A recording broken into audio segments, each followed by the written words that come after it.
Shit. Hey. Hello.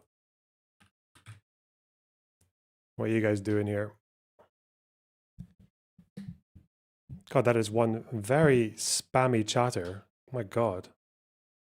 What the hell?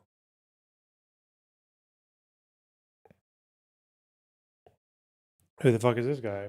Who are you? What? What are these questions? The fuck? Alright, hang on. Are we doing okay? I am. Thanks for asking. I had a pretty good weekend, actually. I woke up at fucking 7 in the morning today, which is not like me. Not like me in the slightest. So we'll see. We'll see if it gives me any extra fuel to behave like this through the week. Who knows? Who knows?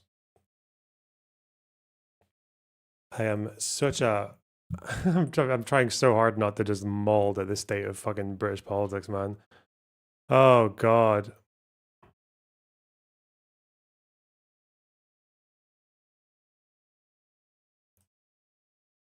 Like, it's literally just where you can't tell the difference anymore. And maybe I'll look into this and see if people have studied it in any degree. But the fact that I can't even really tell much of a difference anymore between Twitter discourse and the discourse in mainstream media from politicians about what's going on, that is a very worrying state of affairs. I don't really know what to do about that. Like, what the fuck? Have you seen the British Fuentes clone? I have not, although I have heard of him. Who's that? What's his story? The British Fuentes. Not actually sure who that is. I don't even know their name. I've just heard of them. I'm just aware that they exist. Huh.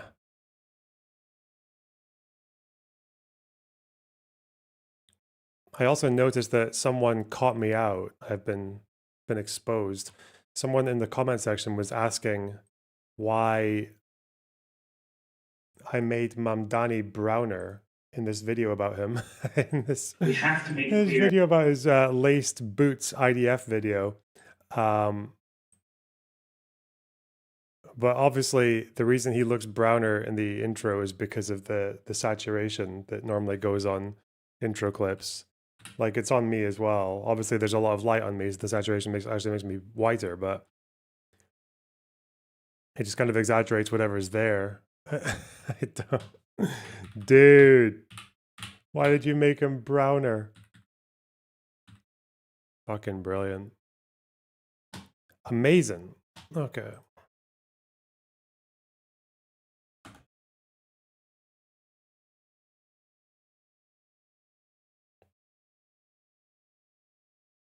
So yeah, I did basically. I white-faced myself so I could contrast from the extra brown-faced Mamdani. That's exactly the plan.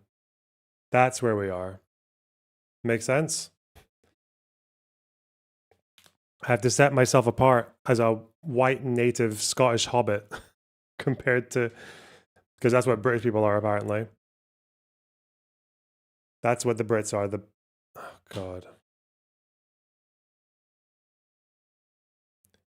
Let me see.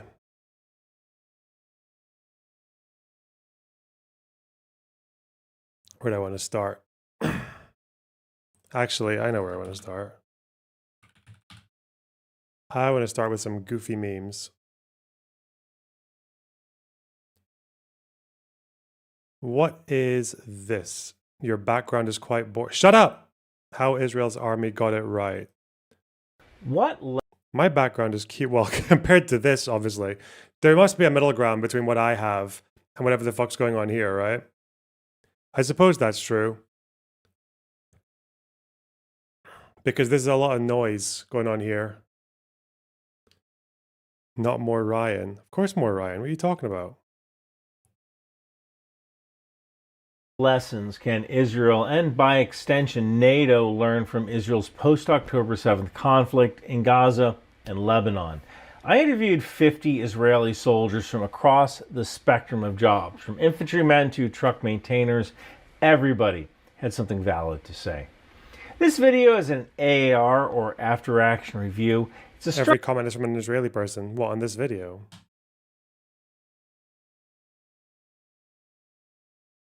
We'll see how long we last, you know. structured debrief used by the military to analyze a mission or operation after it occurs. It covers what went right, what went wrong, and what you can do to improve. This video is about what went right. You can find the full video at ryanmcbeth.substack.com for paid members. It's only $5. I try to keep it cheap. There's also a slideshow available on Substack and my AAR white paper. If you want me to come to your unit and give this slideshow presentation, reach out to me through email. And if you want to support the channel, grab my Intel Life t-shirt. You're more interested in the what went wrong video. Yeah. Or branding. Probably. Some background. The Israeli Defense Forces was born in 1948 in a fight for survival. Their heritage still shapes how they fight today, for good and for bad. Unlike most Western armies, Israel doesn't have the luxury of oceans and allies on every border or years to spin up reserves. The entire country can fit inside the state of New Jersey. Hey. Their active duty army isn't very large, maybe around 170,000 per. Okay, sorry, I hit my. We hit our.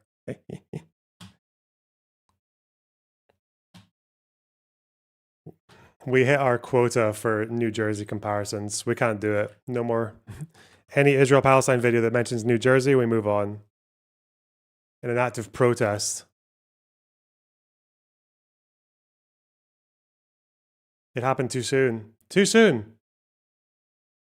Did you guys hear that there was a mass stabbing attack in England just the other day? Did you guys hear that? Now, we get kind of like mass stabbings are really, really rare. They're very rare in British society in general.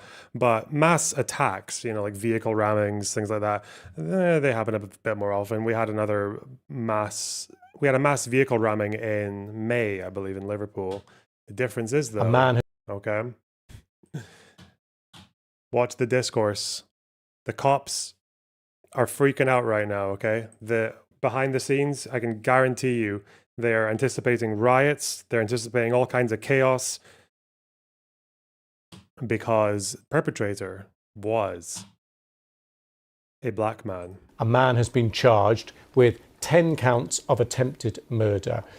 32-year-old Anthony Williams from Peterborough is expected to appear in court later this morning in Peterborough.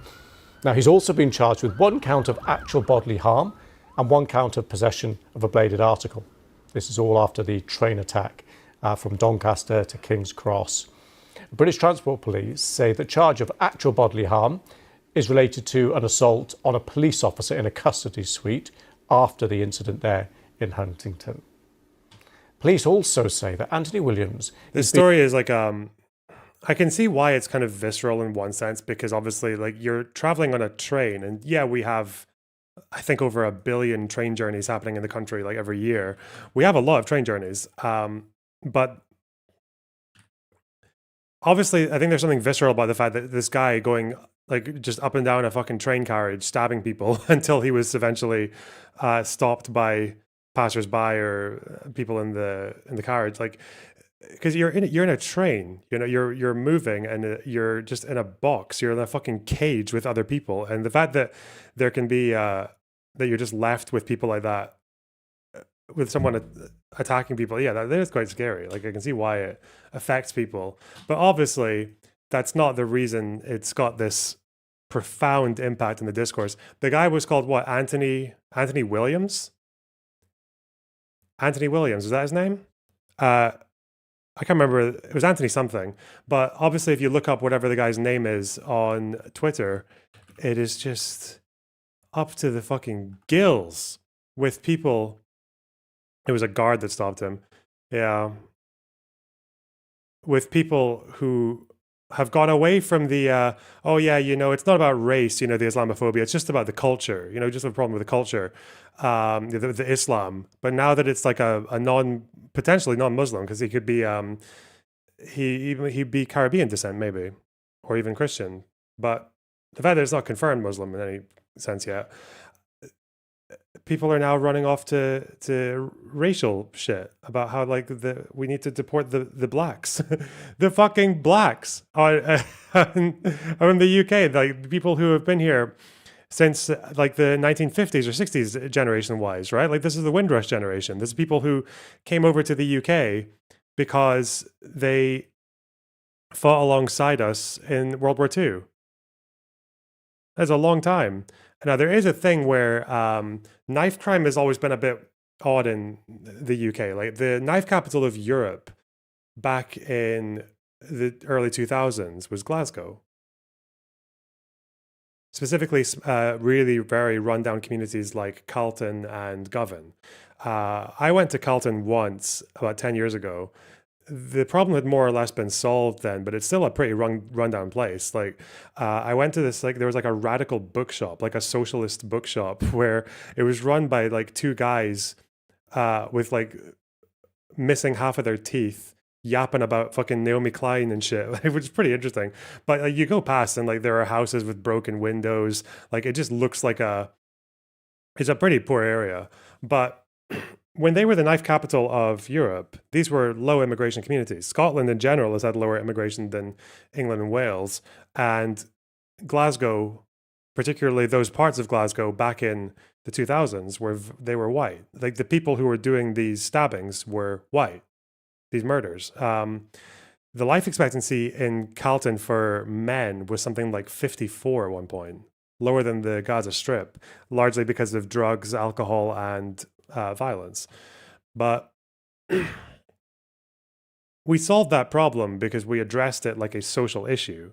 So it was a combination of disproportionate criminal sentences, you know, the stick of, I think it was to a point where just like they kind of just drew a line in the sand and they said like anyone possessing a knife in these areas in public is going to jail for 25 years, like no questions asked. Like it was really, really blunt. But then on the other end,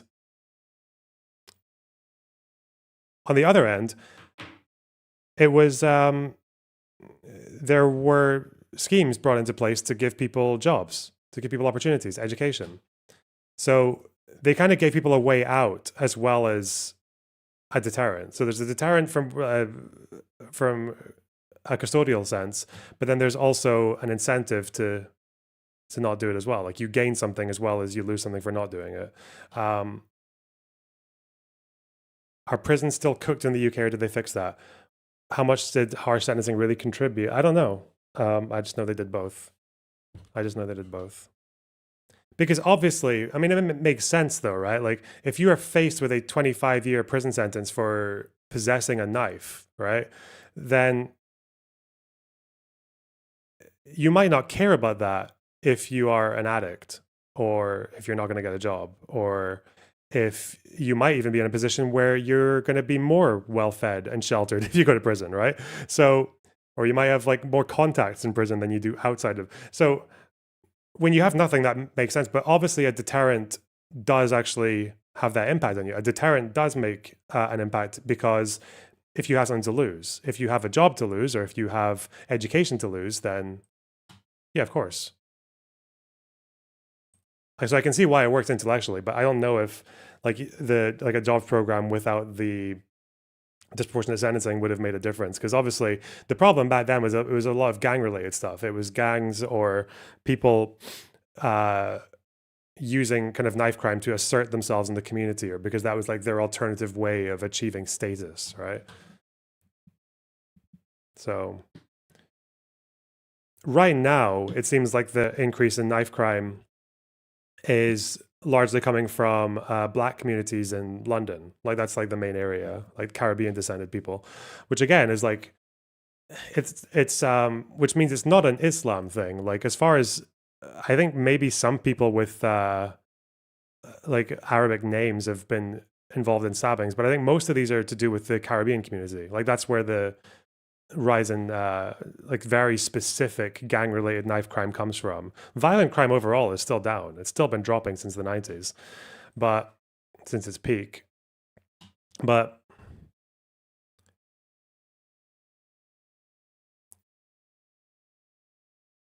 so basically French people, wait, what? Excuse me.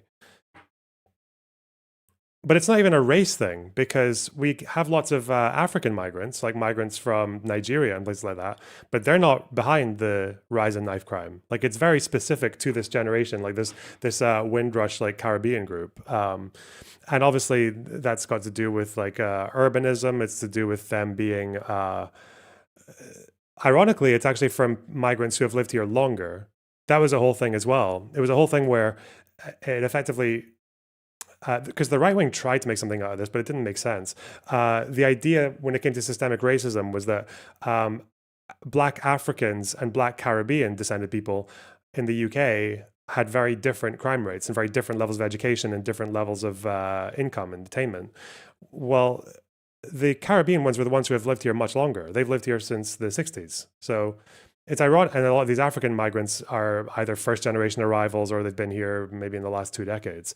So it is quite odd to think that the group that's been here longer is the more disadvantaged one. But then again, obviously, recent migration would select more for things like visa requirements, income requirements.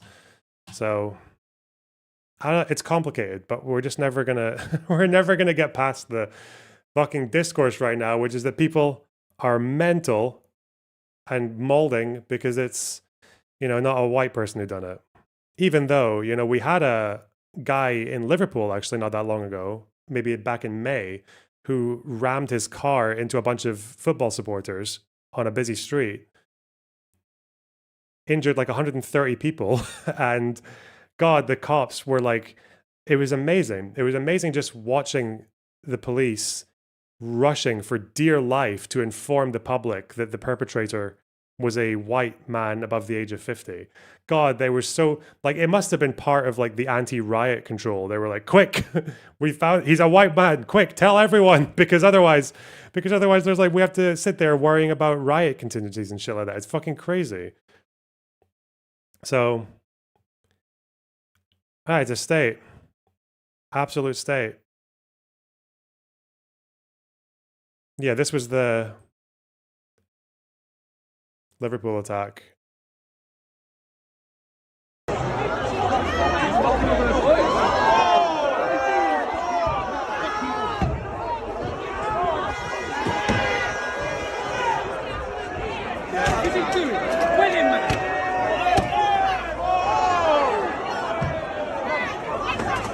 Like, the guy just keeps on fucking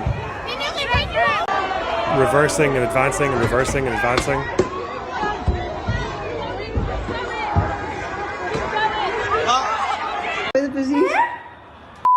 Oh, it's a bit bonuses. Holy shit. Oh my god. Who's that? What the f***? He's had it, him. What the f***? What the f*** going on there? Oh my god, what the f***? Nah, he's dead, That's him. telling me about anyone that? And then they had all the fucking high-face people surrounding this car to get him to fucking chill. Yeah. I think, 70 or 80 people were injured. Maybe even more. What's that accent? That is a Scouse accent. People from Liverpool. Hard into our fans.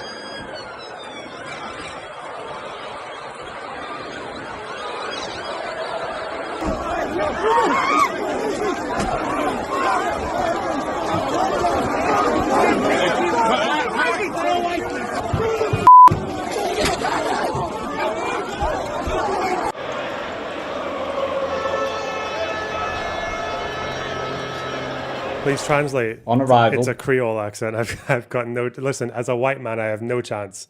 I had no chance of figuring out this white Creole.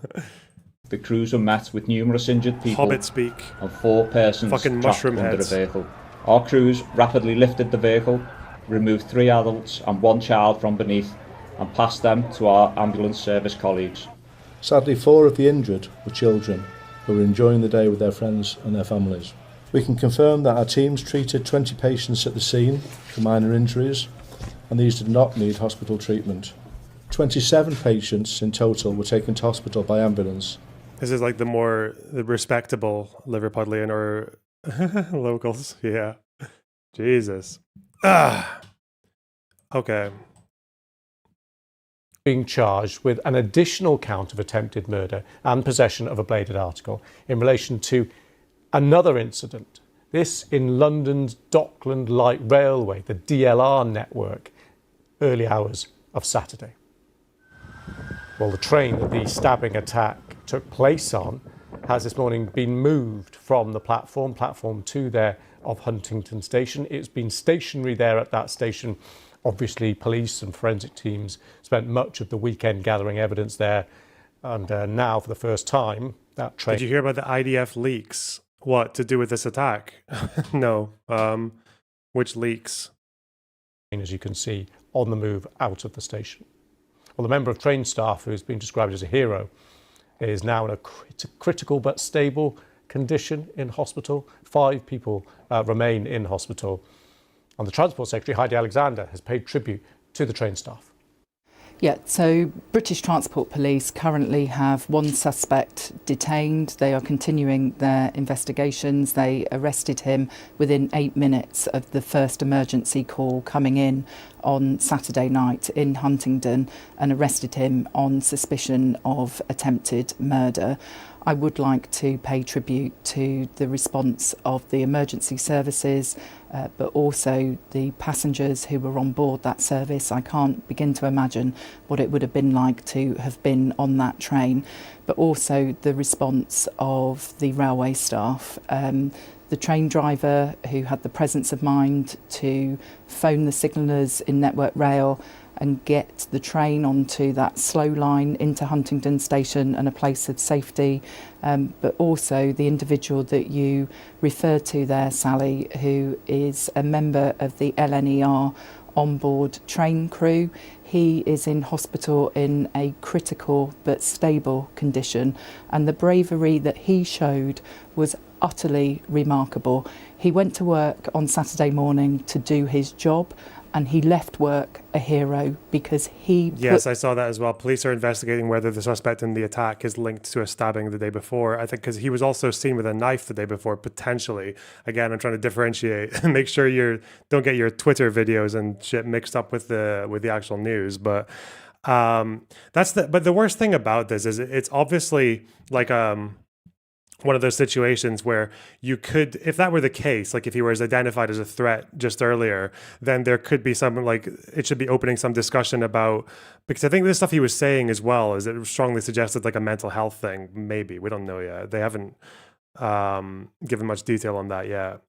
But the fact is that this could obviously open up discussion to precautionary measures or the way we handle like people with mental health issues who are physically dangerous to other people and things like that. Like there's obviously things that can be brought up, but we're just never, that discussion will never, ever, ever happen. Like we're not able to do it. It's like, it's illegal. You're not allowed to do it.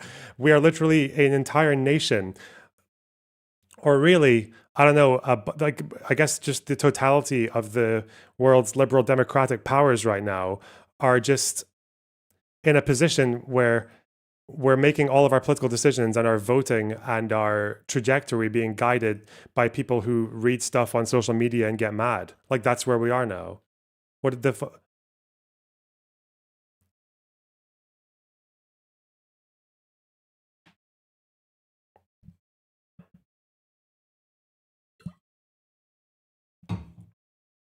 what do we do? Himself in harm's way, and there are people who are alive today who wouldn't be alive had it not been for him. Any mods in chat? No, just let him go. It's fine. He wants attention. Hang on. Let's do a little super chat goal. Ooh. New goal. Gotta get that 7K, okay?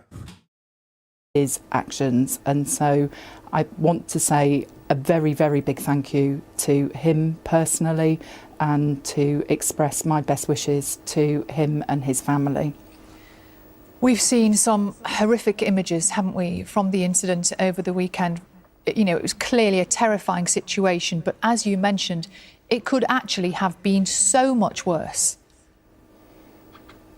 Indeed, and I think the swift response of the onboard train staff and the driver, and I think in those moments of huge pressure and huge stress, we all like to think that we would behave in the way that those individuals behaved on that train, but to have the presence of mind that they did in order to be able to reduce the harm that was inflicted on passengers on that train, it would have been absolutely terrifying. I do understand that. I read the accounts of people yesterday who were on that train with children, some hiding in the toilet cubicles, some moving to other carriages to try and find a place to safety. But I do want to say a massive thank you to everyone who was involved in responding to this incident. There were 8 minutes between those first emergency calls coming in and the individual being arrested at Huntington Station. The BTP, the British Transport Police, are working round the clock to make sure that no stone is left unturned in working out exactly what has happened here. And I would like to thank the staff at the British Transport Police for all the hours that they've put in since this incident happened on Saturday night. So I was Heidi Alexander there speaking to my colleagues on BBC Breakfast, and I spoke to Amy Cole, our reporter at Huntington Station, for the latest. Train that has been on the platform here, on the tracks here since Saturday, that has been moved off. Detectives will... Audio is bad. It's not that bad. It had a hum. There was a hum. Also, oh God. Meanwhile, we had a new, this is the thing, I told you guys about this thing with Drew Pavlou as well. Every now and then, like, it turns out British data collection is actually really good. Ministry of Justice does give you quite a bit of detailed information about crime stats and prison populations and convictions and ethnic breakdowns and things like that. We got a lot of that, but obviously these tables are dropped into the hands of fucking mouth-breathing fucking chimps who take it, and I don't even know what they're trying to say here. It says, oh, I know what they're trying to say, but it's just said in such a ridiculous way. They're saying a quarter of foreign sex offenders come from 5 countries. Okay. And then percentage of people held in jail for sex offenses by nationality. Now, I think what they're saying is that out of the Bangladeshi people who are in prison, 42% of them are there for sex offenses. Or for the Kenyans, it's 37. So I'm guessing this means that, like, say there are 100 Bangladeshis in prison, it would be 42% for sexual offenses. Whereas Brits, I guess, have more diverse fucking crime, have a more diverse crime repertoire, I guess. Is that what they're trying to say? It's ridiculous though, because obviously this graph just looks like all the foreigners are doing 400% of the rapes or whatever. It's just, but it's fucking, I don't know why. You'll notice that when people do this, by the way, they never just show you what the government data is on total sex offenses, this ethnic group, this ethnic group, this ethnic. The reason they don't do that is because that data exists. It just doesn't give them the answer that they want. That's it. It doesn't give them the answer they want. Also, the reason these percentages might be quite large is because they are small numbers. Like, there are only about 130 Bangladeshis in British prisons, which means if 5 more or 10 more get convicted, then say of like robbery or assault, like then this number is going to go down quite dramatically. Whereas a large number of white British offenders would leave this number roughly the same. So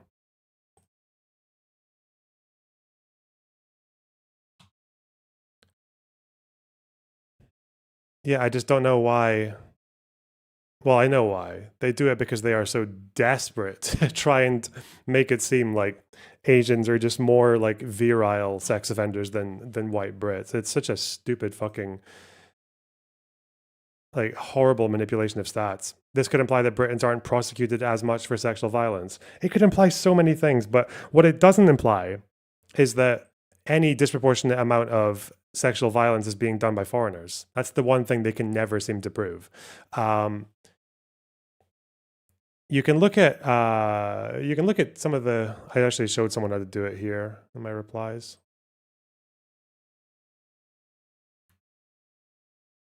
You can look here at the prison population.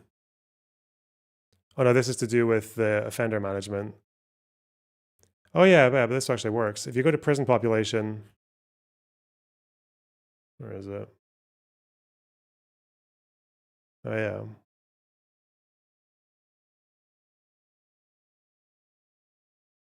It's literally always proportional. Just about, yeah.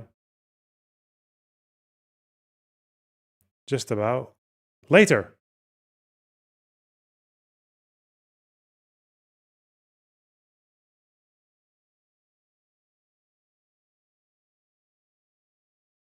And I said it was where? Table Q12. There we go. It doesn't actually break it down for sexual offenses, but you can kind of guess based on previous data from convictions. Bangladeshis, yeah, it's 137 of them in jail. One woman, whatever she did. So 137 Bangladeshis in British prisons. And then you can just look at the total number of people in prison for sexual offenses, which is around 15,000, because there are 69,000 there for sentencing. Under custodial sentences, then 22% of those are sexual offenses, which is about 15,000, which means that Bangladeshis make up about 0.9% of the prison population for sexual offenses. But then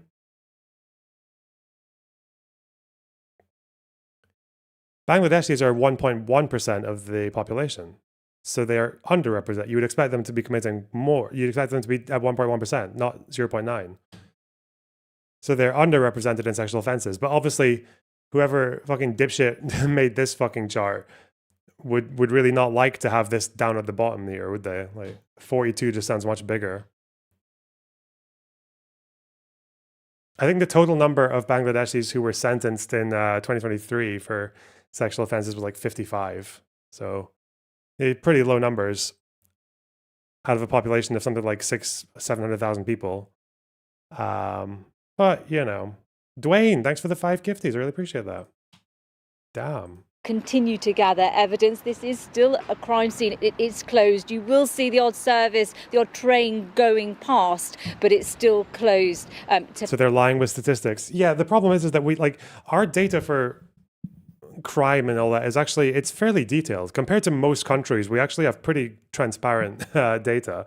There are some gaps, obviously, like... some of the prison population one is a bit difficult because I think it just goes with foreign national and British national when it looks at different ethnic groups, I think, or it doesn't make it clear. So we don't know if, like, if you're Bangladeshi British, so your parents are Bangladeshi but you were born here and you're a British citizen, do you go into Bangladeshi or I don't know. But for sentencing data, they do distinguish white British from Bangladeshi. They distinguish it. So even then, we have pretty clear data. It's just that people don't like it. You can tell people who make these graphs have clearly looked, because if you wanted to say this group is more sexually threatening, what you would do is you would do the classic, well, despite being X% of the population, they commit X plus proportion of the crimes. You would just do that. But the data never does that because they have probably tried to do that, found it doesn't give them the answer they want, so they need to fucking contort themselves into making a chart that just looks like it's showing the answer that they want to do, but it's not. Passengers at the moment while investigations continue. And this is being described as a very complex investigation. 11 people were injured, including that railway staff member. And we've been hearing this morning from the Transport Secretary, Heidi Alexander, who's been giving an update saying that he is in a critical but stable condition. And she has been praising his bravery and his actions. Now, we understand that this was... Apparently this guy, literally, there was someone who... a child was about to get swung at with this knife, and someone like fucking threw himself in front of the knife and got his fucking head gashed. And like, dude, imagine that. I'm hoping it was a baldy man, you know? Imagine some fucking big baldy man just like throwing his dome in front of the fucking blade. Oh God, saving a young child. Shit. A high-speed service to London, and it was due to the quick thinking of the train driver, Andrew Johnson, in alerting the controllers that they were able to guide the train into this smaller station which has a slow track, and that meant that it was easier for the train to come to a standstill. If you're struggling to imagine what that's like, just imagine it being the opposite of what Hamas does. That's for the one guy in chat. Hey. Allowing for the emergency services to quickly get on board and for the passengers to disembark. Now, if that hadn't have happened, the train could have ended up in the middle of nowhere, with the emergency services finding it very difficult to access. Many of the stabbings took place, we're told, in the middle of the train, forcing people to flee to either end of the carriages, and what must have been a totally terrifying ordeal for them. The London North Eastern Railway line is one of the country's main arteries, and there will be questions for authorities about its vulnerability and that of other major routes. We know today that there is increased security at some of the country's major transport hubs as police look to offer reassurance to passengers. We're told that overall this incident could have been a lot worse had it not been for the bravery of some of those passengers and the railway staff on board.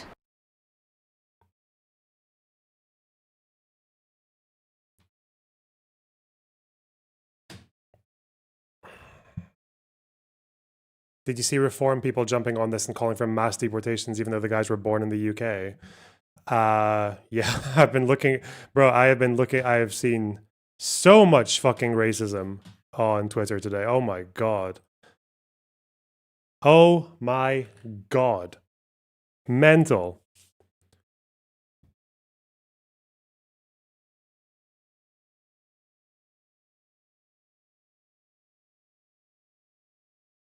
It's too much. Too much, man. You're sure AP has been having a normal one? What's AP? What, Associated Press? What do they have to do with this? What?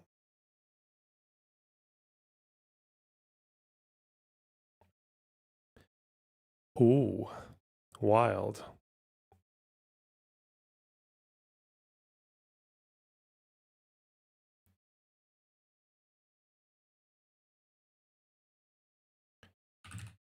Sorry, hang on.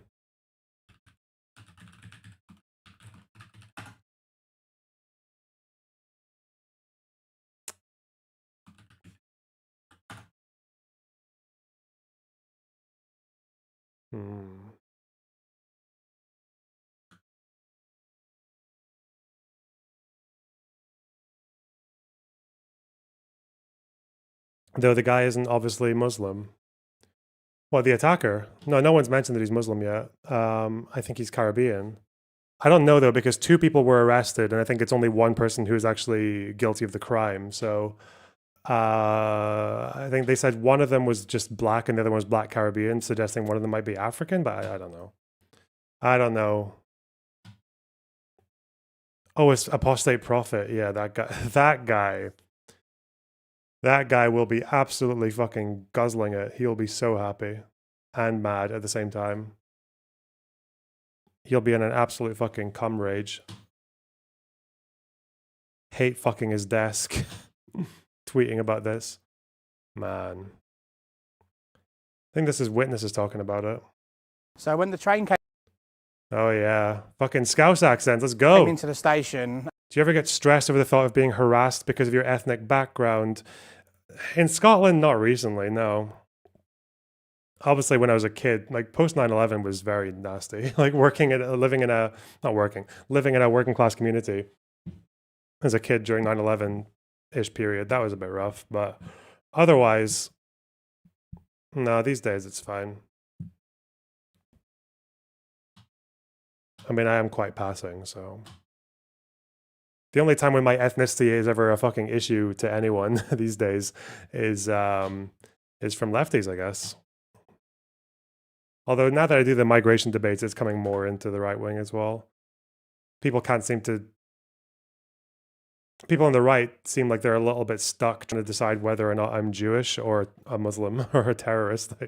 Yeah. So when the train came into the station, I didn't see anything immediately on the platform I recognised that the train was not supposed to be on the platform, so I tapped in to enter to see what was going on. As I walked onto the platform, I could see people standing in the doorways of the train looking a bit confused and a little bit distressed. As I looked to my left, I spotted a young lad who was laying on the floor in the train door area. He then sort of slid back into the train. I could see blood on his face. I was still unaware at this point of what was happening until I started to walk further up towards the front of the train where there was a group of people gathered. As I see them gathered at the front, I wanted to go up and establish what was going on, and that's when I suddenly heard people screaming and shouting, "Run, run, run." Of course, I'm still stood there like a deer in headlights trying to process what is actually happening. At this point, I see people running past me covered in blood, and that's when I realised something's happened that obviously shouldn't be happening. This is something quite serious. In the distance, it looked like I spotted someone dressed all in black jump off the train and start heading down in our direction as people were running. So I've turned behind me. I spotted people congregated behind me on the platform. So immediately I just gestured towards the door and just shouted to everyone, "Run out the station, please exit, leave, leave, leave." As I've done so, people are following my instructions. They're walking out of the station. Some are running out as well, trying to get out quickly. As I left the station, obviously aware that something's going on that's quite serious, I turn to my right outside the car park and I see someone running around the car park dressed in black, looking a little bit sort of almost like they don't know what they're doing or where they are. They're just running around aimlessly. I couldn't quite tell if that was an attacker. I sort of just took it as I need to get away safely, quickly. So I turned the opposite direction and ran up the hill away from the station to the main road. And that's where I met some of the people that were present on the train. This guy is loving this. This guy is definitely not loving this. This guy prepared a script because he was absolutely bricking it about telling people what's what. What the fuck?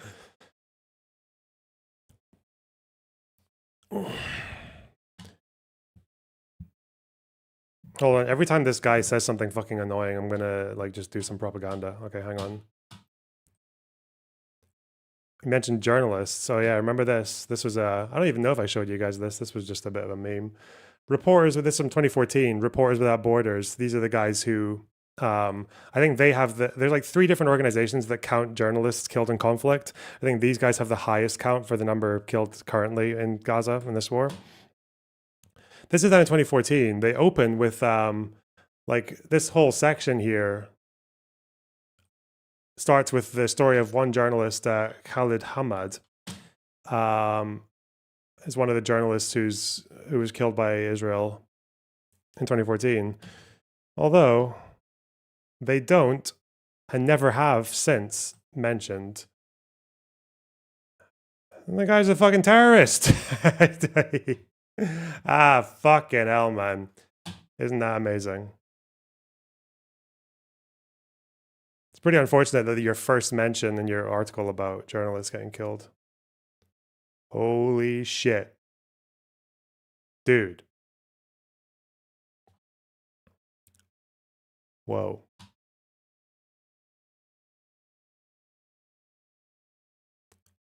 Wild. Covering the events. Nice. I did a little fucking... The multitasking. So based? Okay. All right. I just want you to understand, Mr. Lonerbox's nuance. You are doing this. You are doing this. You are responsible for this.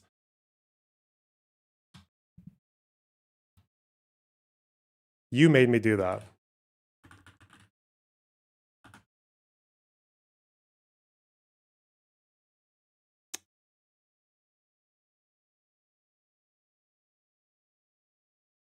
Wait, what? Yeah. The fucking, this is such a strange comment from a politician in response to a crime like this. The British Defence Secretary is saying that, so this would be Labour, saying that the public should be more vigilant. The British public is pretty tough and will carry on after the train stabbings, but they should be more vigilant, John Healy told Sky News Sunday Morning with Trevor Phillips. Well, for me, the British public are pretty tough, pretty resilient. Like, what? Isn't that a really odd thing to say?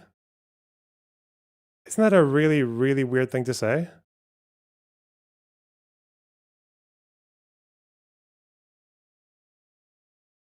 Hey, what?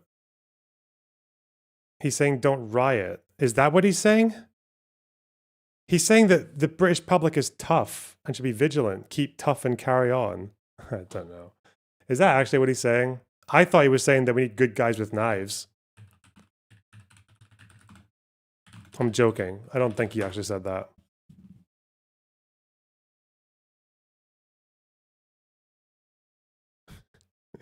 Mental. No, wait, this is from 2024. That's back when the Tories were in charge. I just got that off Twitter. I don't know where that phrase came from.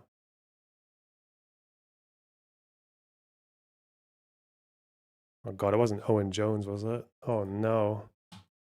Not Owen Jones. It's just Facebook stuff, actually. Wait. Threads? Wait, where's that update?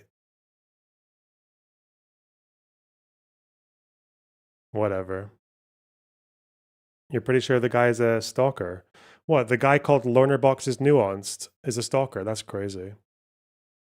The guy who's been making new accounts and saying the exact same fucking retarded talking points for over a year now.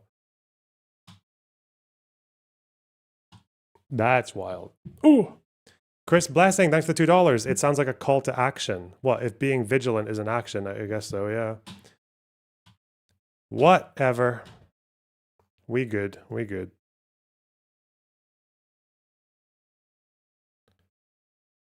Good guys with knives, bro. Let's go.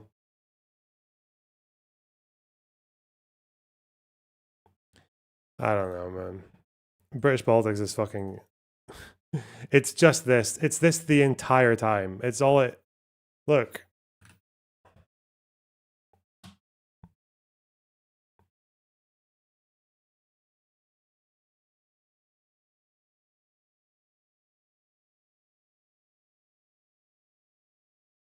Elon Musk talking on, I guess, Rogan These like again lovely, about the United Kingdom. these like lovely sort of small towns in England, Scotland, Ireland. They've been like sort of living their lives quietly. Why is he so They're twitchy? like hobbits, frankly. So it's in fact, J.R.R. Tolkien based the hobbits on people he knew in small town England, because they were just like lovely people who like to, smoke their pipe and have nice meals, and everything's pleasant. The hobbits in the Shire. So he was talking about, places like Hertfordshire, like the Shire is around in the Greater London area, Oxfordshire type of thing. But the reason they've been able to enjoy the Shire is because hard men have protected them from the dangers of the world. But since they have almost no exposure to the dangers of the world, they don't realize that they're there until one day, 1,000 people show up in your village of 500 out of nowhere and start raping the kids. This has now happened God knows how many times in God knows Britain. how many. Tell me one where a village of 500 people takes in 1,000 fucking foreigners who go in there and rape all the kids. What the fuck is this guy talking about? This actual fucking freak. Hobbits. This fucking worm tongue who does not know or care or give any fucking shits about this country has just learned everything he knows about the United Kingdom from apparently sitting on the fucking shitter looking at Sargon of Akkad tweets or Tommy Robinson's feed. Dude. Hard man. What the fuck?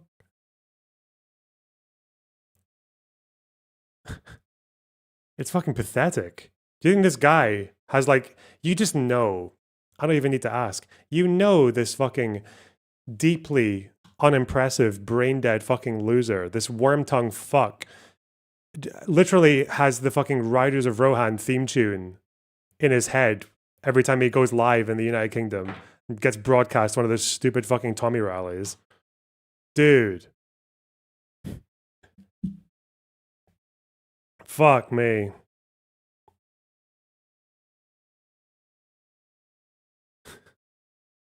Hard man.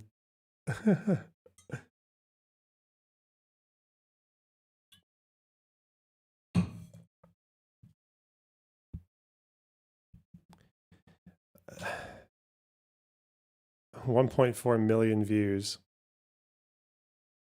He's definitely imagining himself as Aragorn. Yeah, of course he is.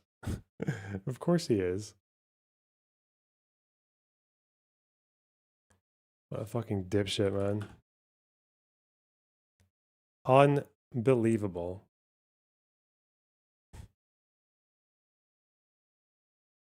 Codswallop. Hey! Let's go!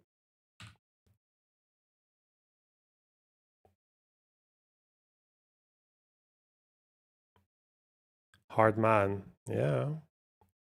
Very, very true.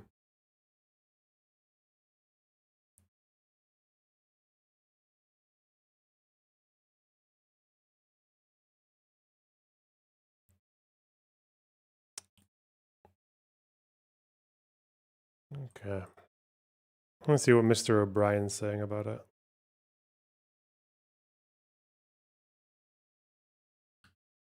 Wait, what's this?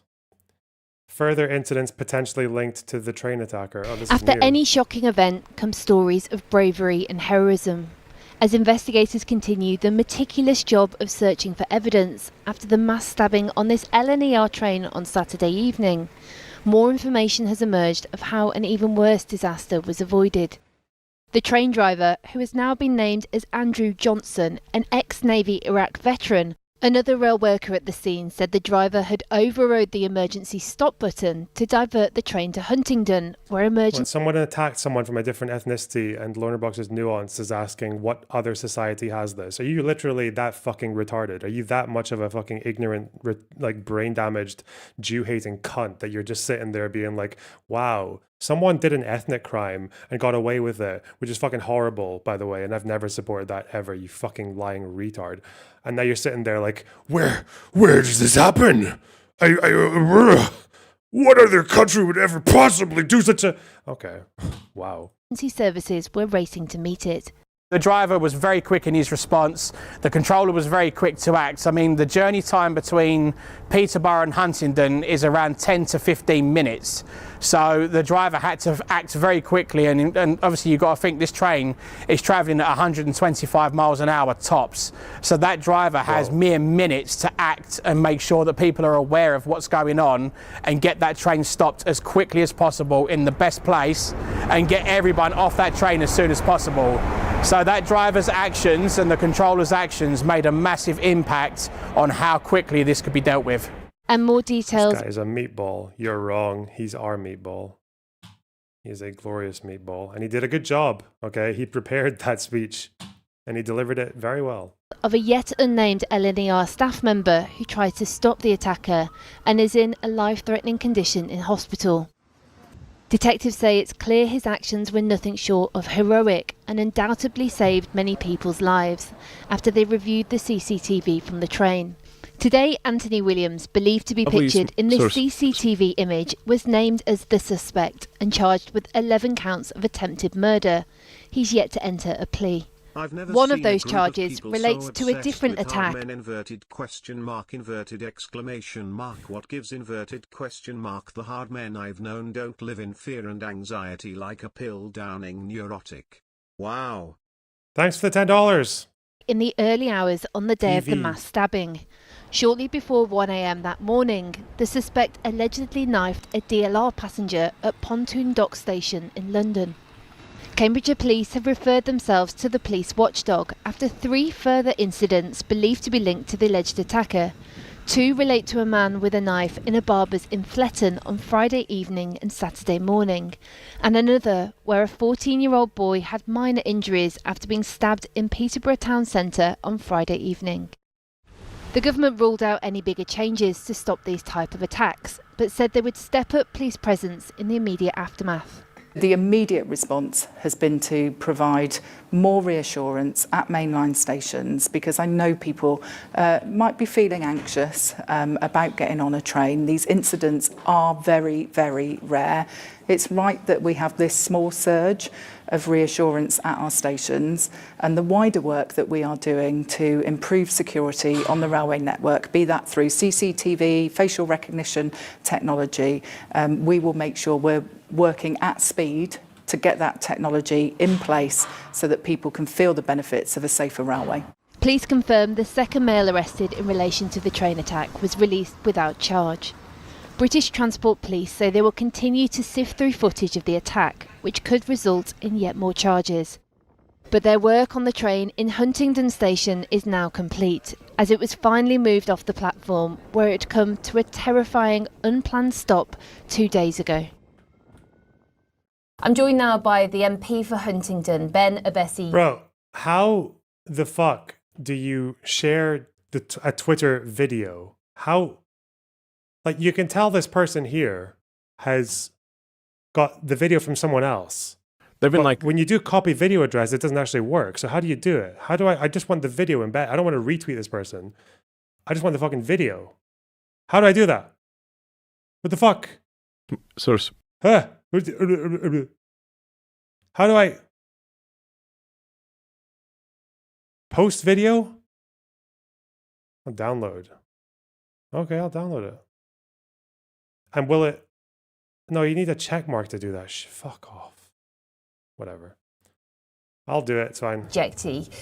Ben, what lessons should and could be learned from this attack? Just post video. I think we saw the very best in terms of our response to this attack. I think whilst this was undoubtedly a tragic incident, you have to delete it could have part been of far, the far URL. worse. And I think we saw that the response of everybody involved, So from does- the emergency does this services not do through it? to the... Hey, does this not do it?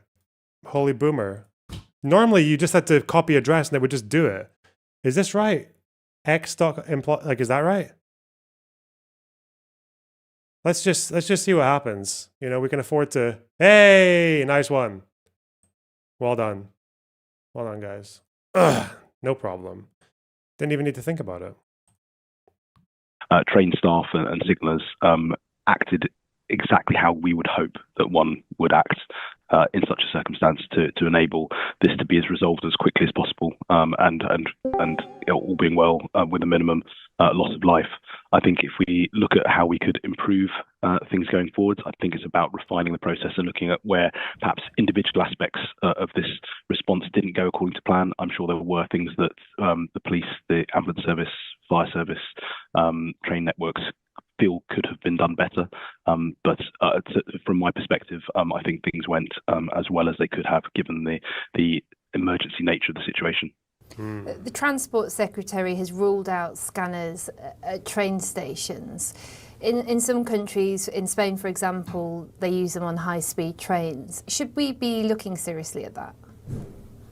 I think whilst you could probably bring in scanners and airport-style security at an international train service like the Eurostar, I think to have that on domestic rail, particularly suburban rail, I think is probably unfeasible. You'd realistically have to... Were there 2 trackers on the train? Well, I think no. There were 2 people arrested because I think 2 guys fit the description. It was like early 30s, black male. But I think only one of them has been charged or... Yeah, I think. They've only named one, even though they arrested 2. So that suggests that one of them was just picked up in case, yeah. Implement that at not only our entire train network, but then link that to the tube system as well. And given the volume of travel that goes on both networks on a daily basis, I think to implement that type of restriction would both be incredibly expensive in terms of staff and resources and infrastructure. But also, I don't think we want to live in the sort of country where you need to have an airport-style scanner in order to get on a train.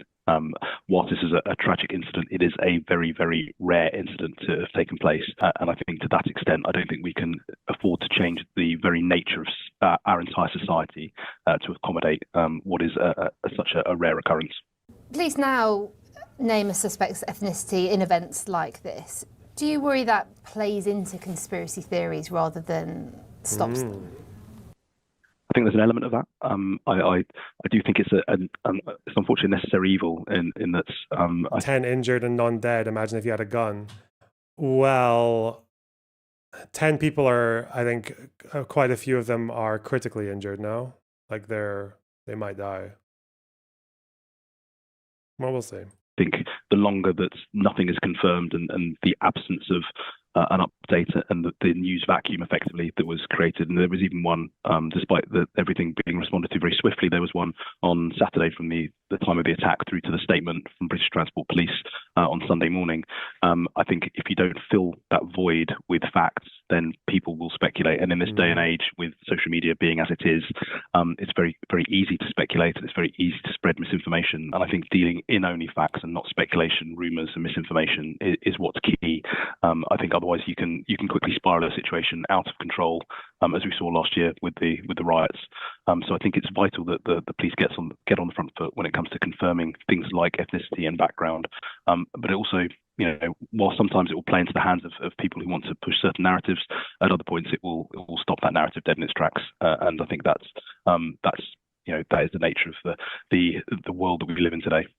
Yeah, I was going to say, what do you think that says about society that's needed?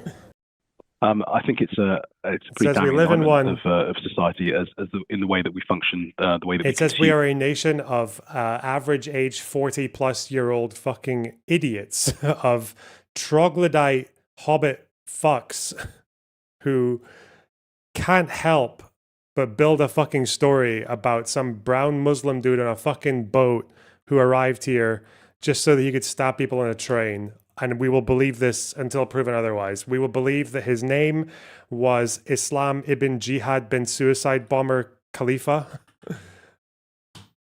We will believe that he arrived on a small boat with 3 iPhones, designer shoes,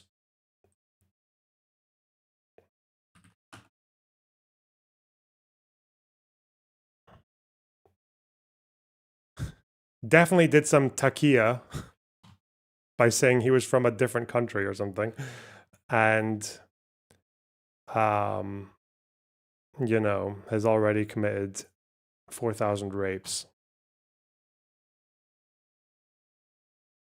News media, our willingness to buy into conspiracy details or elements of stories that aren't true, but feed a narrative that people desperately want to believe in. But that is the world that we live in, and I think it's something that we have to adjust to. And whilst I wouldn't want to pander to it, I think it's something that we need to understand is something that needs to be potentially addressed wherever it can be.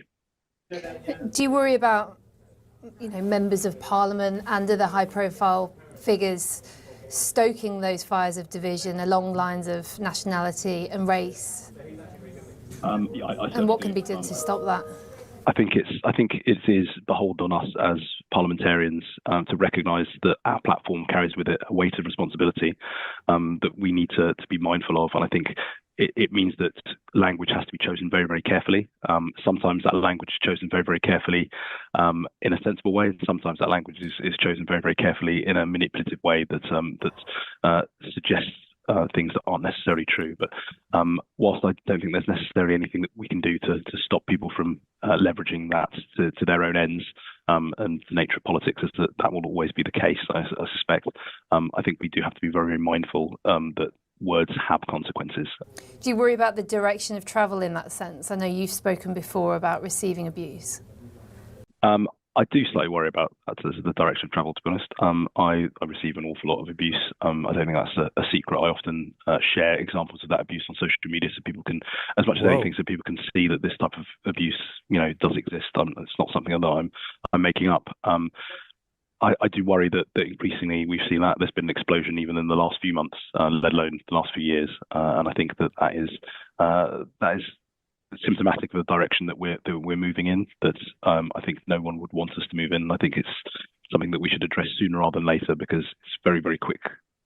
Once the genie's out of the bottle, it's going to be very, very difficult to put it back in. And we are very close to, I think, that point. Into things spilling over on a national level, you mean? In terms of getting to a point where it's very, very difficult to rein that back in, that type of behaviour, without taking the sort of action that is either expensive or impractical. Thank you very much. Thank you. Are we going to get riots? I don't know. Probably not. I feel like it's too recent since the last ones. Rioting does really fuck over the people who do the rioting. Like they do get pretty squashed because of it. Who is this? Do we have someone in the Discord? Hopefully they're going to talk about this. Hello, Ignis. Hello. Sorry, I'm actually was watching like 10 minutes ago, so I don't Whoa. know if you're still talking about the train stabbing thing. Yeah, we're still on it. Yeah. No, I was just saying you should check out that guy. You were looking at his tweets. This guy called Matt Goodwin. Uh-huh. He's like the most insane person of all time. He used to be a university lecturer. He was like very much like a big academic. He's written like books on like the rise of populism in the UK. Obviously from a like very sympathetic point of view, but like still quite critical. But he's like, Okay. I don't know, like 5 years ago he jumped jumped ship and basically became like this insane like propagandist. And it's, I don't know, there's good articles about it. But it's crazy to see like this, I don't know, this fall from grace kind of thing. Yeah, But because yeah, sorry. this graph is just fucking mental. Like it doesn't make No, but like you have to be so it's not. desperate to find something that you can make the Bangladeshi bar big, like because it's just not That's the by thing. Is any he's not meaningful method. stupid. He's Yeah. a very intelligent guy. He actually is quite impressive. He became a professor very, very young. Mhm. So the idea that like this is the kind of shit he engages in, which is just like the most blatant kind of worse than, I think as you said, worse than like, despite making up this percent of the population, it's worse than that. It's even stupider. Yeah, I don't know. Which is So like that's why I guess that's why you know it's kind of intentional, right? Because yeah, because it's not. yeah, It's surprisingly easy to go on to government statistics, to go to the Ministry of Justice and just look at stats from different ethnic groups or national groups and then the crime rates and then just compare it to the proportion of the population. It's very easy to do that. So obviously everyone who does this shit has clearly tried the easy way and it didn't work. So then they go to this fucking nonsense. Yeah. Yeah, but he's like he's one of these top classes on like British politics in the university. Like it's just I don't even know how you like how you go from that to this.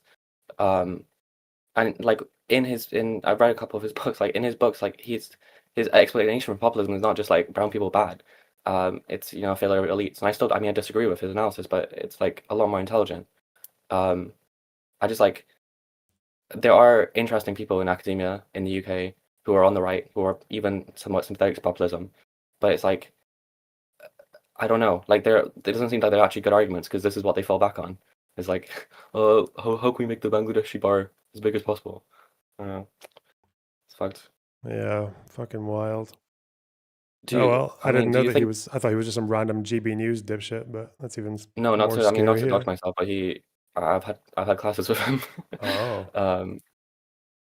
Yeah, interesting guy. So I was gonna say, I mean, do you think there's actually like an argument for populism in the UK? Like, I feel like obviously this is like the worst examples of these arguments and stuff. But obviously people are like, there's a reason this shit exists, and I'm kind of trying to figure out like why. And besides just like, economically we're not doing so well right now. Like that's not good enough. No, I it's feel. not economically. I used to be convinced by that, but now I'm just like, no. I think it's, I don't know. I think social media. That's like the most prevailing thing I seem to be noticing.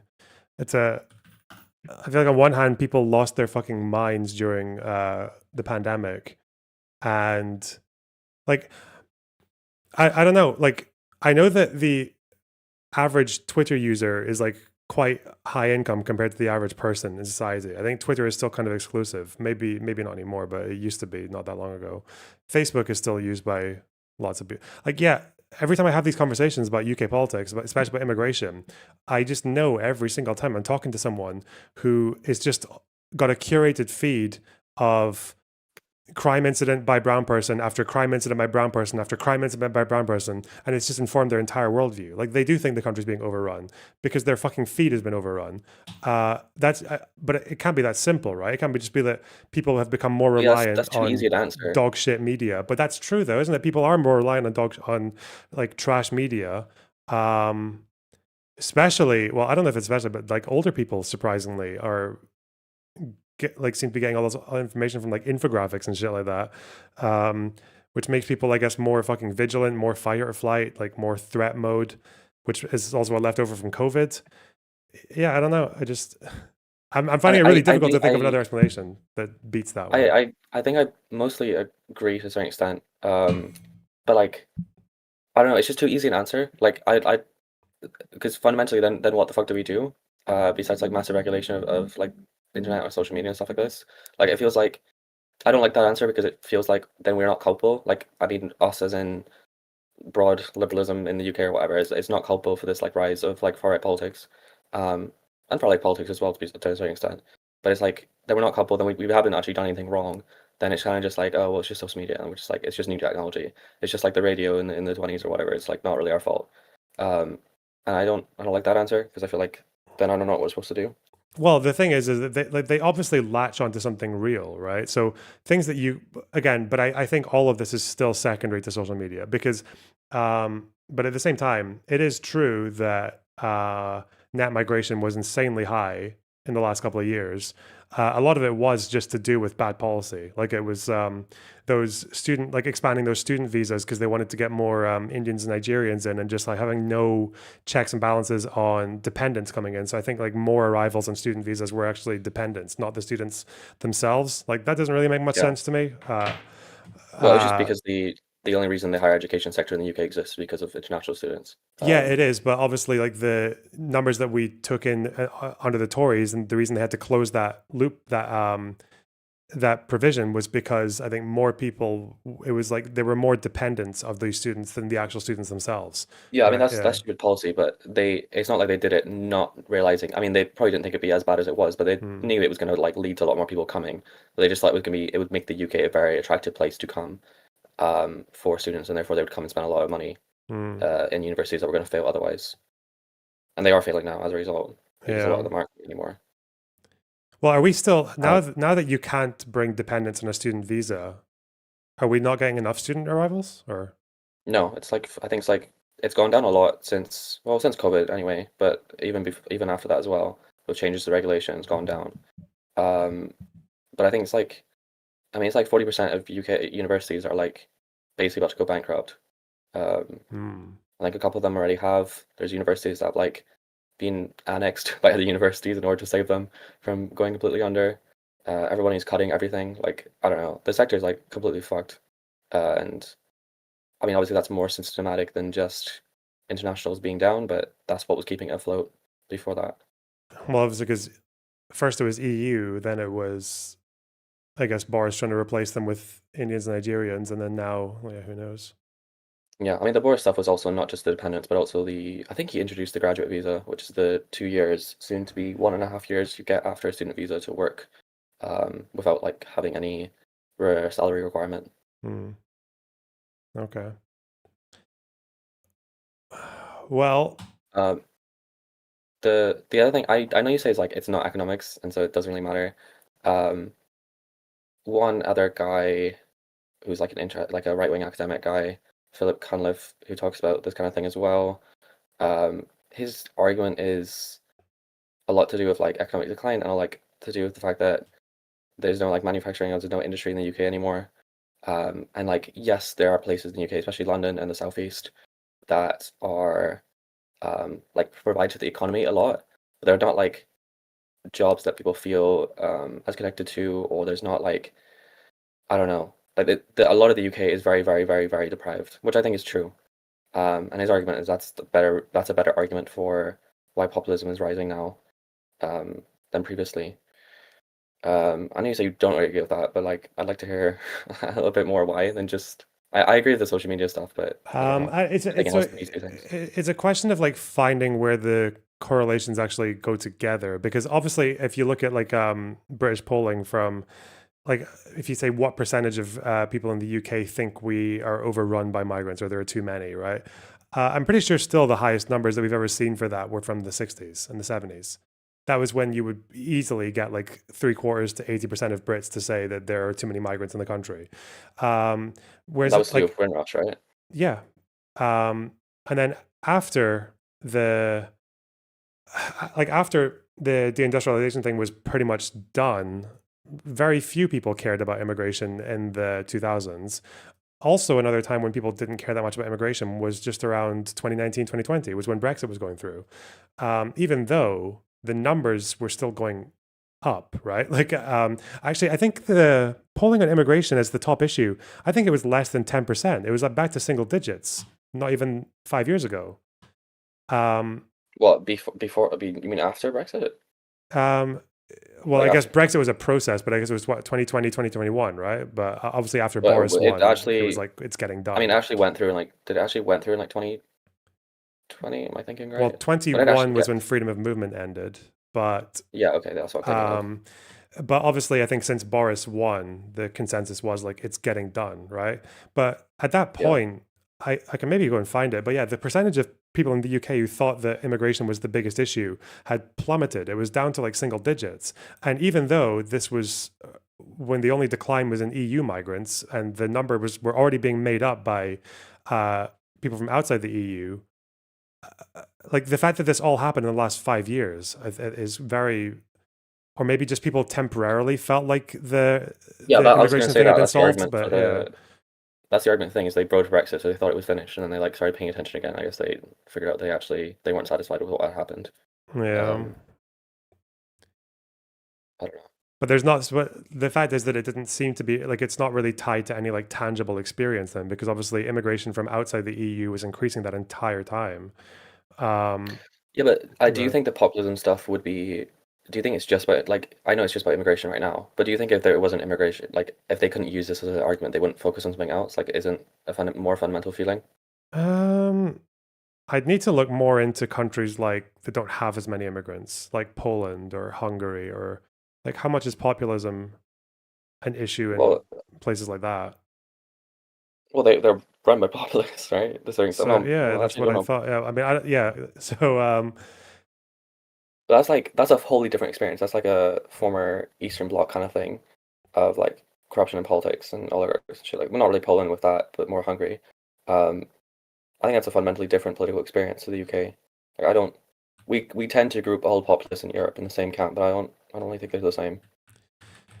that, yeah, in that's Hungary true. as they Because are in the yeah, I feel UK. like Orban definitely seems like a very different kind of like extremist compared to someone like Farage. But that's the thing, is like I don't really I don't even know what demographics typically go populist. My guess is it's going to be largely men. I have no idea if it's older or Yes. younger people. I think it's older. It's more older in the Yeah. well in the UK it's more older, which is weird. Like And is Farage it to doesn't have do youth with support. but does Reform, did they get their votes from like people who are upper income, or because of Trump? I think Trump's voters, maybe this is different now, but Trump's voters were more well off than Hillary's on average. I don't know if the same for Kamala. Um, I don't know. You'd have to look it up in the Hmm. UK. I don't know. I know it's like not young people. Like young people just don't really care about immigration, do they? I don't think. Yeah, not as much. I think like I can totally, because obviously I've like known quite a lot of people and grown up in like these kind of like deprived communities and all that. Like I do see that like it is like populist rhetoric is very popular there. Like it's very accepted. And a lot of these people before becoming like Reform voters, they were Labour supporters, right? They voted Labour, or they had like very and they would have been left of Labour economically for pretty much everything. But on that, I don't really know what you do about it, because I would be proposing right now that someone like Keir Starmer in his position should stop trying to make people like him and just realize that's probably never going to happen, and just actually do things economically that will help people regardless of how unpopular it is. Like, Yeah, but good economic policy is not going to like necessarily bear fruit in 4 years. That's kind of the problem. Like you do need to argue. I mean, I think this is like the main criticism, like Biden in the US. It's like you do need to argue for yourself a little bit more. Mhm. You can't just expect like communication strategies to be useless. Like I think actually I completely disagree. I think Keir Starmer's communication is bad, yes, but the fact that they don't do enough of it, the fact that they don't argue for the wins they have made, is a pretty big part of why they are so unpopular. Yeah, but I what think do if you you could like? How do sit you? down. because obviously the Democrat strategists generally believe that the more boasting Biden did, like the worse it was because people couldn't quote unquote feel it, right? Meanwhile, Trump gets to come on and Yeah. like populists get to just say everything's fucking amazing and big, beautiful bullshit. Yeah. It would. The thing is, I know it would be the same with Starmer. I know that Starmer can achieve things and can talk about it, and would be factually correct if he even listed the fact that he's got like net migration down by, like the drop in net migration from last year to this year is massive as well, right? From 900,000 to Yeah, 500. That's and big. on other on another left wing issues as well, like the renters' rights shit is like genuinely fucking, I don't know, game changing if you're a Yeah. tenant in the UK. Mhm. But I don't really think anyone actually cares, unfortunately. Yeah. So, yeah, I don't know. Like he can say that, but it's going to sound like it's going to sound like a fucking establishment like an establishment fucking droog just saying we're doing a good job, but no one feels it. Yeah. Well, I also think part of it is like, and unfortunately this is a bit too sympathetic to the Tories maybe, but like I think we kind of just thought that you get competent people in who were like nice people in, and then everything would turn around. Mhm. And that's kind of the argument that Labour made during the election, but clearly Yeah. that wasn't enough. Because I do think Starmer and his cabinet in general are fairly competent people, and I think they're moral people. But clearly, it's like not enough to mean that the UK is just out of its financial slump that it's in right now. So I don't think you can't really like say, oh, we're doing well given the circumstances, when you kind of just said like, well, everything's going to turn around as soon as we get in. Like, you're voting for change or whatever. Mhm. I think he should tax the middle class and above, and just Well, obviously, but use it to fund something tangible. I don't know, because at least just use the power that you've got to make things as good as possible. But fuck me, man, that's too like, risky. They're so politically insecure they just won't. But yeah. The other thing as well is like before, so I don't take up too much of your time, but like it's not obviously people who vote like Green or like who are supporters like Jeremy Corbyn are like nowhere near as bad as Raj. Like they're not even like on the same plane, but it's a different kind of it's populism as well. It's just a very different variant of it, and that's also massive in the UK right now. Like some polling is putting the Greens like almost on level with Labour. I That's saw insane. that 1 point ahead in one of them. Yeah. Yeah, Labour's completely lost Wales now. Like I don't think whenever anything next happens, like it's definitely going to be Plaid. Plaid again is a different kind of populism as well. So it's not just like that's my argument towards like it's not just immigration clearly, because you have left wingers who are also this style of politics. Obviously not as bad. I'm not trying to compare them, but how do you explain that as well? What, left wing populism or? Yeah. Well, like it feels like it comes from not to the same place, but it's like the same environmental influences or whatever. I'm just going to give like a vibes answer that's probably not going to be satisfying, but like, from what I see, politics used to be a thing for very kind of like dull people. It was a boring person thing, and then now because it's become popular and trendy, and like it's like people are almost like morally obligated to have a political opinion and everything, people want to do it streamlined, right? Like if it overlaps a lot more with popular culture than it used to, and people want something quick and snappy, and like no one does quick and snappy better than populists. Like it's very simple, very narrative driven problems and answers. And that's just that's obviously going to speak louder than any kind of like liberal middle of the road policy driven anything. So it makes sense that populism would work. It's just more exciting. But I don't know if that's necessarily a bad thing. The Greens in Scotland, alongside when they had the SNP alongside them, like when they actually had like more center left people like sort of like reining them in. And that's like then they actually did produce quite a few policies that were really good, like the bus travel and the keeping free prescriptions and oh god, what were some of the other ones? Still keeping tuition fees to the low that they are. Well, I thought Scottish students don't pay tuition fees, right?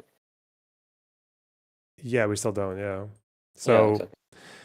What was the other one apart from bus travel? Why did I forget it? It's something to do that's with the big one everyone talks about. What? Yeah. We get some. Oh, dental care under 26. Yeah, still get free dental care under the age of 26. That's crazy. but yeah, this was obviously Greens with SNP people being like, okay, well, this is reasonable, this isn't. Because if you look at the Green Manifesto, it's still from 2024, it's still like that, right? Like it's a bunch of, there's a lot of kooky shit in there, but there's also stuff that you could easily make it work, right? Like there was something about taxing, fuck, why can't I remember that? It was about taxing carbon. They expected carbon tax to be like a huge funder of some of their policies, but then it was also obviously paralleled with massively shrinking carbon emissions. So obviously, like if it's going to be your one big income source, but you're going to Well, it's shrink kind it. of like Trump tariffs, basically. Yeah, exactly. Yeah, but there was still something in there for carbon tax. Like it's not like a bad policy. It's just that No, of it course just not. needs to be reined in by people who. But like the only thing I can hope for is that we become like France in the sense that like there's going to be Liberal Democrats, Labour, Greens, SNP, and they're going to be all willing to combine their powers to Well, keep that's the problem UKIP with France out. is that they're not right now, right? Like that's why they're kind of falling apart. They don't have a budget passed and things like this. Like Yeah, you have but in the the sense that they like, I don't even know if I could, because I know in 2015, the SNP and the Lib Dems tried to get an agreement from Miliband that he would keep David Cameron out of Downing Street by coalescing with the two other parties, but he didn't say it. He didn't say he was going to do it because he was going for a full victory. But like, even if we could keep Farage out, because we're not going to be a two-party country anymore. Like that's done. Yeah, I think but I just don't know. I don't know if I can see, apart from Plaid and SNP have something, but I don't know if like you're going to see Labour and Lib Dems and SNP and Greens all together. Especially like the most unworkable coalition of all time. Yeah. Yeah, which is really sad because it would be in all of those parties' benefit to keep Farage out. Like the stuff Farage admits he wants to do is terrifying, let alone what he doesn't admit. Yeah, it's kind of kind of wild. I don't know. It doesn't really have precedent in UK politics. I feel like I don't know, but I do agree that like obviously the Greens or even SNP and Plaid Cymru like they're not really. I think they're populist to a certain extent, or not really SNP as much, but they're not even close to as bad, and some of their domestic policies are actually quite good. But I guess we'll see. I mean, I think a possibility for the next election is genuinely like a Lib Lab Green coalition, but I worry that because it'd be so unworkable, they're not actually going to satisfy people, and then it's going to delay the populist threat. What is this new Green leader like? Is he like a Labour basher, or is he? Yeah, I mean he was shit on Labour quite a bit, but like obviously he shits on Farage a lot too. It's not like, yeah, he's very popular. He's quite charismatic guy, so. Because I could see, like for example, I don't know if I could see your party, like those people, ever doing anything with Labour, even to keep Farage out. But if Greens are, again, like if it works like it did with the SNP weren't that much to the left of Labour in Scotland. Huh. What you mean? But that's working like that was like regional government though, right? Yeah. I mean, I think Polanski has literally said that obviously what you say now doesn't matter. I think Polanski has said that he wouldn't do a coalition with Labour, I think, or he's like trying to get rid of them basically. But that doesn't really matter now because things obviously change. Yeah, because the only time it really matters is when you have the hung parliament. It's what they say after that happens. They might get. Yeah. I think. Yeah, I think if they had the opportunity to have a Labour government, but then be like a significant coalition party, they would take it. Like, they'd have to be really stupid not to take it. But I'll have to see what happens. Yeah, we've got a few years. Anything can happen. Things can get worse. Things get better. More fucking stabbings can take. Oh God. I saw the news and I was like, oh my God, please be white, please be white. That sounds really bad, but like, holy shit. Like, it's all the time, right? But the thing is, you know that the cops are saying that as well, right? Because they don't want to deal with another fucking riot. And that's the best riot control you can have, is just release the fact that the guy was a white stabber. Yeah. It's so funny looking at like, I don't know if you ever do this, but looking at comment sections and like news reports and this kind of thing, just like if you want to blackmail yourself, and it's just like people screaming over and over again, because it's not just like Twitter or whatever where I feel like it's all bots. It's like, I guess YouTube comment section's also bots, but it's just like the same fucking talking points over and over and over again. Oh yeah, I know. I name searched the perpetrator as soon as it came out, basically within 10 minutes on Twitter, and I was just thinking, oh my god, this is, yeah, it was just lots and lots of monkey memes. Yeah, not good. Not good. It's funny as well because like I feel like Black British people or like Caribbean descent are kind of, I mean, they're part of the UK now. Like for the longest time, it's not really like a, maybe during the Windrush stuff that was like the main thing, considering that's how, like, for instance, like Enoch Powell got popular or whatever. Like that's where his claim to fame comes from. But like that hasn't really been a concern for a long ass time, and it's gonna be, I think, the idea that it's not just that they're trying to pretend this was like a Muslim or whatever, but they actually are like using it to be racist towards like Black people in the UK, who have been here for 70 years or whatever, is really scary. Because I mean, it doesn't end at just like recent migrants. It doesn't end at literally just like the most recent thing, which is, I guess, is they're like obsessed with Pakistanis and Bangladeshis. But it actually extends to fucking anyone. No, it's going to be non-white. That's kind of where it's going to. Yeah. We've already dealt with the European migrants. You know, their net migration is still minus, so it's still negative. So yeah, it's just going to. Funny how no, I was gonna say, it's funny how obvious it is. It is just literally about race. Like I know Reformed people. I think you can tell by my accent that I'm not from here. But they were like, "Oh no, I consider you British, even though you're a recent migrant, because I'm white and I speak English." That's it. I don't know. It's so fucking gross. Yeah. I don't even know what they plan to do about that as well, though, because again, there's not really going to be a policy proposal for Windrush, but yeah, fucked up, man. Anyway, well, good luck with the rest of your stream. All right, thanks a lot, man. Take care. Bye. Bye. Oh.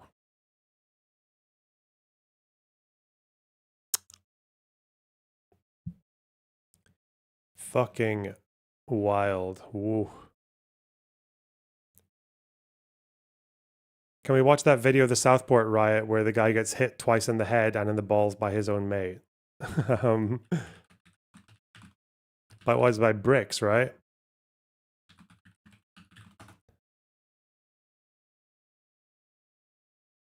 The worst thing about that guy is that he got jailed as well, didn't he? He got jailed. What a fucking cocktail of misery. 1 second. Oh, we need a new Super Chats goal, you guys. The little 1 hour gimmick's not working. Okay, let's see. Let's just do a 10 for 3 hours, shall we?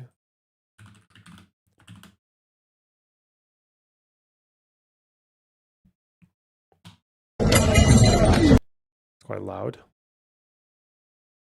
It's him, isn't it? It's the guy who's fucking thrusting as well. Look at his little pose.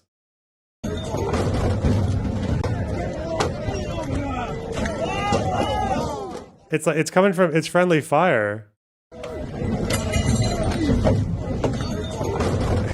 That brick came from behind the coppers.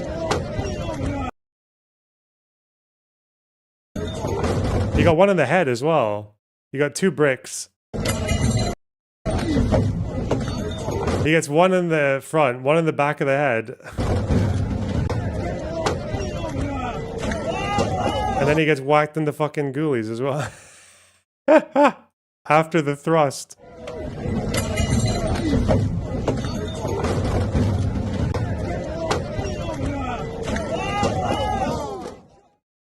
Whoa, you gotta learn how to shoot straight, man.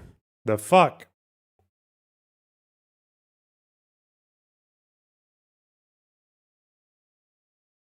Is this the British Intifada? That is exactly what the British Intifada is. Yup.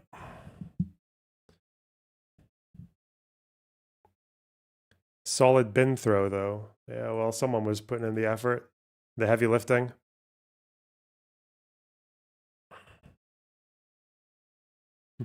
Britain is lost, and now we know why, eh? These fucking freaks.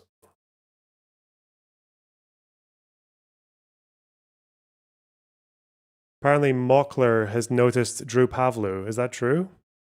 Really?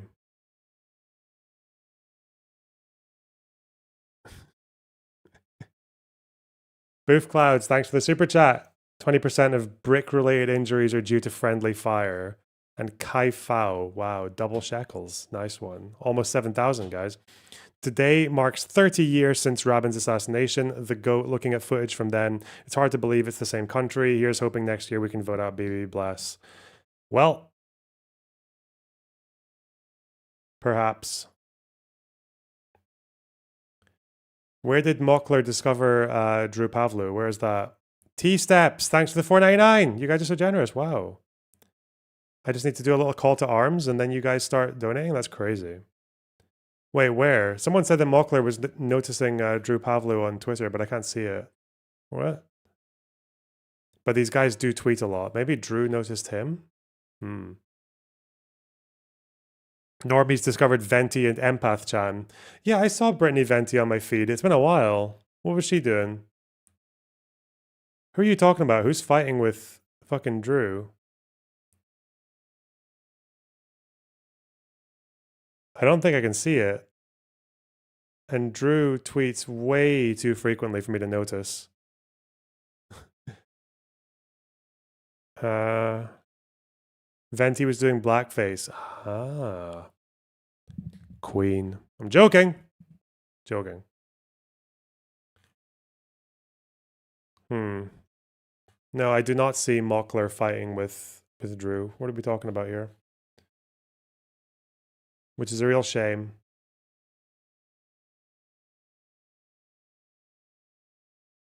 Holy shit, he's still going. Who's still going? What? She didn't put much effort in. Well, damn. If you're gonna blackface, you should probably make the effort. Let's see. Venti is problematic. Yeah? Yeah. Yeah, she is. Let's see.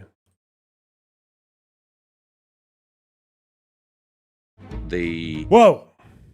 There is a full interview here. The man to blame for Brexit, Michael Gove.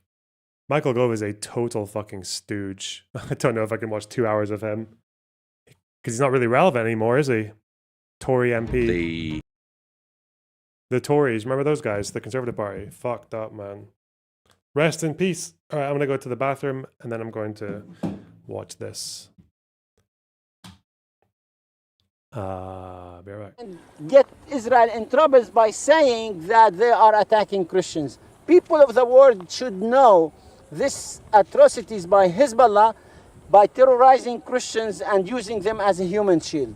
And they will do it more and more during the war. They already infiltrated Mount Lebanon. They dig tunnels in Mount Lebanon, storehouses of ballistic missiles to fire from nearby Anaya of St. Charbel in order to actually make all of us here stand with them against Israel.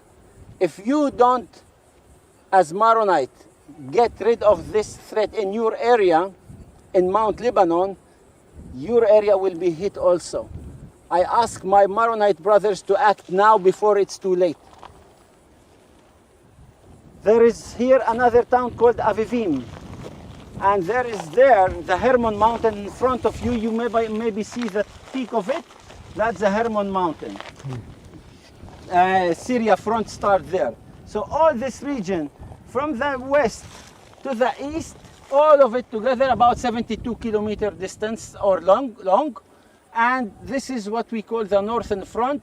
Iran, Hezbollah, and Syrian, like Iranian Syrian proxies, Shia proxies are in Syria.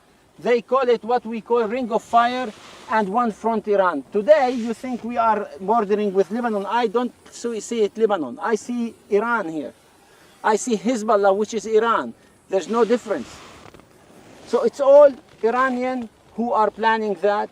And I hope if people of the world want peace and the Arabs want peace, and the Arabs are threatened by Iran too, they should stand with Israel in order to defeat Iranian evil regime and make peace in the Middle East.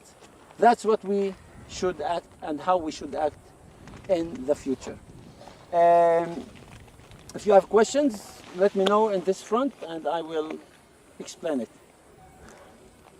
The question is, you said we're exposed to Lebanon. Yeah, Lebanon is in front of you. This mountain, all this front is Lebanon. When you say exposed, all the barren land is Lebanon. The green is Israel, the barren land, the brown is Lebanon. This is a really stupid question. When you say exposed, can people see us with Yes, like? they see you and they now asking themselves who this guy. Yeah. Is it the Maronite who ran away in the 80s? He's wanted or not? You know. They're not the first people to say that, right? Bin Jbeil's where they fought that really hard battle in 2006, right? Bin Jbeil, yeah. Yeah. You see those all.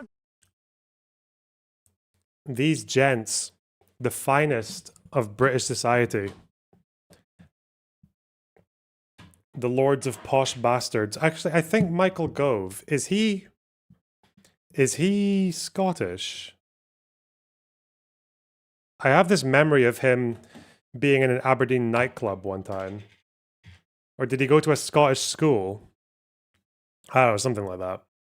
Campbell is Scottish as well. Is he? Wait, why do I think... Is Alistair Campbell Scottish?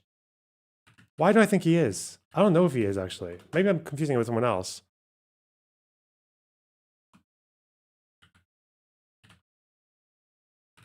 They all sound English, which makes it... He has Scottish heritage. Okay, yeah. His dad is... His parents are Scottish, but he's born and raised English. He did say that he feels Scottish before English because he is a stolen valor fucking dipshit. He does play the bagpipes. Yeah, he does play the bagpipes. I've seen him do that, yeah. Yes, Gove is known for doing coke. Yes, because he's a posh cunt. All right. The IDF has done everything it can. Oh, no. I do. In a grotesque conflict. How much time have you spent in Israel, in the West Bank, in Gaza? I mean, how much do you actually know about this region? I think I've been to Israel and the West Bank 5 or 6 times now. What the hell do you think you're doing? You've spent 5 days on the ground, you don't know anything about it. Because it seems to me there's a possible double standards here, right? Well, there are double standards and they apply to Israel. On the one hand... Israel is held to different standards from other countries. Oh, Rory is getting rid of his Tory fucking roots, isn't he? I've always found your stance on the Middle East and Israel strange. Yes. Because you strike me as being uber passionate. Yes. Which I always felt Murdoch was as well. I remember witnessing once a huge argument between Murdoch and James Murdoch, his son, in front of Tony Blair about Israel. What's interesting to me is that you haven't instigated any wars in Iraq like I have. Gove probably voted in favor of the Iraq War. Did he? I'm going to say yes. I'm going to give a solid yes. Did Michael Gove back the Iraq War?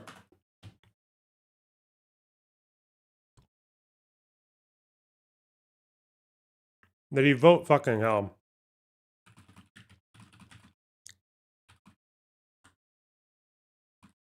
Was he even there?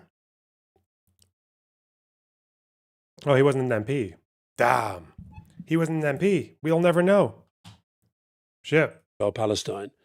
And so I just wondered, is that an influence? Or how have you independently got to a position that feels to me a little bit extreme? It predates it. It's certainly the case that if you look at the sort of spectrum of opinion, particularly in the UK at the moment, I don't think you could describe my position as mainstream. I think that's probably fair. I don't know how often you could describe any of my positions as mainstream. That is certainly true. But it's something that I have grown up with. So I mentioned that my mum was a regular attender of the Church of Scotland. And as I grew up and attended... This guy is from the same town that I'm from, by the way. He's from the same city as me. Can you tell? Can you tell how much we have in common? We speak the same Creole. With her. The Church of Scotland, at that time, things have changed. had a very close attachment to the Holy Land, and the story of the Jewish people was part of the sort of backdrop to my growing up, and I had a romantic attachment to their story. And again, you may recall, Alistair, Rory, the speech that Gordon Brown gave in the Knesset, and this was, of course, some time ago. You know, when he talked about for generations, you did not have a land, now you have a land, and Gordon Brown reflected a similar but not identical background. Well, obviously not identical, and his father was a minister in the Church of Scotland. So there's that.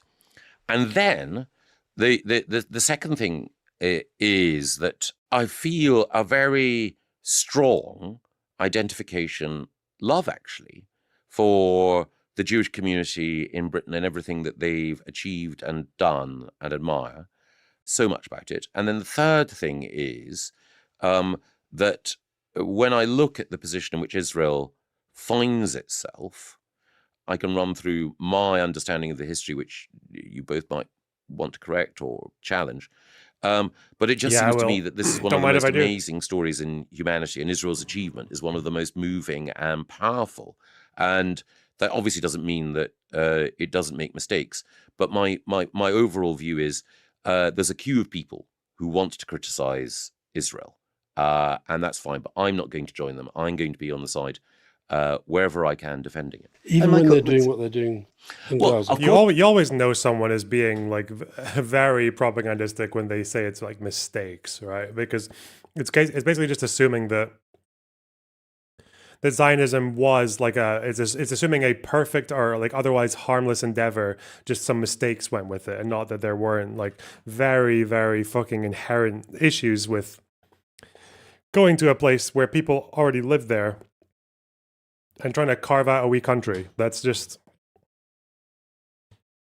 it's doing a disservice to people who were actually there at the time, because Zionists were initially obviously very much in denial of there being like a broad national issue with there being a bunch of Arabs living there. Like they knew that there would be, so the idea of a national conflict wasn't really accepted until much later, albeit by maybe a couple of different thinkers. Most people just saw like they would arrive, and what would typically happen was there wasn't really that much physical confrontation. Only a few dozen people died in the first few decades of settlers fighting with locals. But what did happen was that they would buy up a little bit of farmland. More often than not, the land was empty. Sometimes it wasn't, in which case they evicted the locals.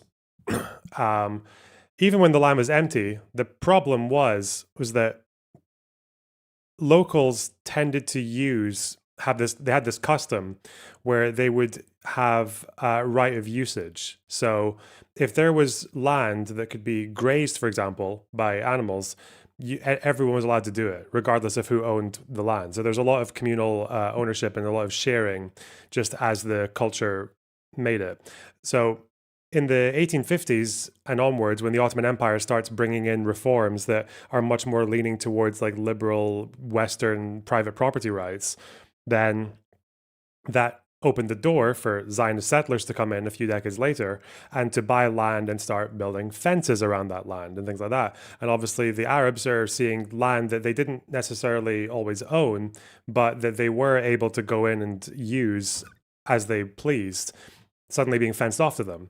So like Arabs who are annoyed by their local customs being sort of like violated, essentially, they would go and sometimes they would use this land. And then the Jews, because it was their private property, would say sometimes they would chase people away, or they would sometimes kidnap the animals and hold them for ransom to say like, you used our land, compensate us and we'll give you your animals back. And then sometimes that would result in killing, although it was very small numbers.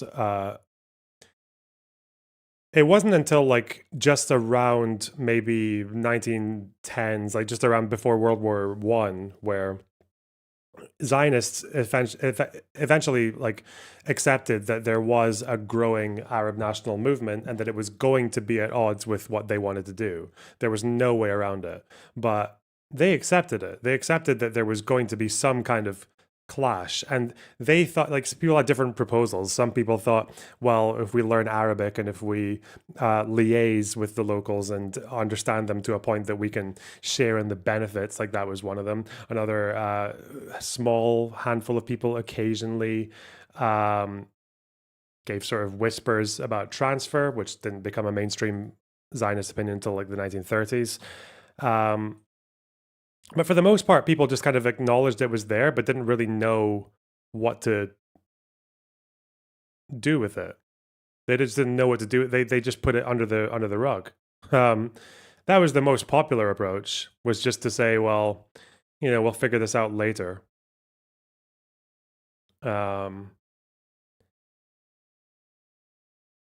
But yeah, to just call all that mistakes is a bit goofy. I can take a view that they're making mistakes. And, you know, for example, you can look at individual tactical decisions, like the bombing of the Hamas political leadership in Qatar.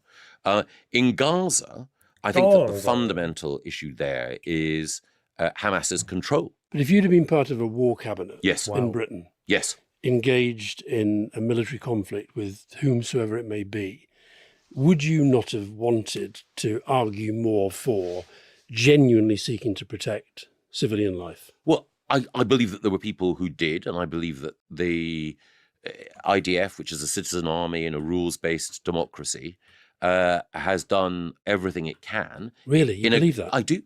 Where's the thing? The UK War Manual. No, that's DOD.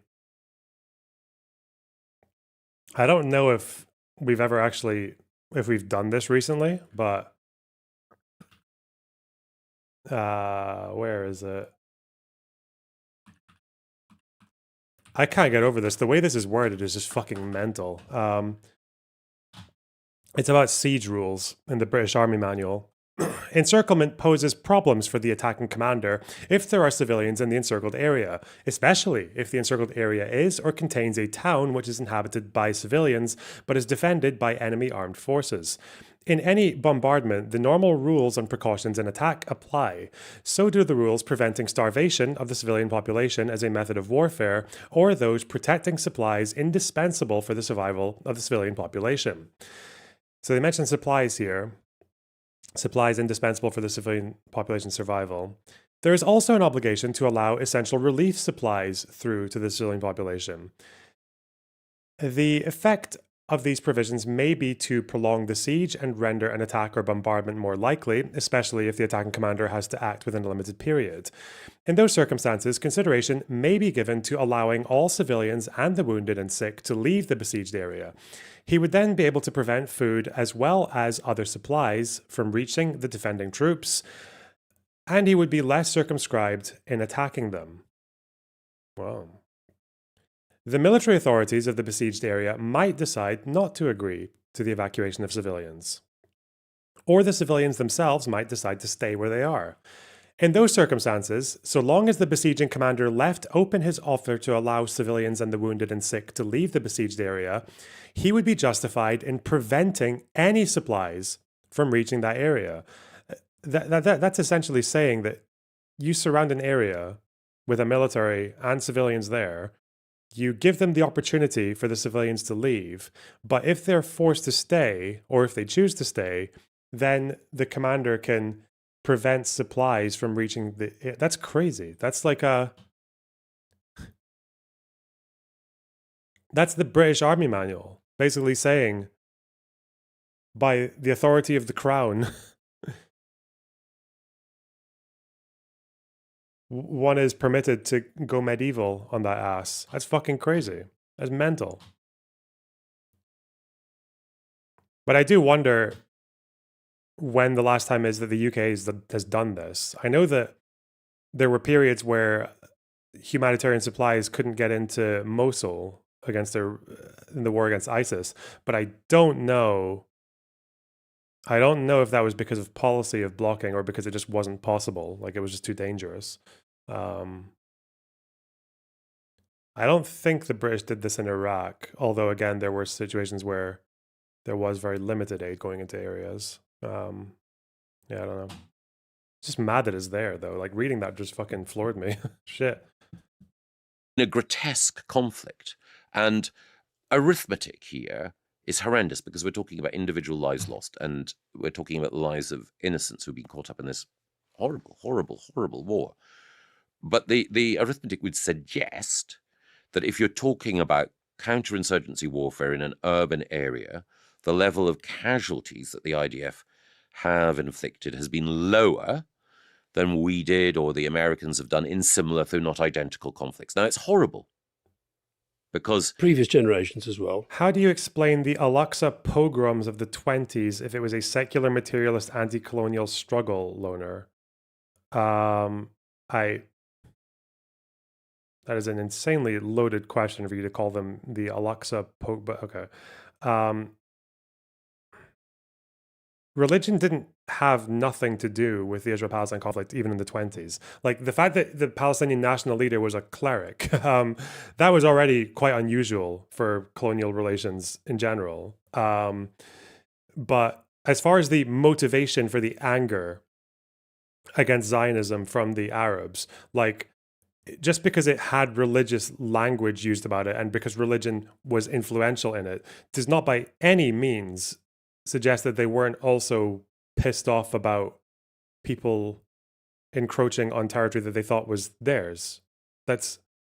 Why do you think all of the fighting that took place over places like Afula, like in the Jezreel Valley, why do you think it was, in one sense, they would say that, well, this is the site of a fucking fort that was captured by Saladin 1,000 years ago. But then they would also say that people are being evicted in the fucking hundreds or thousands. So, I'm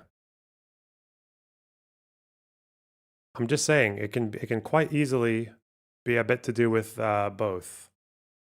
And not all Arab nationalists who oppose Zionism were religious.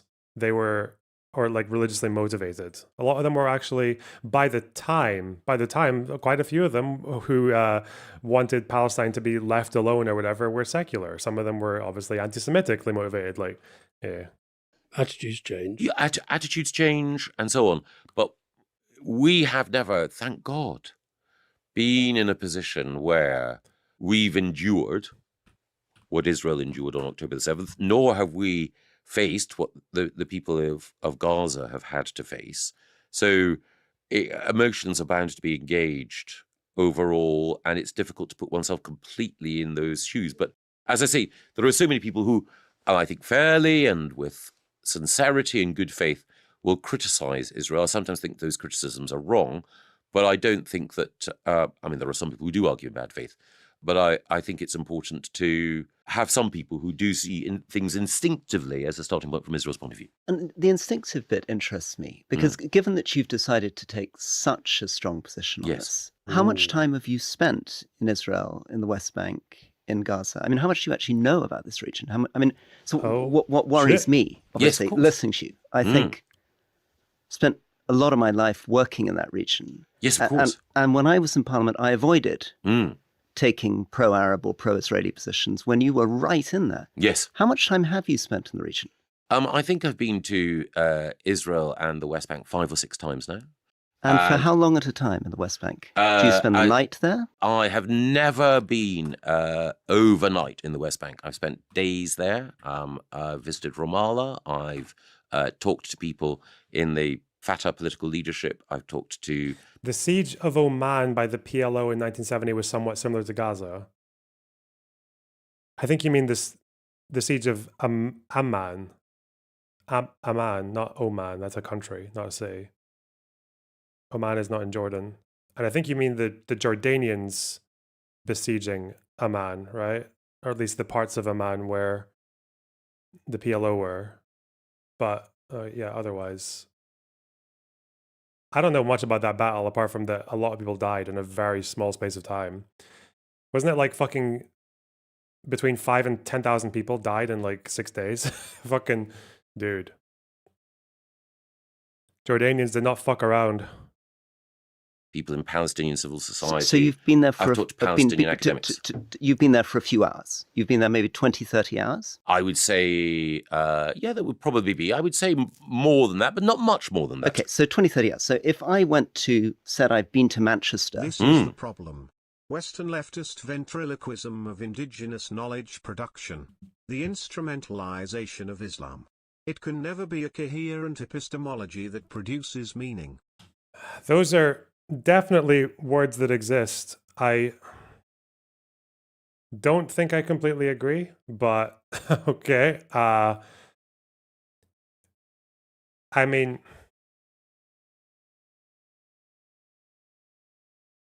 we can just look at what some fucking I don't know why I'm biting this shit, man. I should organize it into a more, like a single doc on just what anti-Zionist people said in the Arab world. Fuck me. Just read Rashid Rida. Yeah, Rida is one of many Arab nationalists who oppose Zionism. Actually, Rashid Rida was one of the ones who was late to the party.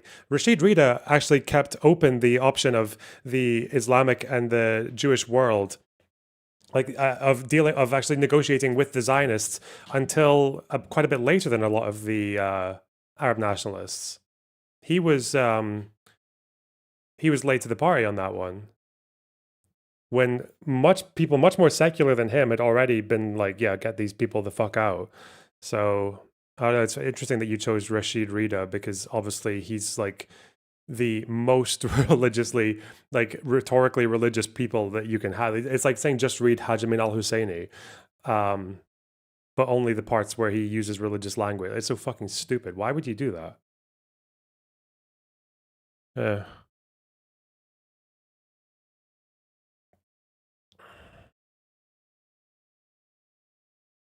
On 5 occasions, and I've met some of the leaders, and I'm now going to make Manchester my big issue. And I'm going to have very strong views on Manchester, and I'm going to...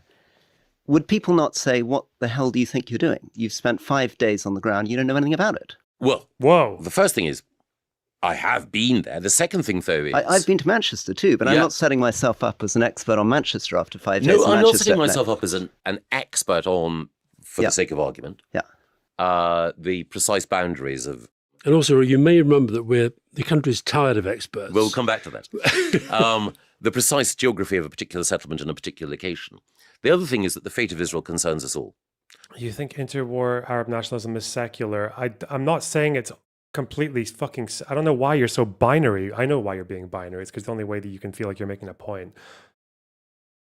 The arguments that people made against Zionism before World War One, even before World War One, was a combination of secular and religious rhetoric, although the rationales that they tended to use were mostly secular. Like, they would say things, like, even if they were wrong, even if it was Najib Azuri, like one of the Christians, actually, one of the founding voices of Arab nationalism, he was one of the first people back in like 1905 to say that the Jews were going to take over fucking Palestine. And the stats that he used, he claimed that there were already 250,000 Jews in Palestine at that point, meaning they were half the population. And he also argued that they owned most of the land. So he was factually wrong, but he was making secular arguments. He was a Christian.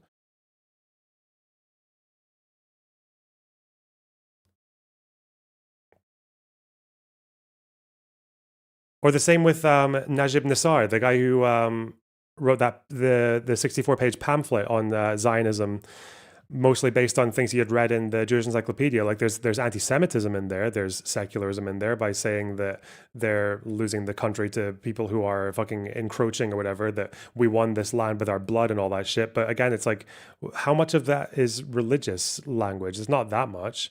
Arif al-Arif, the Gazan dude who became the mayor of Jerusalem, talking about how the Zionists were going to gradually take over village by village, town by town, and then eventually Jerusalem was going to be sold. That's the secular reasoning again, talking about things being sold. So there's more demographic concern in these like pre-World War I Arab journalists and op-eds than there is religious rhetoric. This is like proto-nationalism. That's what this is. Anyway. This is the problem. English hipsters colonizing the Scottish chip shop experience. The instrumentalization of iron brew. It can never be a coherent culinary epistemology that produces meaning, Ken? Thanks very much for the £10, 10 euros. Sorry, you know the word Ken when you're looking euros. Wow, it's possible. Oh, so they were. Wait, so you're just going to assume that they were all pan-Islamists?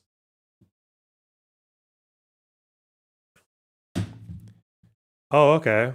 Well, then I guess it's unfalsifiable then. So they can talk about non-pan-Islamist shit for the majority of their work,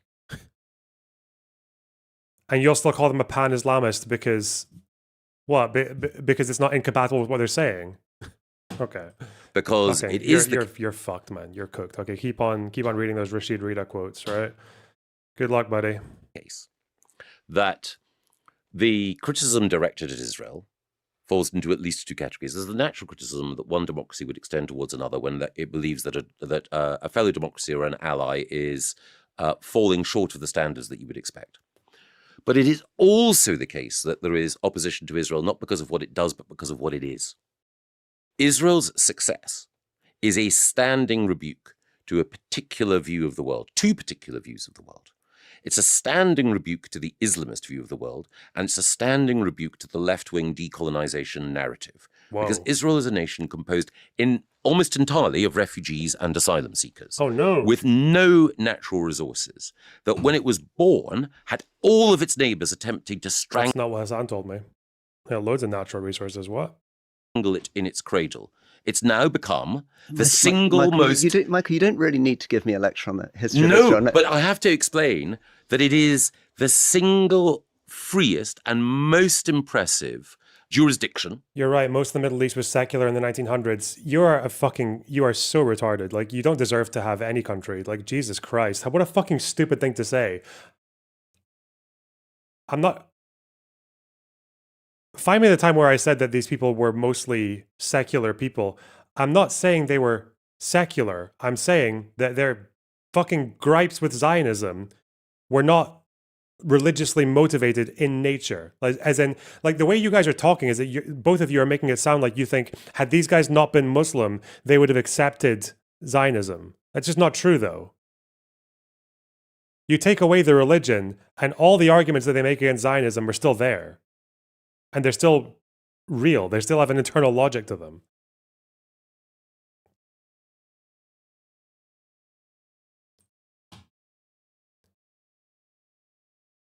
Like, is that what you're committing to? Fucking Schilt and Fish. You think that if the leaders, the Arab nationalist leaders in pre-World War I, you think if these people were not Muslim, they would have accepted Zionism? They'd have been fine with it. Really? Can you commit to that? Can I just hear you, both of you, say that so I can move on and stop wasting my fucking time trying to reason with both of you, please? Please.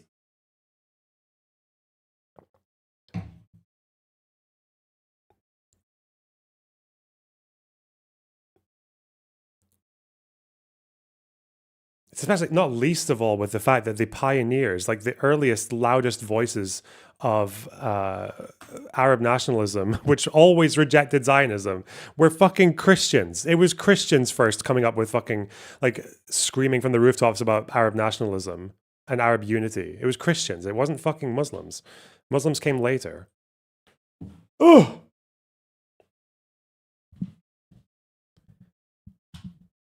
The single freest and most impressive jurisdiction. From Morocco to Delhi. And you have to ask, well, why has that happened? But also, why does it inspire such strong feelings? So when I was at the Labour Party conference, I asked Owen Jones why he spent all his time criticising Israel and didn't show any concern for Sudan or for what was happening in Xinjiang. And could it possibly be that Sudan is not presented as our central ally? That Sudan is not a country that the United States has been providing. That's a good argument. That argument's fine if you're American or like British or German. I don't know why the Netherlands like gives a why a Dutch leftist would give a disproportionate fuck about Israel compared to, but who knows? Who knows? Millions of dollars of direct military support to. I feel like it's not really proportionate to the amount of military support we give to the country, because I feel like all over Europe, people have these opinions, regardless of how much their country is actually helping Israel. That Sudan has not been at the center of our entire political structures for 60, 70 years in the way that and that actually, to compare Israel to Sudan, given that Israel is a liberal democracy and one of our closest allies, is profoundly patronizing to Israel. No, I think what happens is that people want to... Because it seems to me it's a possible double standards here, right? Well, there are double standards. Arab nationalist anti-Semitism was essentially imported from the 19th century European anti-Semitism, which was primarily secularized and radicalized by that point. Well, only that's partially true as well.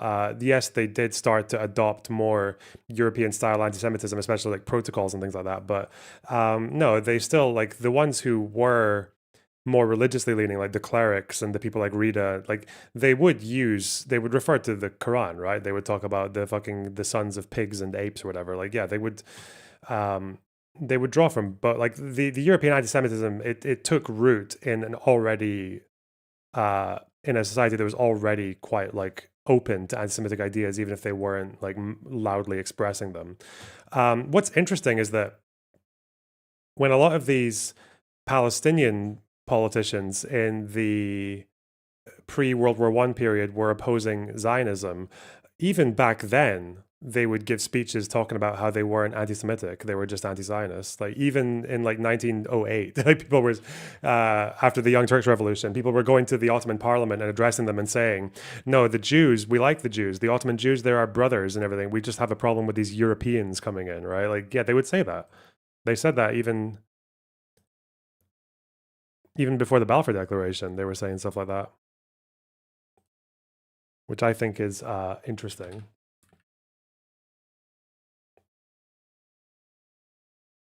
It was Ruhi al-Khalidi, who was one of those ones, the guy who wrote, he wrote like a 120-page long script about Zionism from an Arab perspective. Yeah, he insisted that his position was anti-Zionist and not anti-Jewish. Yeah.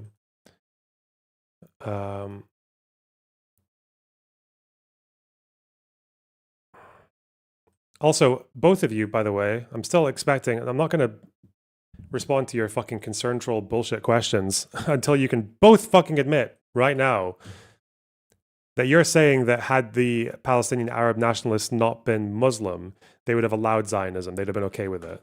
I need to hear that from both of you, because otherwise, waste of fucking time, both of you. And they apply to Israel. On the one hand, Israel is held to different standards from other countries. This is becoming very whataboutery. So on the one hand, a liberal democracy within a rules-based international order, and on the other hand, Sudan.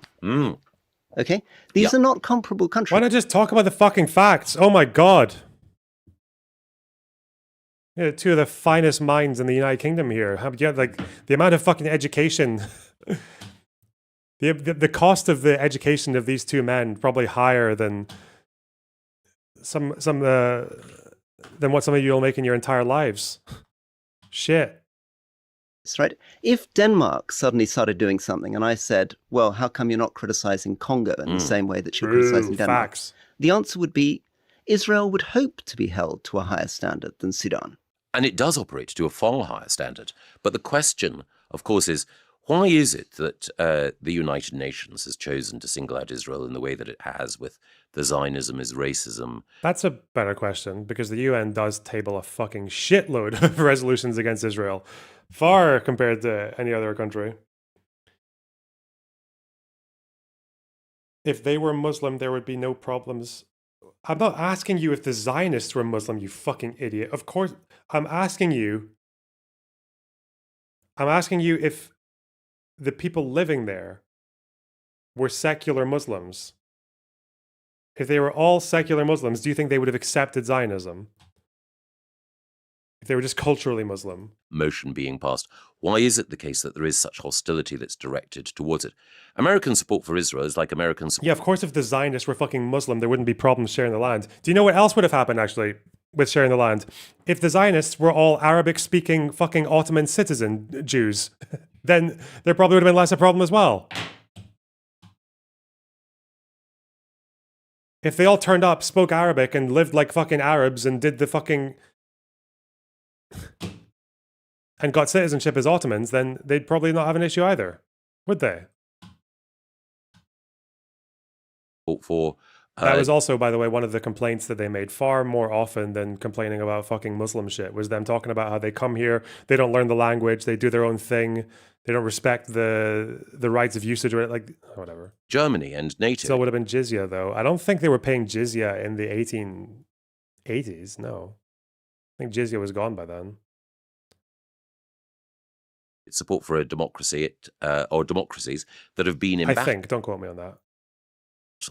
Why is it that all of Israel's enemies, its neighbors, until recently, have tried to not just check its manners?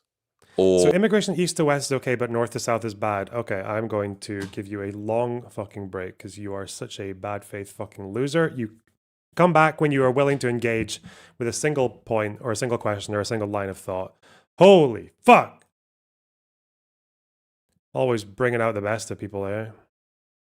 Or see an alteration in its policy, but eliminate it. And why is it that it's so important that we recognize that? Because anti-Semitism mutates over time, and anti-Semitism, from having been a religious prejudice and having been an ethnic prejudice, is now a prejudice against the Jewish home and a desire to tear it down. Last one on this, Michael, because I understand your position. I was always profoundly confused in Parliament by British parliamentarians setting themselves up as advocates and friends for foreign countries. Right? I didn't take paid trips to Denmark. I didn't take paid trips to India or Israel or Saudi. I mean, these things were... I didn't think I needed to be a conservative friend of Israel, conservative friend of the Middle East. When people said, you know, what's my position on Kashmir? My answer would be, I'm a British politician. Now, and that's somebody who spent most of his life working on foreign affairs. So one of the things that interests me is, would you say what you said about the Jewish community in Britain, about the Muslim community? Would you say that you feel, what was your phrase? I would say love and affection and admiration for what they've achieved. Would you say that about the Muslim community? I would say that about people from within the Muslim community. I would say that about very, very dear Muslim friends. But I think there is something about the Jewish story, and in particular the Jewish experience in the 20th century, and the efforts which we've seen to destroy Jewish civilization, the Jewish race, and Judaism, that touches me in a way that isn't true of other communities. And I think that it is the case now that history teaches us certain lessons. And one of those lessons is that the safety... Who was the dude who said that, fuck. It's in the Neville Mandel book, isn't it?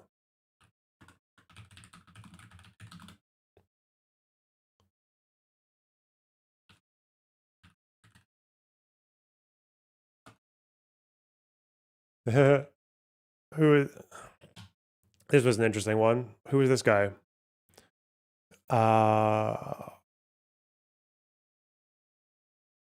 It was the Mukhtars of several villages around Rehovot.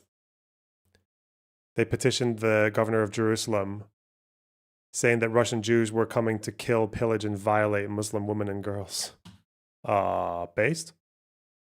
Whoa, shit. They did the thing.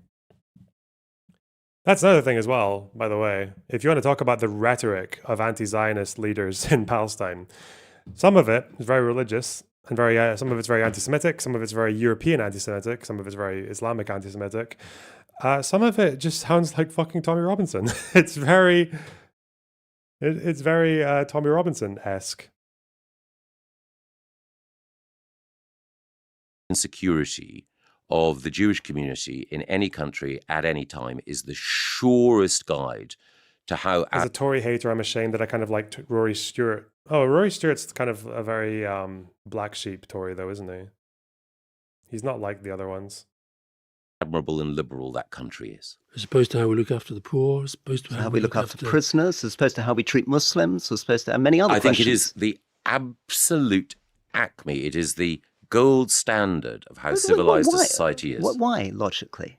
Because history shows you that whenever countries are moving towards authoritarianism, whenever they're moving into dark territory, it's the Jews who are turned on. But Michael, it's also the case that if one looks at those societies that were most liberal at any time, the Netherlands, for example, in the 16th and 17th century, Britain at the end of the 19th century, America throughout most of the 20th century, the most enlightened countries are those in which Jewish people have felt most safe. In which Jewish people feel most safe, and I agree with you on that, and in which minorities in general feel most safe, and in which human rights are respected, and particularly the human rights of minority groups, of which the Jewish community is an incredibly important example. But the treatment of the Muslim community in Britain would also be a gold standard test for a civilized society. The treatment of British Muslims, the treatment of British Hindus, the treatment of British Sikhs matters to me because, like you, I have a certain idea of Britishness, which means that how you treat every citizen, and indeed every person, even if they're not a citizen, who is subject to British laws and paying British taxes, is a key element in civilization.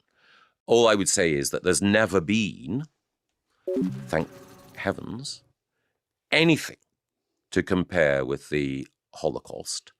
It was a unique crime, the worst evil of which mankind has ever been guilty, and it was directed not at a section of any population for random reasons. It was directed explicitly. God, this clash over Israel-Gaza really has so much to do with Israel and Gaza, doesn't it? Maybe they'll get to the maybe they'll get to the Israel-Gaza part in the last 4 minutes.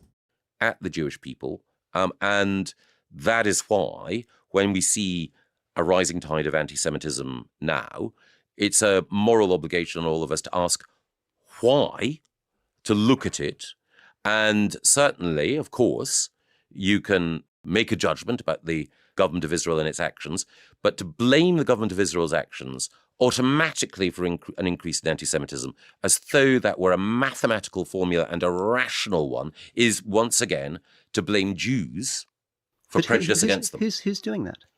Well, I mean, you're talking to me as though I'm doing that. No, right? You're not doing it, Rory. Okay, right. But it is emphatically the case that if you venture onto our streets or walk into the whirlpool of social media, you will find people who will. We've seen it in recent weeks, and some of the people who've been commenting on whether or not the fans of Maccabi Tel Aviv should be allowed to watch their team play Aston Villa.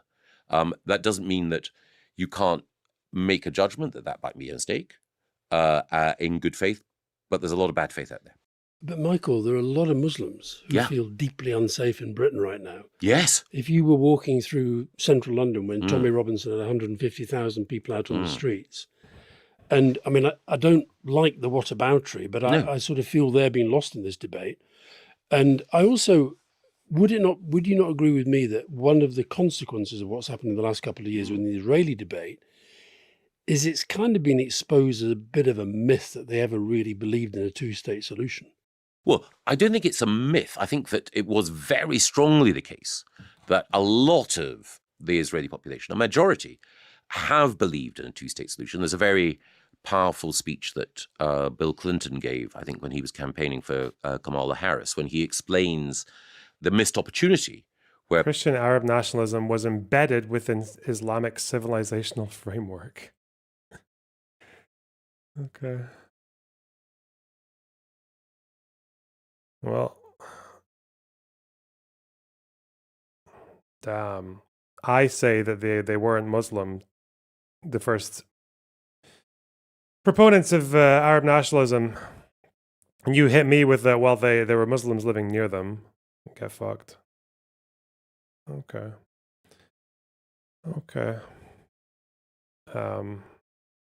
Dude. Are there any jihadists in my neighborhood who just fancy an easy target? I wonder. I'll go down. I'll take one. Why not? It's a joke. the Palestinians were offered what was not a perfect, but certainly a good deal, and they walked away. I think things have changed, undoubtedly. I think support for a two-state solution in Israel has been ebbing, and I think it's been ebbing as a result of what's happened in Gaza. Israel, of course, withdrew, Hamas took over, the nature of that rule, and other factors. Fucking retard doesn't even know what he's talking about. Like, the two-state solution and faith in the two-state solution collapsed after the Second Intifada. Like, I mean, it was long fucked. It was long shagged before the fucking results of Israel's pullout of Gaza showed themselves. Okay. Has meant that that's diminished. And then, without, I hope, being naive, because who knows where the Trump peace plan will go, if it is the case that you have an absence of violence, and it's like you're looking at the fucking, they're cleaning up the wreckage post 9/11, taking down those little like fucking scraps of building, and someone says, "Damn, these buildings are they're deteriorating."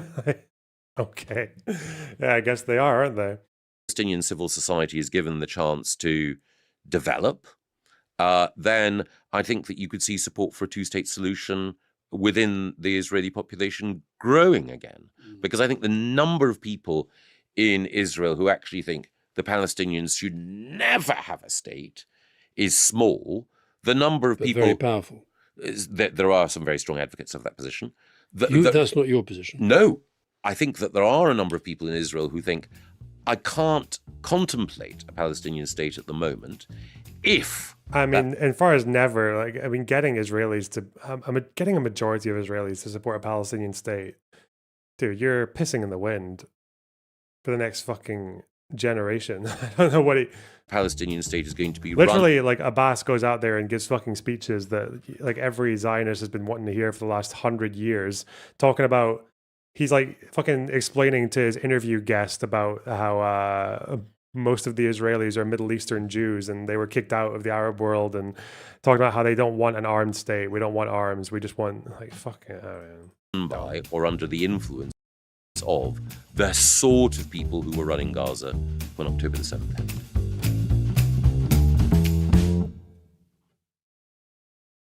Wow. Amazing. What else do we have Gaza-wise? He said they were forced to emigrate, yeah. Yeah. Jesus! Effort post, Haviv tweet on Mamdani. Oh, wow. Let's go. Wow. Why do you guys keep asking about Mamdani's opinions on Israel-Palestine? Why do you do that?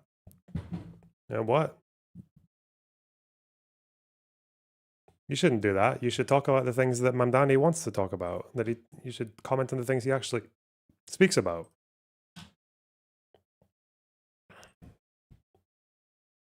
Like Israel-Palestine. Okay, let's see. I appreciate the tone and challenge. Wait, who said this?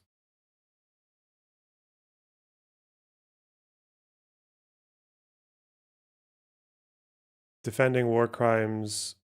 Wait, what the... At least you earn your $7,000 per tweet with long verbal diarrhea. Oh. Listen, this is less interesting than the $7,000 per tweet. Because I had a look into it. Did you guys know that there are people out there who get paid $7,000 USD per post to say nice things about the Jewish state of Israel on Instagram and TikTok? Allegedly. It was this article from Responsible Statecraft saying that Israel was paying influencers $7,000 per post. Like, whoa. That is an expensive post. Very expensive post. And I've seen this claim going around for a bit, and to me it's just like a meme. Or I thought maybe they're paying like some massive fucking celebrity for the odd post here and there, maybe, or it's just disinformation. So I just didn't really make that much of it. But it turns out, you know, it's got backing. Okay, it comes with a FARA document, the filing, and I didn't know that. I didn't know it actually came from FARA records. So I had a look at them. FARA is the Foreign Agents Registration Act. It's basically if you're a country and you want to involve yourself in American politics with your money, then, or if you're a foreign national or whatever, then you have to register with FARA. It has to be very transparent because obviously foreign influence in elections, blah, blah, blah, transparency, good. That's why Tim Pool's contact, Lauren Chen, and the people who were paying him, the RT people who were paying Tim Pool, Lauren Southern, Lauren Chen, Benny Johnson, the people who were Dave Rubin, the people who were paying them through a fake Russian entrepreneur / philanthropist called Edward Gregorian. They got in trouble because they didn't register for FARA. They tried to hide the source of the money with shell companies. So in the case of Israel, they've filed properly. And this is where the evidence, you got like amounts here, Government of Israel through Havas Media Group, Germany. You've got the receipts here for various expenses. And then down here, you've got influencer campaign. Development phase, influencers, production of 5 to 6 influencers begin creating content. Onboarding additional influencers, post volume 25 to 30. Now this page has been updated since the article here went out because it goes all the way up until the end of November, the end of this month. But it already came here when, this was already public when they were just doing for 3 months. So July, August, September. You can see here 140,000 USDs, 200,000 for, it says 3 to 4 influencers, 25 to 30. It sounds like big money, right? Big money. Well, how did they get that number, 7,000 per post? Well, let's look here, the first one. They got 5 to 6 influencers creating content, post volume approximately 25 to 30. Okay.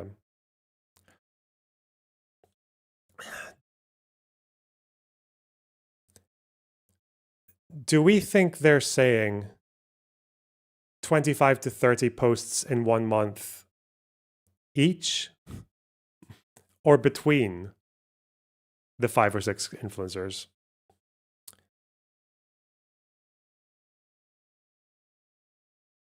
$25 to 30 posts each or between? Give me your answers, chat. Each or between?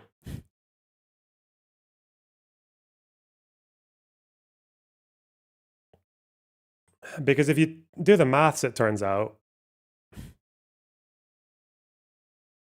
each. You'd think it's each, right? You'd think an influencer on TikTok and Instagram makes 25 or 30 posts in 1 month each.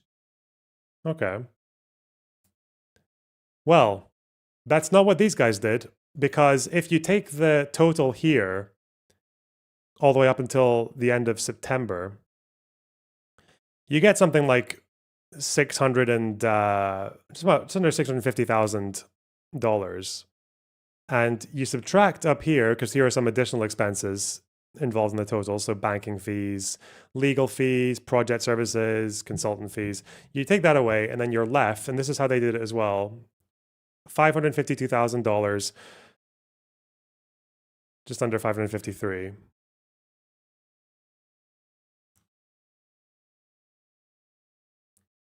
But if you assume that it's just 25 to 30 posts between the 5 or 6 of them, well, you get 3 months, 25 posts each, 70 or 30, 75 to 90 posts. And if you divide the total, this is also assuming, because it says here, influencers in production. It's assuming that the influencers just get all of this money. Well, then, if you assume that, then you would get 552,946 divided by either 75 or 90, and you get something between $6,143 and $7,372 per post. So you round it 7K. Higher estimate, I guess. Yeah, assume that 7K per post. The question is, does that mean that the Israeli government it found 5 or 6 influencers who would make like what, 1 or 2 posts a day, or 1 or 2 posts every month. Why? Why does that make sense? If you're trying to boost propaganda for the nation. Please tell me this was Likud. Well, this was government of Israel, so I'm imagining it would be, yeah. That's how they got the calculation. Now, obviously, that's not what they did. If you bring it to a more normal calculation, if you assume that it was 25 to 30 posts per influencer, then they do this thing where on 1 month you got 5 or 6 influencers, then they add an additional 3 or 4, then another 3 or 4. So the total number of posts increases. So if you add it up like that, if you assume that the 5 or 6 influencers start with this, and then you add the extra ones and then the extra ones, then you basically get around 745 to 900 posts total, which really, by that rate, gives you about $614 to $742 per post, Instagram or TikTok. It's not for a tweet, it's for an Instagram or a TikTok upload, which actually is the going rate. It's the going rate for mid-tier influencers on both platforms. 50 to 100K followers, 600 to 1200. TikTok mid-tier, 500 to 1000. It's normal. It's just a normal sponsor, basically. It's a normal sponsor rate. That's when I was a YouTube channel with 100 to, or just a bit over 100K. Yeah, this was about. Yeah, it was within this window for YouTube integration. This is about right.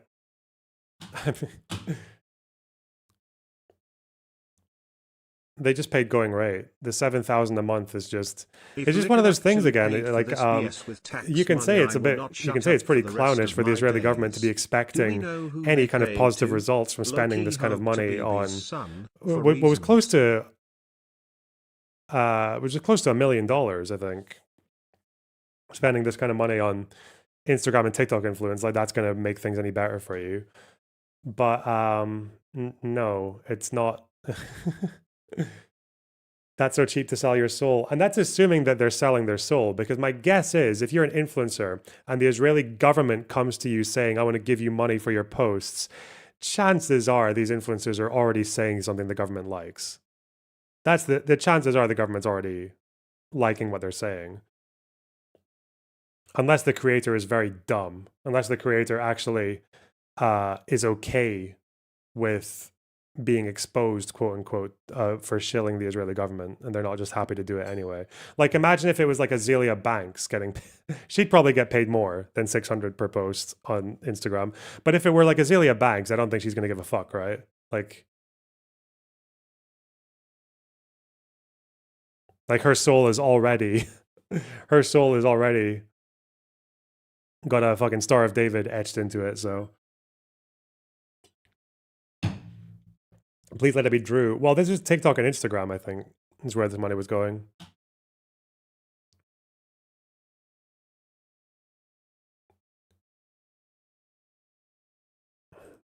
She's a highly volatile stock. Yeah, maybe. It doesn't actually say, there's no indication of who the creators are. But it's just one of those things, again, where there's no such thing, there's no claim about Israel that anyone can make that doesn't somehow get amplified on steroids, like the Incredible Hulk. There's no claim about Israel doing anything bad or embarrassing or criminal that doesn't just get fucking exaggerated 20-fold. It's so stupid. 7,000 a post. Okay. How did someone read this and think, how would that even make sense? Because they keep adding influencers to the campaign. First it's 5 and 6, then it's an additional 3 and 4, then 3 or 4. So you go from 5 or 6 influencers to 11 to 14, and then the post volume stays the same. So what, they just dilute their output over time in a propaganda campaign? Like what? That doesn't make any sense. Very dumb.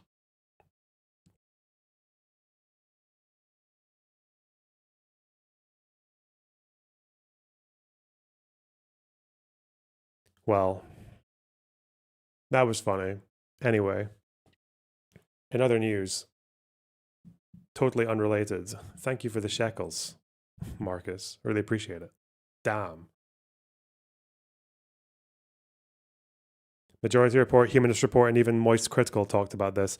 Again, I just thought like maybe they would do that for a big name, maybe, but whatever.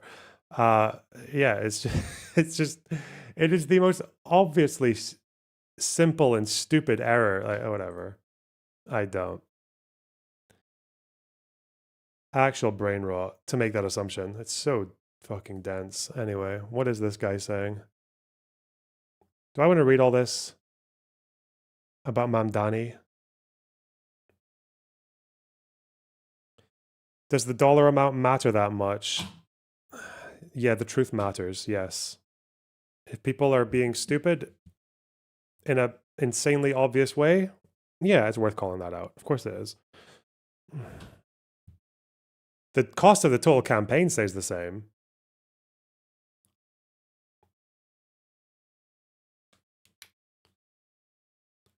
But yeah, I'm kind of like, my tolerance for this whole, someone makes an extraordinary claim, you explain that it's an extraordinary claim, that it's about 10 times more radical than they're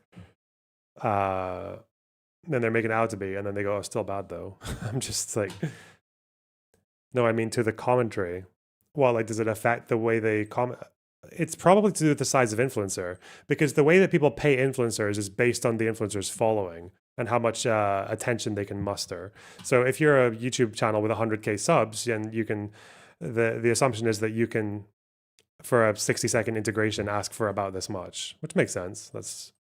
Or if you're over 100K, then you can go to this window here, 1500 plus, which by my experience, that this is accurate. These windows make sense.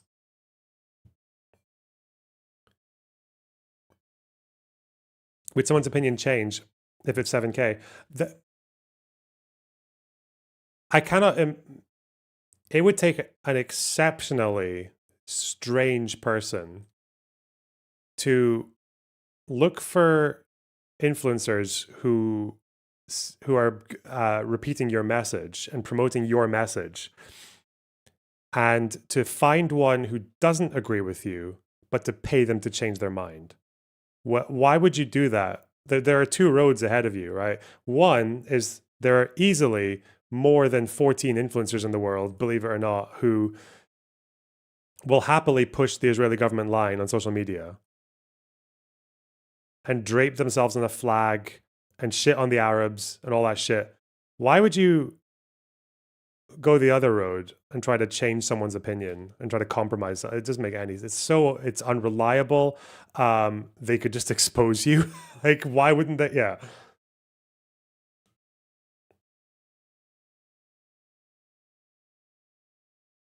Yeah, Avi does it for free. I do it for free. I'm joking.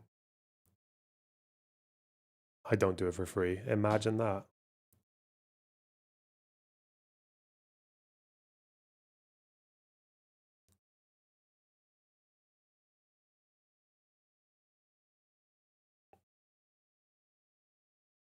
Okay.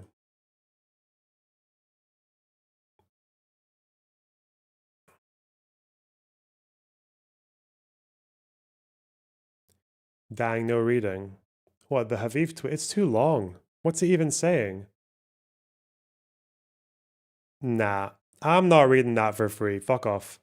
Ha. I do it for donos. Super chats. 7K super chats. Let's go. All right. Until then, where's the fourth guitar gone? Oh, I've been learning some Bach.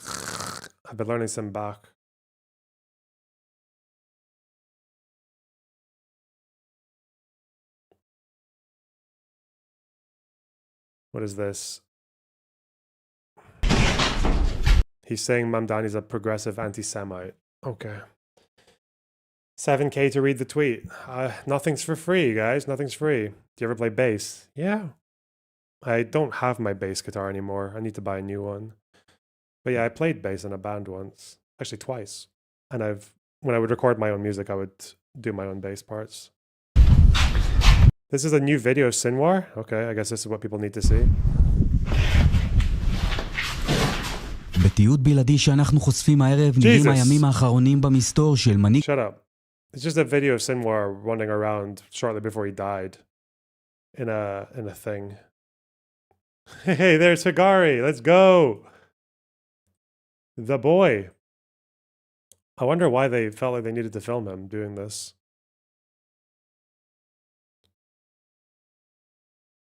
Why?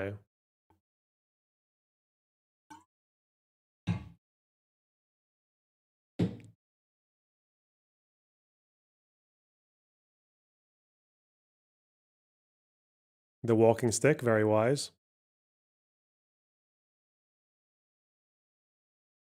How did they get this footage? I don't know. They must have, well, obviously they killed those 3 guys, right? They must have just found it in a tunnel, or they found it on their person, because it seems like they're just like maybe using a handheld.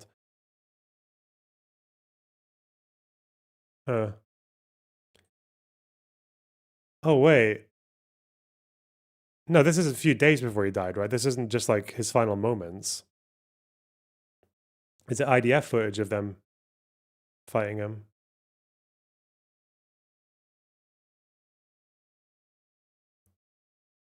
Oh yeah, this is yeah, they saw a cell. I didn't know this. What the fuck?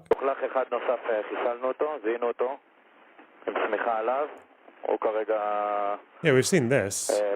I didn't know they had footage of them actually going up to the thing. It's Al Jazeera footage. Oh. Wait, is it? I thought this was released by Israel. אחד המחבלים התפצל מהיתר וברח פצוע לקומה השנייה במבנה. בהמשך התברר שמדובר ברב המרצים. You know, the drone killed him. No, I thought the drone was surveying. Wasn't it? I thought the drone was surveying. I thought he was killed by a tank. יחיא סינואר בכבודו ובעצמו. רואה את הפרצוף, ואנחנו מדברים בינינו ובין עצמנו, חצי בהלצה. וואלה, זה דומה ליחיא סינואר. אני אומר, אפילו אנחנו אנחנו לא מאמינים. בסדר? אבל שולחים את זה הלאה, גם מתוך סקרנות, וזה מגיע גם למפקד. Okay. Wait, what's this? New footage. פצוע על ספה.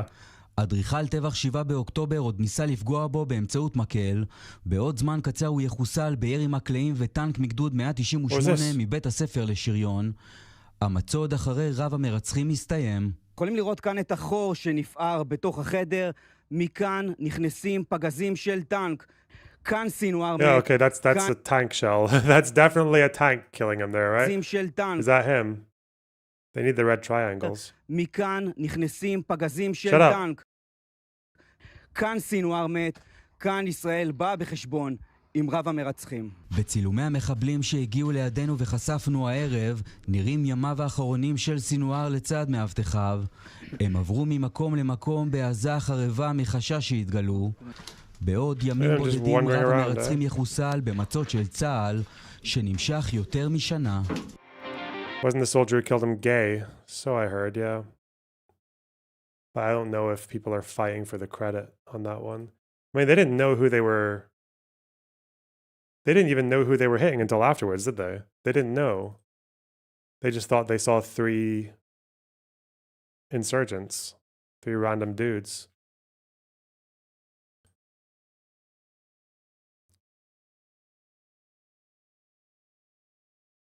Oh shit.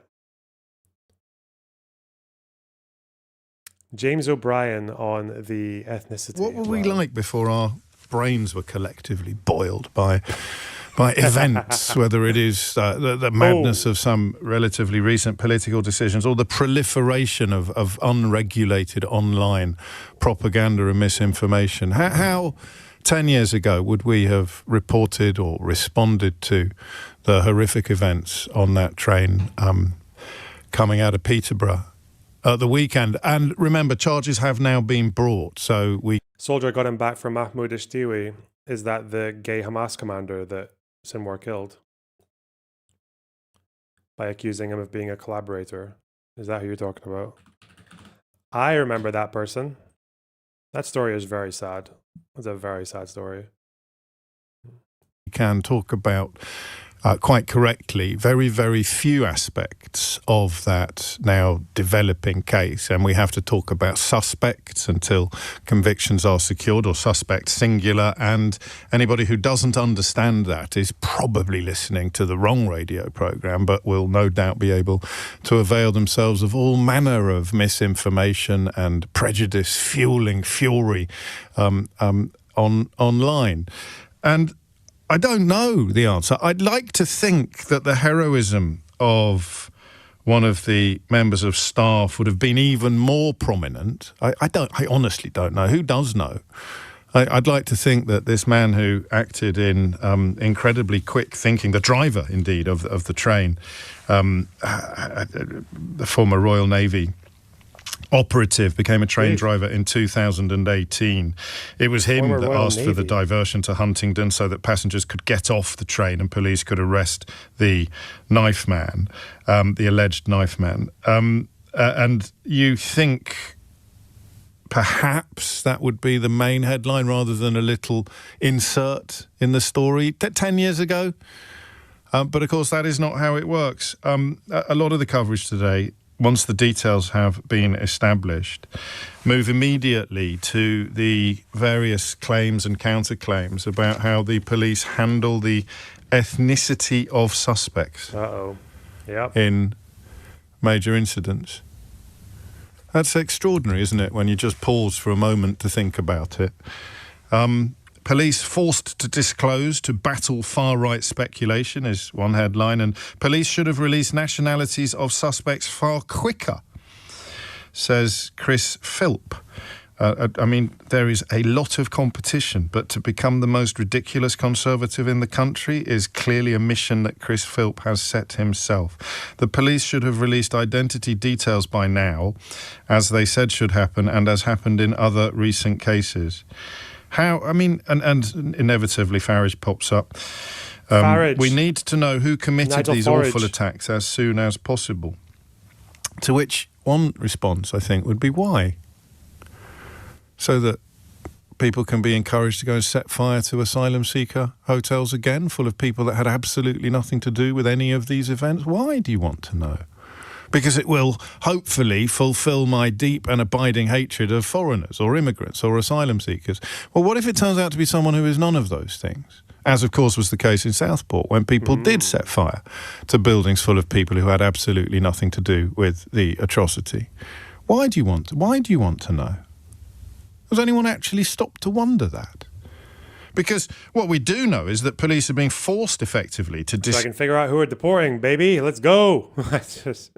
Bro, why do they... Normally when there was a... I'm trying to think. No, I don't know, because obviously when you have things like Darren Osborne ramming his fucking car into a mosque and killing one person, like when you have that shit happen, and that guy had been obsessed with Tommy Robinson before he did what he did. His partner said so, that he was watching Tommy Robinson all the fucking time, and he was in a fucking depression rabbit hole not long before he did the attack. No one made that like, I feel like the control over the narrative is just not there for this side of things. Close the ethnicity of suspects precisely because people like Philp and Farage want to make something of it. But one thing I've noted is that when people turn out to be British, as was the case in Southport and as appears to have been the case over And then the people week. respond to that with a picture of a fucking black person, be like, "Oh, you're calling this British?" Fuck me, man. Fucking hell.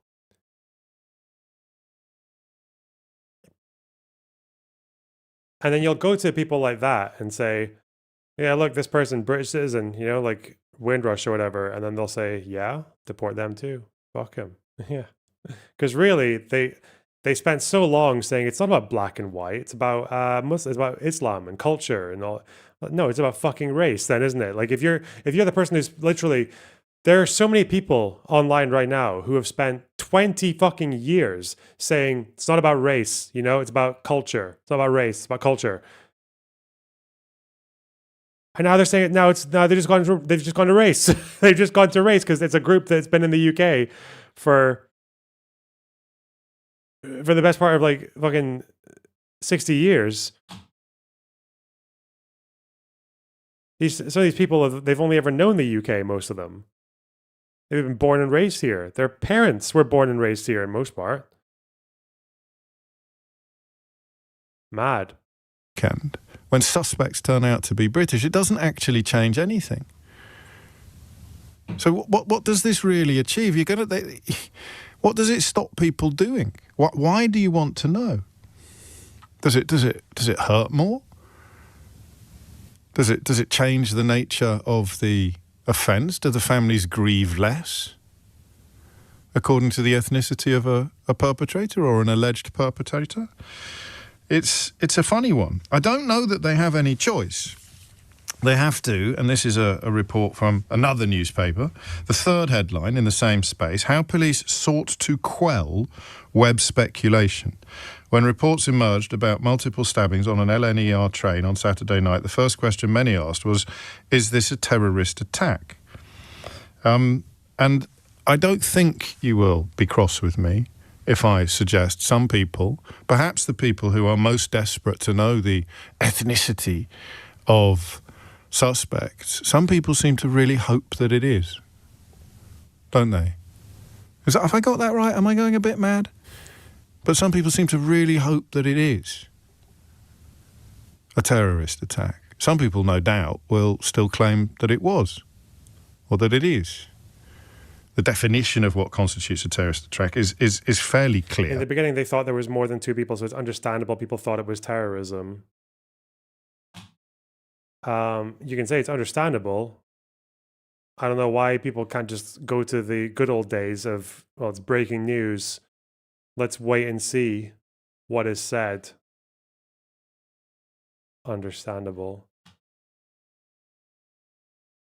Is it understandable now that we found out it's one person and that he's not a Muslim migrant refugee fucking boat arrival, and people probably still want to deport everyone from the same group as them? Is that understandable? But the last time this happened was when a car was driven into a crowd of people in Liverpool. Again, a live and unfolding case. But it ceased to be a terrorist attack, or people ceased to believe it would be, although I'm sure online you can find people who think that has been misrepresented and misreported as well. But it's a funny one, isn't it? So this is a proper change that has happened in our society. And I think all I really want to do this morning is ask you whether it's a change for good or a change for bad.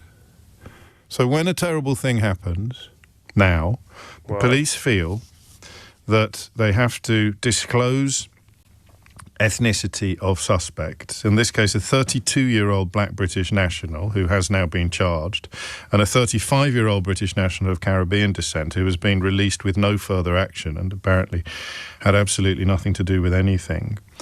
But the ethnicities are now released. I suppose you have to acknowledge that some people will pick up on the fact that this suspect is black and somehow manage to turn that into racist propaganda or racist embellishment, just as they did in Southport. But I mean, I think we're all pretty clear on what the word British means. Even the racists will allow black people to be British. It's just English that you're not allowed to be. If you're Rishi Sunak, Suella Braverman won't let herself be English. I'm allowed to be British, but I'm not allowed to be English. So we're all pretty clear on what British means, and yet they feel this guy has not seen my Twitter feed today. My God. That is not what I'm seeing. I'm seeing so many people saying that it's not British, and they just post a picture. They post a black man's face and say, "What? You're calling this British?" Need to release the Britishness. If it's more than one person, what would it have been? I don't fucking know. Sometimes 2 people can commit a crime and it not be terrorism. What are you talking about? Terrorism has to do with whether it's ideologically motivated. You can have 1 person and it'd be terrorism. You can have 5 people and it'd be a gang problem. What the fuck? What would it have been if it was more than 1 person? Jesus Christ. In order to establish You're a real piece of work, aren't you? Geese. It's presumably not somebody recently arrived here or not somebody here having had their asylum application rejected or waiting for their asylum application to be processed. What does it achieve? I wondered after South... Do we have a motive? Couldn't it still be a terror attack? Yeah, it could be. Yeah. It's just that we haven't had the information on that yet. They haven't disclosed the motive yet. Paul, what happens when an atrocity is undertaken by somebody who does fit the template of the racists? Somebody commits a terrible crime who is waiting for their asylum application to be processed, or who is here illegally or irregularly. I mean, who is responsible for that attack except the person who did it? Well, I think in the minds of people like Farage and Philp, unless they tell me otherwise, the desperation to know the ethnicity or the identity details of people in these sort of situations is built upon a hope that you can use it to make a point about lots of other people who had absolutely nothing to do with the events. Listen, I often say to you, I hope I'm wrong. And sometimes I say it in a vaguely performative way. And sometimes I say it knowing that I'm not. But today, I really hope I'm wrong. Why would they want to know? Unless, and the police release it to stop lies, but what happens when it's true? What happens when a crime is committed by somebody? I think about school shootings in the United States of America quite a lot, and nobody ever tries to turn that into a political point about the ethnicity of perpetrators or the masculinity of the massive majority of perpetrators. I think latterly there's been an attempt to try and hang it on transgender people, but goodness knows, unsurprising though that is, even by the standards of that discourse, it's pretty desperate when you look at the historical statistics. This desperation, is there any more to it, I wonder, than an attempt to conflate... Yeah, he's not online very often, is he? He doesn't know how bad it is, or maybe he knows how to separate the bots from the real people. Guilty with the innocent. To be fair, the trans thing is more American, but obviously we've got Elon Musk fucking whispering in the ears of half the nation now. So yeah, the next time a trans person in the UK does something, maybe it will. They will make that into a big fucking crusade against that community. Is that all it is? Why not? 0345 6060973. Is it just to appease racists? To appease people who, if somebody of a certain background commits a crime, are desperate to claim that all people of the same background? It's why that phrase fighting age men has become very popular among the desperately hard of thinking. Why don't they say working age men? And the whole point about the because they're stealing our jobs. What? Can you imagine if these people, you need to hear what they're saying, but through the eyes of these people don't like feminists, right? They don't like radical feminists. Can you imagine some radical feminist on fucking Tinder, just swiping through fucking, oh yeah, okay, good looking. Hey, James, yeah, okay, yeah, 34, likes fucking, likes hummus, doesn't think pineapple belongs in a pizza. Okay, we'll put up with it. Oh God, 34, fighting age male. No, it'd be like that all day. I'd be trusted around a fighting age male. Course surrounding immigration used to be these people are coming here and they don't want to work, they just want to sign up to our incredibly generous benefit system. Spoiler alert, it's not incredibly generous, but that's never stopped a Daily Mail columnist. And now people who are keen to and capable of working come here, and rather than pointing out that it would be a good idea to let them work, you describe them as fighting age rather than working age. Am I a fighting age man? I'm 53. I mean, in what other context would you describe someone who's 25 as fighting age? A fighting age footballer scored a hat-trick for Carlisle United this weekend. A fighting age pop star has gone to the top of the charts again.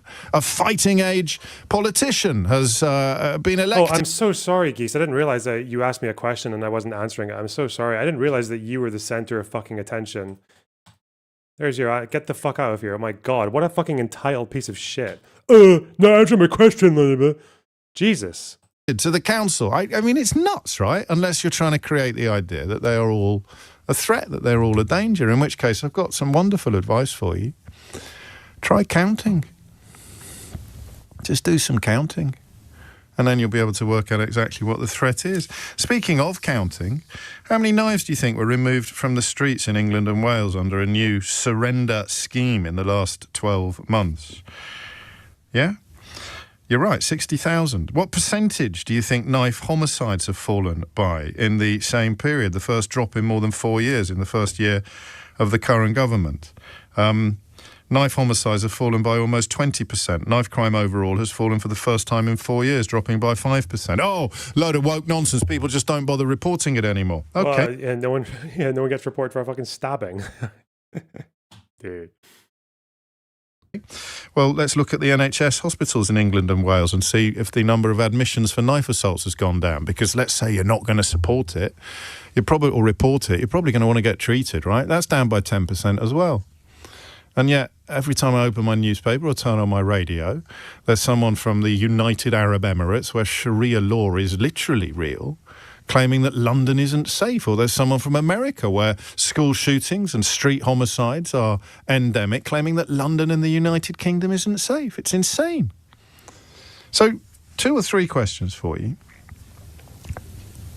Why are people so desperate to know the ethnicity of suspects? And I think there are only really 2 answers to that question. Or rather, I think there's only one answer. And it's people like me who are prepared to articulate it, because we're not part of the phenomenon. Why are people so desperate to know the ethnicity and background of a suspect in a terrible crime? Because they're hoping to make points about people not involved in the crime who have shared characteristics with the culprit or the suspect. And of course, if you're one of those people, I don't know that you're going to say that ever out loud. Some will fall off the tightrope, but most of them will pretend that they're just asking questions, or they've got legitimate concerns, or that the security services are keeping things from us to whip up paranoia, bogus victimhood. I wonder what we'd have done 10 years ago. Focused on the victims and praised the heroism of the train driver. I don't know. I suppose. What happened to the United Kingdom I knew as a boy.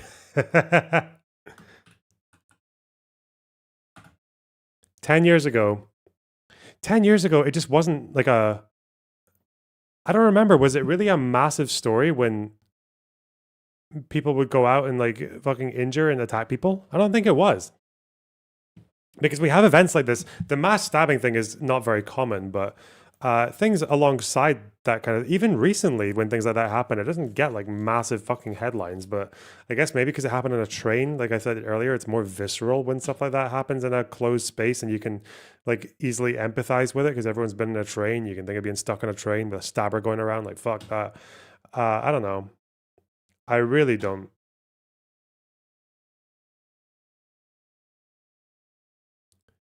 It does feel like immigration and racial discourse in the UK has become so amplified just in the last couple of years. Like it's happened really quickly.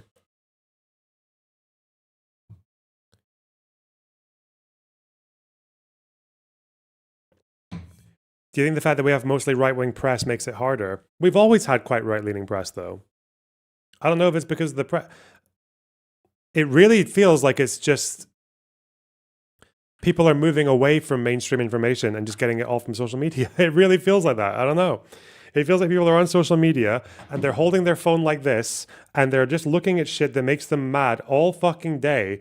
And when you try to explain to them any kind of like factual, statistical reality or whatever else, or logic behind the things they're asking for, that you sound like you're just telling someone that their feelings aren't valid and that they hate you. I don't know. What left-wing press do we have in the UK? I mean, we have The Guardian, the Independent's kind of left-leaning, I guess. There's not much, though.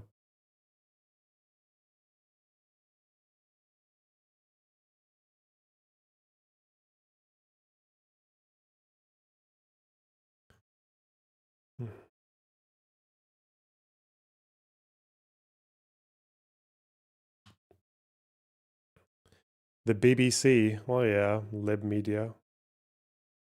Channel 4. It's quite left-leaning.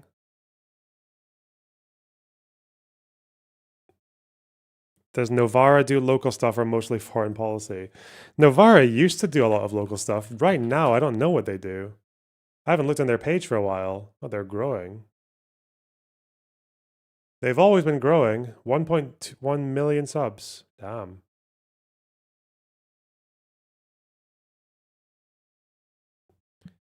The historian who thinks culture made capitalism. Okay. I guess they kind of do the thing where they just churn in the hope that one video gets, like, somebody's got like 5.8K. Hey, there's no justice. I know her. And then some of them go, yeah, they blow up. Yeah, okay. Okay, what are they talking about though? Russia and Ukraine. Mamdani. Your party. Yeah, she is. Yeah. I used to raid this person quite a lot. I know her kind of well. Yeah. I think she still has Discord perms. She talks in here whenever she wants. Yeah. Keir Starmer refuses to rule out rise to income tax. Aaron Bastani is bigoted against stabbers. What? What's he saying? And who's mad at him?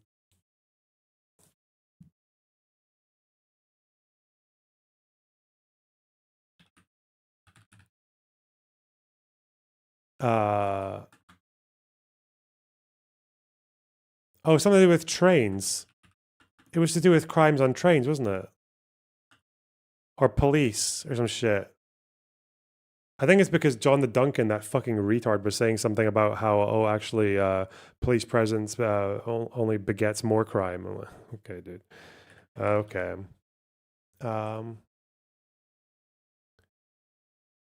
But those two fight with each other sometimes, don't they?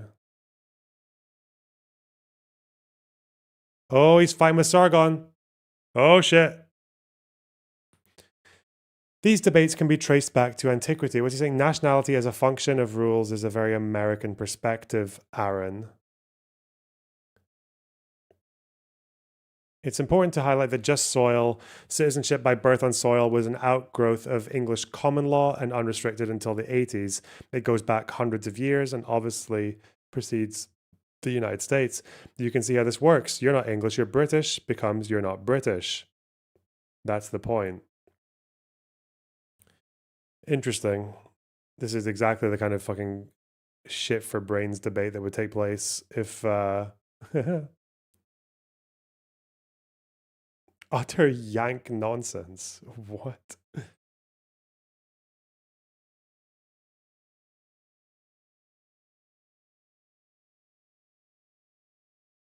But I think Sargon asked him for a debate but didn't get one. So I was like, I'll do it. But, you know. Is John the Duncan still coming after you? I don't think so. All I see here is... Wait, what? That can't be right, is it? When I look up his name, it's just a bunch of my tweets to him. Does that make sense? That's not right, is it?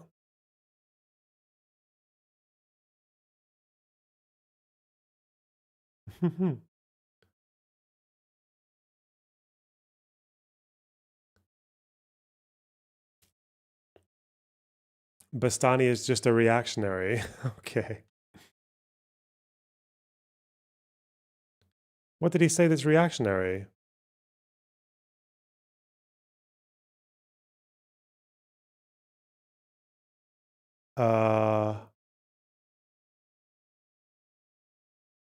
Huh. What did he say?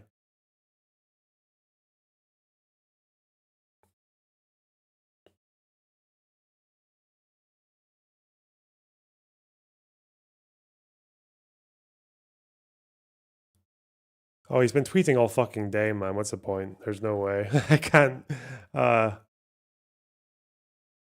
There are men in Pakistan who look like this. Okay, sure.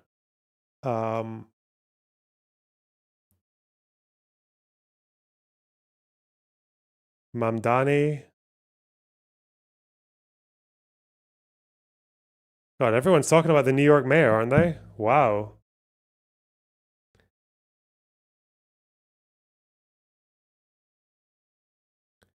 Talking about people being vigilant.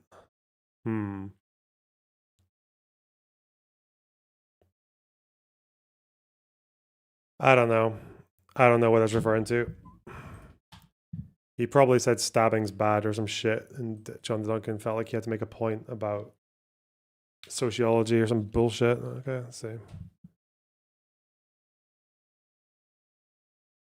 Why are Brits talking about Mamdani? For the same reason everyone else is. Imperialism, baby. Ugh.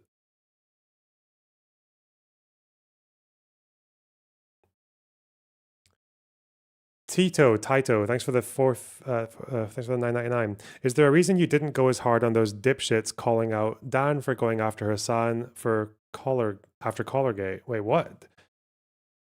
You think he needs to be taken down by any means necessary? What, Hassan needs to be? I don't know, or the people attacking Dan.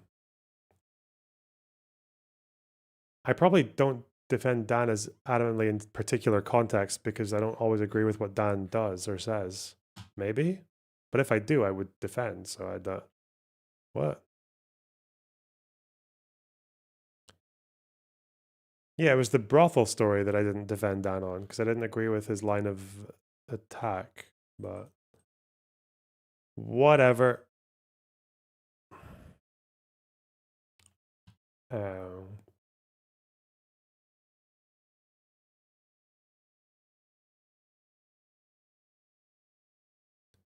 What's happening to the right wingers? The right wing slot brigade. Decision Megyn Kelly. to platform Tucker. Too bad. Too fucking bad. I love him. We're friends.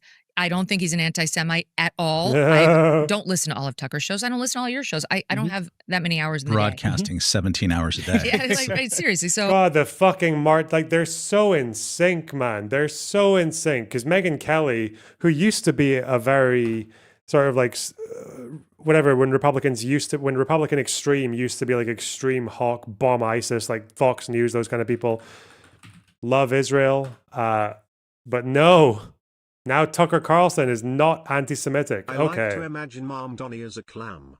Clamdani. Wow, thanks for the £10. Really appreciate that.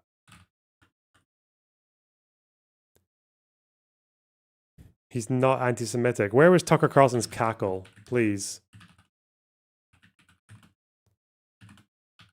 The hummus eaters. Brandon Tatum attacking Tucker Carlson.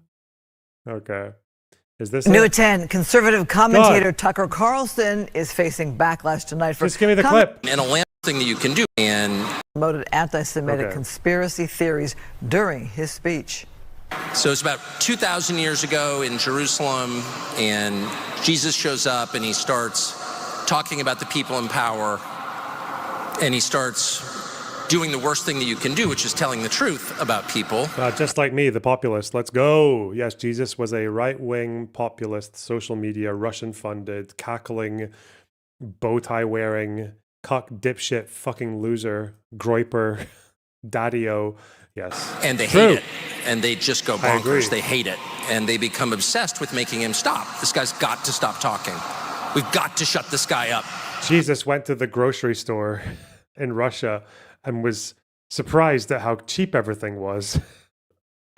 And I can just sort of picture the scene in a lamplit room with a bunch of guys sitting around eating hummus, thinking about what do we do about this guy telling the truth about us? We must make him stop talking. And there's always one guy with the bright idea, and I could just hear him say, I've got an idea, why don't we just kill him? That'll shut him up. That'll fix the problem. Carlson compared Kirk's death to the crucifixion of Jesus, describing a scene of people plotting to silence Jesus. This guy's not anti-Semitic, you know? We got to keep the... Listen, that might be the biggest fucking lie I've ever told in my life, that she definitely doesn't believe, by the way. But we got to keep our guy for the sake of MAGA. Oh, like I raise my kids. Our and I shows do my are show. very anti-Semitic sometimes. I don't know. Well, we it's have you too. weak moments. Yeah, that's Come you too. But I don't really care. I think Tucker's a very important, valuable voice in the national conversation. I'm thrilled. Do you think he has a platform? I think Candace is apart from Tucker. I don't know her. I don't really know her that well. Although I will tell you, we recently had a very nice exchange before all this.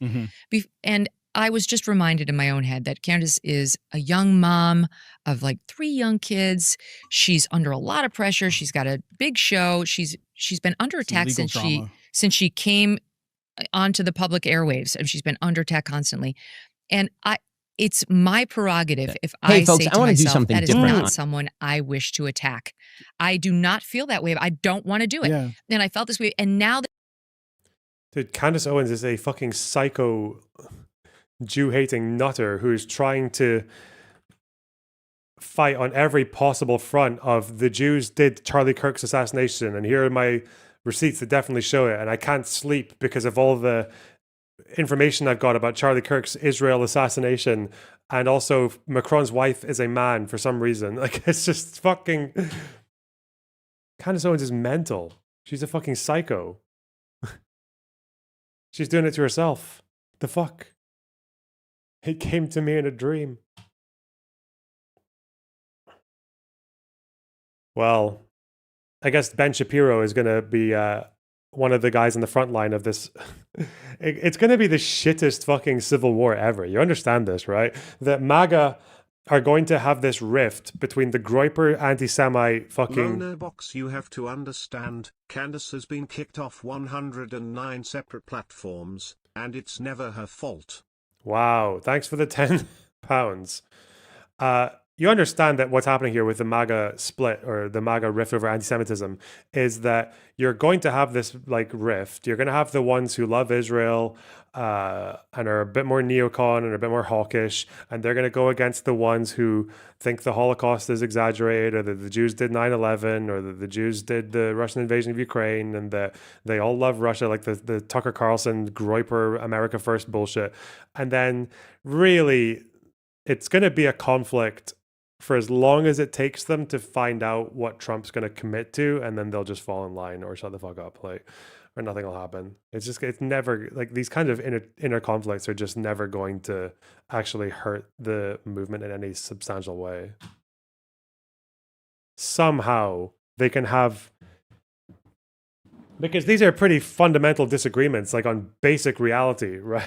The fact that you've got Tucker Carlson going to a Russian supermarket and gaping his little fucking gob at how cheap everything is, but not talking about how much people earn over there for some reason.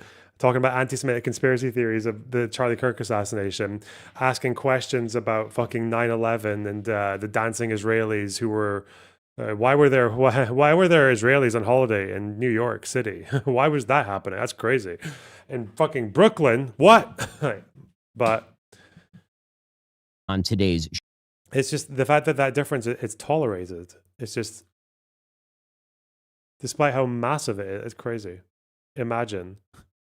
Meanwhile, we're over here and we have to invent fucking terms like the narcissism of small differences to explain.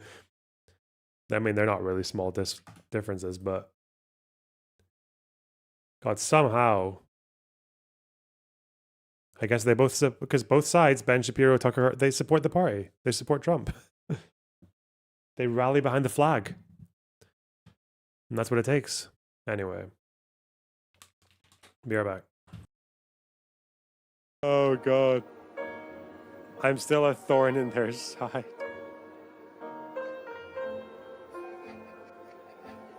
The final word on this. Nonsense are the biggest enemy, and yes, they rule us. Yes, they are at large. Yes, they are still hurting children, and yes, they are getting away with it. Final word. Now move on.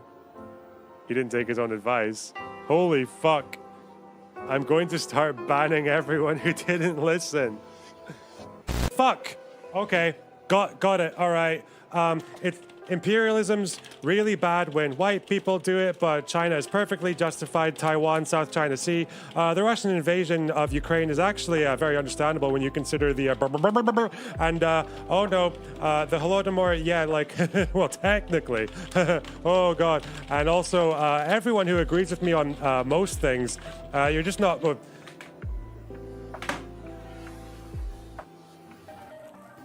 Two choices. If you think you can handle the most toxic streamer on Twitch.com, you can stay.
Called it began. Yes. Well, Deborah, if I were to pose to you the notion that Vladimir Putin appears to be, based on his recent remarks, what some might call in the academic sphere of military and foreign policy to be a Weasley fucking little liar dude. He appears to be a liar, a fucking Weasley little liar dude. We've consulted this military expert of Oxford, Cambridgeshire. Okay, Ben Shapiro, no to groypers, no to cowards like Tucker Carlson who normalize their trash, no to those who champion them, no to demoralization, no to bigotry and anti-meritocratic horseshit, no to anti-Americanism, no. Wait, what if he's saying no to all these things? That could read like that. Like it's a double negative. If you put brackets, whatever. Listen, if you're Jewish, especially if you're Jewish and you have $7,000 with my name on it, let's watch Bad Boy Benny defending the Jews and hopefully restoring the honor of the Republican Party so we can go back to fighting the blacks and talking about their crime rates. Let's see. Hey, folks, I want to do something different on today's show. We're going to cover one topic in depth. That topic is, I think, the most important thing happening in the country. It was a hot topic last week, but I wanted to take some time to really gather my thoughts and speak on it in coherent fashion, holistic fashion. That topic is the fragmentation of the political right. That fragmentation is being caused purposefully by a splinter faction of people led by a young man named Nick Fuentes. They call themselves the Groypers. They are white supremacists. They hate women, Jews, Hindus, many types of Christians, brown people of a wide variety of backgrounds, blacks, America's foreign policy, and America's Constitution. They admire Hitler and Stalin.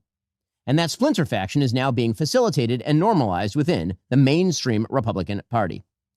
The main agent in that normalization is Tucker Carlson, who is an intellectual coward, a dishonest interlocutor, and a terrible friend. And Tucker Carlson last week was aided, abetted, celebrated for normalizing Nazism within the Republican Party by the mainstay organization of the traditional right, the Heritage Foundation. Now, before we explain what's been happening, let's make one thing clear. This is not about free speech or cancellation. It was never about free speech or cancellation. Free speech has a definition, the right to speak free of governmental coercion. I believe in it, of course. I've always defended it. Criticism of bad speech is, in fact, just a form of free speech. Cancellation also has a definition, the banning of particular people, including people like Nick Fuentes, from platforms like X or Facebook. I believe that Nick Fuentes is odious and despicable, but I've never called for his cancellation, and in fact, I've called for his restoration to those services, despite the fact that I think he's odious and despicable. It is not cancellation to draw moral lines between viewpoints. In fact, we used to call that one of the key aspects of conservatism. It is not cancellation to refuse to signal boost Hitler's supporters like Nick Fuentes. It is not cancellation to criticize Tucker Carlson for rhetorically fluffing Nick Fuentes and other anti-American crackpots. It's not cancellation if you urge others to stop promoting those who rhetorically fluff Nazi apologists. Those are all elements of free speech. And anyone who says differently is lying to you and lying for the most cynical reasons to misdirect from their own defense of those Nazi apologists and their promoters. The issue here isn't that Tucker Carlson had Nick Fuentes on his show last week. He has every right to do that, of course. The issue here is that Tucker Carlson decided to normalize and fluff Nick Fuentes, and that the Heritage Foundation then decided to robustly defend that performance. Those who criticize both Tucker and Heritage aren't canceling. They are quite properly drawing a moral line. When he says fluff, he absolutely is making like a gay reference, isn't he? He's doing the Kulinski thing. He's calling them a couple of gays. Am I wrong? Fluffing. That sound like flamboyant language? So, for those who don't understand what's going on, let's begin with Nick Fuentes. Now, as I mentioned, last week, Tucker Carlson had on Nick Fuentes. Fuentes is a 27-year-old man who's dubbed... It's a fluff piece. ...himself the leader of a movement called the Groypers. He has a large audience of alienated young white men in particular, and he's earned increased media attention over the course of the past few years, especially over the last year. Now, from Tucker Carlson's interview, you might have gathered that Fuentes has some borderline views on race, a peculiar obsession with what he calls organized Jewry, and a rather sad relationship with the female sex. But probably you came away thinking that, for the most part, Fuentes lives on the radical edge of normality. You think that if you watch the interview, because Tucker Carlson decided that it was important not only to host Fuentes, but to smooth over his views, water them down, and make them far more palatable to a normal audience. As we'll discuss in a bit, this is what Tucker Carlson does for a living. But back to Nick Fuentes. To understand just what Tucker did here, we must actually examine what Nick Fuentes says on his show, and has said for almost a decade, because he was asked precisely 0 questions about any of what you're about to see by Tucker Carlson. Nick Fuentes says women want to be raped. A lot of women want to be raped. Yeah. And when I say raped, I mean like, that sounds bad when I say it like that. Yeah. But there's like a lot of women that Sounds really kinda bad. want a guy to beat the shit out of them. But also they have to pretend, but part of it is they have to pretend like they don't. Nick Fuentes says that his followers should kill, rape, and die in his name. Raise your right hand. All right, everybody raise your right hand. Raise your right hand. Repeat after me. I will kill, rape, and die for Nicholas J. Fuentes. Nick Fuentes says that women are whores who shouldn't be in politics. I will continue my crusade against women in politics. Because it's always like this, and it's so ironic. Women are like, I don't like, when you say, you have to affect the face. When you say to repeal the 19th Amendment, that offends me. That hurts my feelings. It's like, have you ever stopped and considered that maybe if you get offended, there's such a strong emotional reaction to political opinions you disagree with across the board? Maybe that's one of the reasons why you shouldn't be making political decisions. I'm not attacking women. I'm attacking whores. You have no problems, right? I'm attacking whores. I'm attacking sluts. Stupid, dirty bitches. Nick Fuentes? God, you can just imagine all the Groypers reacting to this, because he'd probably watch this if he's got this much attention from Ben Shapiro. Fuentes used to get people to go to these Ben Shapiro events and ask them to debate him. I think he actually confronted him personally once. Ben just walked away. You can imagine the fucking Groyper chat watching all these fucking clips and just after they've watered it down on Tucker Carlson, but then watching it now, it's just going to be an entire wall of text with the base? Just going to be that the entire time. Base? Says that Jim Crow was actually better for black people. It was better for them too, number one, but number two, who cares? Who cares? You know, enough with the Jim Crow stuff. Who cares? Oh, they had to drink out of a different water fountain. Big fucking deal. Oh no, they had to go to a different school. Their water fountain in that famous picture was worse. Who cares? Grow up, drink out of the fucking water fountain. It's water, it's the same. You know, and, you know, even if it was bad, who cares? Who cares? It's better. It's better in general. We all agree it was better for them. It's better for us. Better in general. Nick Fuentes says that white people are justified in being racist. The reason that we talk about this, by the way, I know a lot of black people see this and they go, man, why are you always talking about black people, this and that? Because there just needs to be some shame here. Well, there's a few reasons. First, we all agree. Yeah, I feel like most people didn't agree. Yeah, Lyndon Johnson's election victory was pretty fucking thick. White people are every single bit justified in being racist. Every single bit justified, to the extent that that means going out of your way to avoid black people when you see them. Nick Fuentes is a Hitler admirer and a Holocaust denier. Buddy, it's Führer Friday. It is Hitler Friday. Shut up. It is Heil Hitler Friday, nigga. Heil Hitler, all my niggas Nazis. Hitler was a pedophile and kind of a pagan. It's like, well, he was also really fucking cool. So, you know, time to grow up. We're not children anymore. Am I right? Am I right? Am I right, boys? Am I right? Let's go. He was also really fucking cool. It doesn't really... I wonder, my guess is that some Ben Shapiro fans would be kind of primed to like a lot of this, because honestly, they might like Ben Shapiro, but at the end of the day, they probably like Ben Shapiro for the fucking obliterating with facts and logic young trans people and obliterating black academics and talking about crime rates and bulldozing people who think that it's got nothing to do with race. It's all about culture. The culture of who? Oh, the blacks. Okay, it's nothing to do with race. Sure, they like that. They don't really give it. You know, the Israel, the Jews. Okay, whatever. Either way, it's probably what a lot of them think. So they probably see Fuentes saying a lot of things that Ben Shapiro has primed them to think about black people, and they probably think it's they're just getting shown someone who's actually quite appealing to them. That's probably what they're seeing now. Who knows?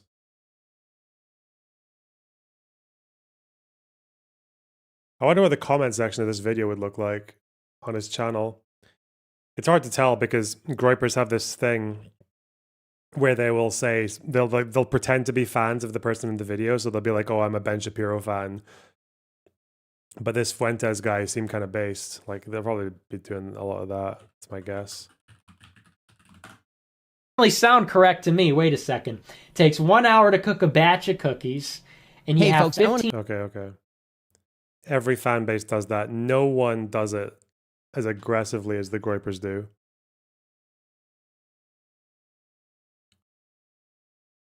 Debate him. Debate him.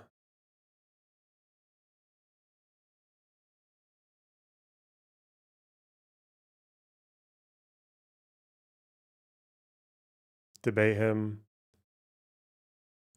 Debate him. It's afraid. America first.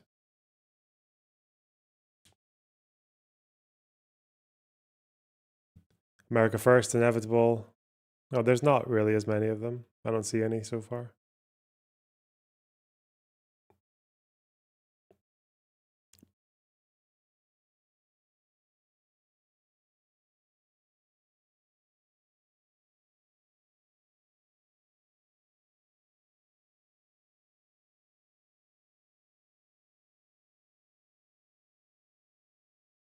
America first. Dude. We'll see. We'll see. Ovens, probably in 4 different kitchens, right? Doing 24 hours a day, every day for 5 years. How long would it take you to make $6 million? I don't know. It certainly wouldn't be 5 years, right? The math doesn't seem to add up there. The math doesn't quite seem to add up there. I don't think you'd result in $6 million. Maybe 200 to 300,000 cookies. And I think the Red Cookie Association said something like that. Probably 200 to 300,000 cookies baked. Probably. And in addition, you know, in this hypothetical, I imagine that if you took aerial photographs over the kitchens, you would need to see certain smokestacks to release the smoke from baking the cookies. And the smokestacks would project certain shadows, but I guess they're not visible in the aerial photographs taken over the kitchens. Moreover, if you look at the soil texture, it's really not deep enough for mass cookie storage underground. Why are we watching a Fuentes compilation? Because it's in the Ben Shapiro video. He's like, look how bad this Fuentes boy believes is. that This guy's the a Jews bad start boy. all the wars, that perfidious Jews in positions of power ought to be killed, and says the Jews are filth who have to be removed from the country. And once again, remember who is responsible for it all. The Jews. They are responsible for every war in the world. It's not even debatable at this point. This has nothing to do with oil. This has nothing to do with democracy. This has nothing to do with liberal internationalism. It's not even debatable. We are at war with Iran because they pose a threat to Israel's hegemony. That's why we're bombing their nukes, to pave the way for regime change so Israel can dominate the region. Because what happened to that regime change in Iran, eh?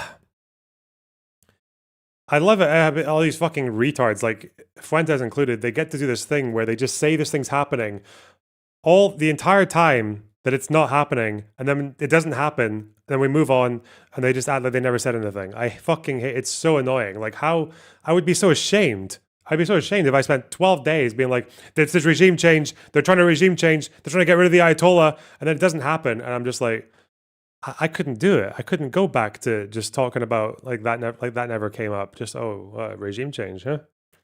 Just conveniently forget I ever said that. that makes them the most powerful they can be. There is an occult element at the high levels of society, and specifically among the Jews. So many of the people that are perpetrating the lies and the destruction on the country, they are evildoers. They are people that worship false gods. They are people that practice magic or rituals or whatever. And more than anything, those people need to be, when we take power, they need to be given the death penalty. Straight up. And I'm far more concerned about that than I am about even non-white people or mass migration. These people that are communing with demons and engaging in this sort of witchcraft and stuff, and these people that are suppressing the name Christ and suppressing Christianity, they must be absolutely... And I think the way this whole theory comes in the modern sense, it's like America first. I think the way it goes is that they believe that America is being demographically overrun by Mexicans, Muslims, Browns, Black, like all these people. The birth rates are too low. Immigration is just like going to replace the white demographic and destroy the country. But I think they also believe underneath that the immigrant groups that are doing it, they believe they're too stupid and too disorganized to do that themselves. They need to have a more intelligent racial group, like a more organized racial group that's organizing the entire thing, and that's where the Jews come in. It's the Jews that are pushing that immigration. Like that's kind of where that's where the Jews are involved in that worldview. And I think they relate it to some, was it the Kalergi plan? Which is, I think it's just like a fucking essay by some dude that was never implemented, but yeah. So they think like the Hart-Celler Act, which opened up immigration to wider parts of the world, and they basically say that it came because this guy called Kalergi wrote an essay or some shit.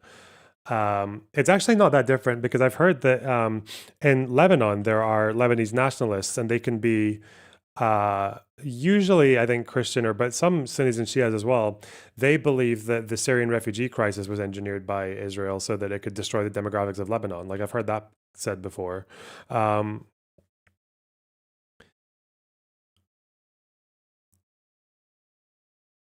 yeah, that's kind of where that comes from, that whole like demographic change thing. But I guess the point is that some, for whatever reason, some great replacement theorists don't actually believe that. They don't believe the Jewish part. They just believe that it's happening. But it's because of like globalists, or it's usually proxies for Jews though. I think the reason that it's so appealing though, the reason that the Fuentes thing is so appealing is that if you believe the Great Replacement theory without the Jews, you just believe this immigration that's happening, it's destroying the country in every feasible way. There's no way you could defend it. But why do our politicians and our voting population still do it? Why do we still keep electing parties that do it? Then you probably wouldn't be satisfied with like explanations of cosmopolitanism, or because they feel bad because of slavery or whatever the fuck, or even a lot of people go to the World Economic Forum and the Klaus Schwab or whatever the fuck they're called, and the eat bugs. They go to that explanation, but that often overlaps, I think, with the Jewish thing as well.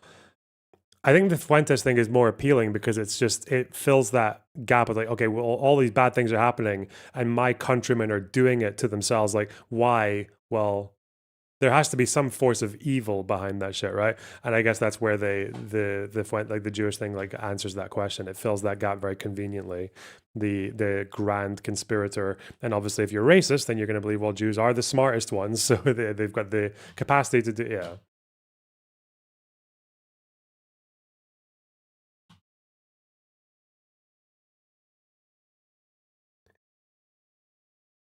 So it really just like ties the plan together, puts a little bow on it. Annihilated when we take power. This is God's country. This is Jesus's country. This is not the domain of atheists or devil worshippers or perfidious Jews. This is Christ's country. Josh Hammer and Mark Levin. Fuck these people. Like, deeply, seriously. All real Americans, if you are a real American, if you were born in this country, I don't even care who you are, what you are. If you are a real American that loves this country, you have generations in this country, your family or you fought for this flag, fought for the Constitution, fought for our church, fought for our civilization. For all of you, I say about Josh Hammer and Mark Levin and Laura Loomer. Didn't Fuentes have to explain his ethnicity at one point? He was talking about 23andMe and how there's like a quarter founding stock or some shit. Man. Fuck them. Fuck them. Deeply, seriously, get them the fuck out of our country. Nick Fuentes, it should be mentioned, despises Donald Trump and the MAGA movement as well. Oh. Fuck you. Fuck you. You suck. You are fat. You are a joke. You are stupid. You are not funny. You are not as smart as you think you are. You are, and honestly, and if you watch my show, you know I've been. Man, it must be they must be noticing. I think Ben wouldn't be giving this attention to Fuentes if it wasn't being quite noticed.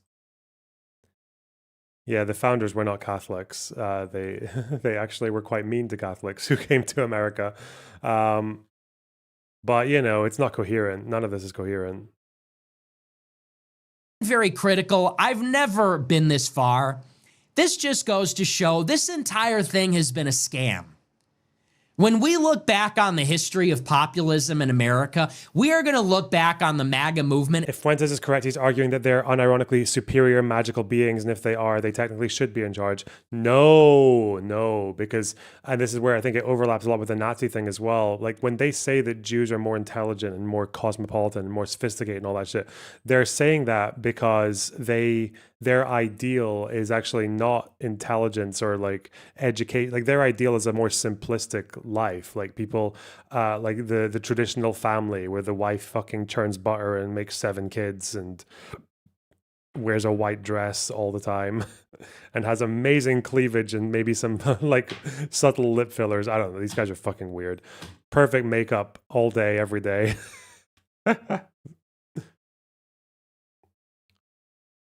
That's what they like. It's like the German thing, you know, when the Germans speak about, when the Nazis would talk about the Germanic people, the point with them was that not that they were smart particularly, but they were hardened, that they were like one with the earth almost, that they were almost a little bit rough around the edges with the that they would get their kids to play to play in the mud and get strong and back to basics stuff. Yeah. Whereas like liberal urbanism and metropolitanism was what was kind of like eroding the natural state of being of people. But obviously they couple that in with a fetishization of technology and the new age. So it's all just incoherent. It's all incoherent. So with the Nazis or with Fuentes or whatever else, like it's just like you're doing some weird fucking pick and mix of societies that have never existed and just paleo-futurist we want to go back to, they want the gender norms of the 1950s. They want the religious worldview of the 10th century. They want all the technology of the year 2500. They want iPhones, Bitcoin, and I don't know, the scientific method of like the Aristotelian era. Like it's just really fucking mental. It's very confused.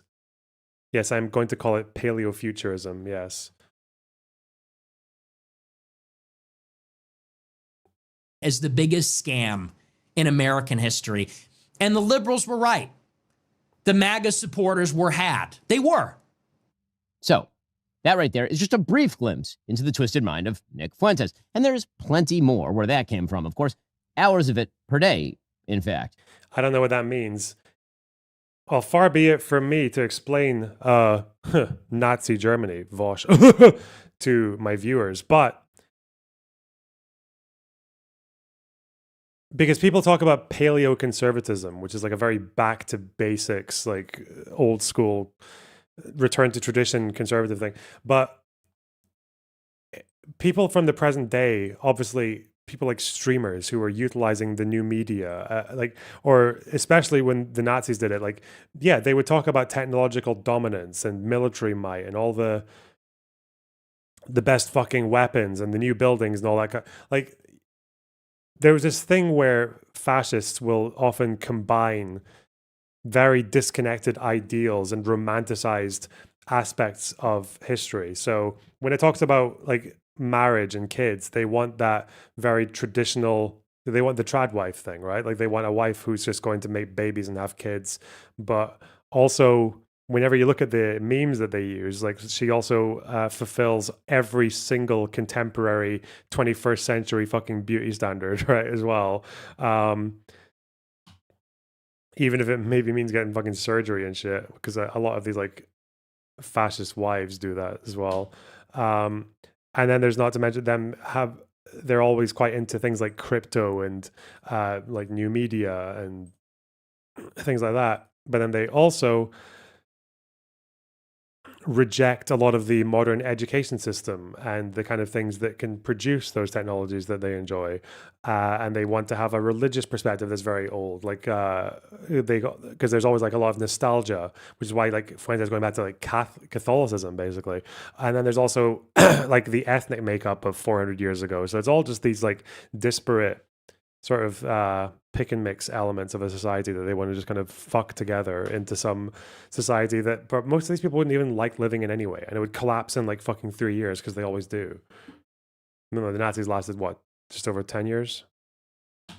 And there's no doubt that Nick Fuentes has a lot of play these days. That's because the left, by moving into a politics of anti-white, anti-Christian, anti-male identitarianism, created its bizarro mirror image, a white pseudo-Christian incel identitarian movement dedicated to destroying the institutions of this country and replacing Americanism with something else. Nick Fuentes' philosophy is not fully formed. It's an incoherent stew of malignity. But that's where Tucker Carlson enters the story. Now, since his exit from Fox News in 2023, when, of course, he was a very, very popular host, Tucker Carlson has turned himself into a conspiracist and a crank and a pathological liar. Tucker excuses Vladimir Putin's murderous and barbarous reign. He has even become one of his most ardent defenders. It is so much nicer than any city in my country. I had no idea. My father spent a lot of time there in the 80s when he worked for the US government and barely had electricity. And now it is so much cleaner and safer and prettier aesthetically. Its architecture, its food, its service, than any country, city in the United States that you have to, and this is non-ideological, how did that happen? How did that happen? And at a certain point, I don't think the average person cares as much about abstractions as about the concrete reality of his life. And if you... Yeah, how's the concrete reality of life in Russia? Eh? What if you want to leave and go and study in Europe or something? Is that easy enough in Russia? How's your income?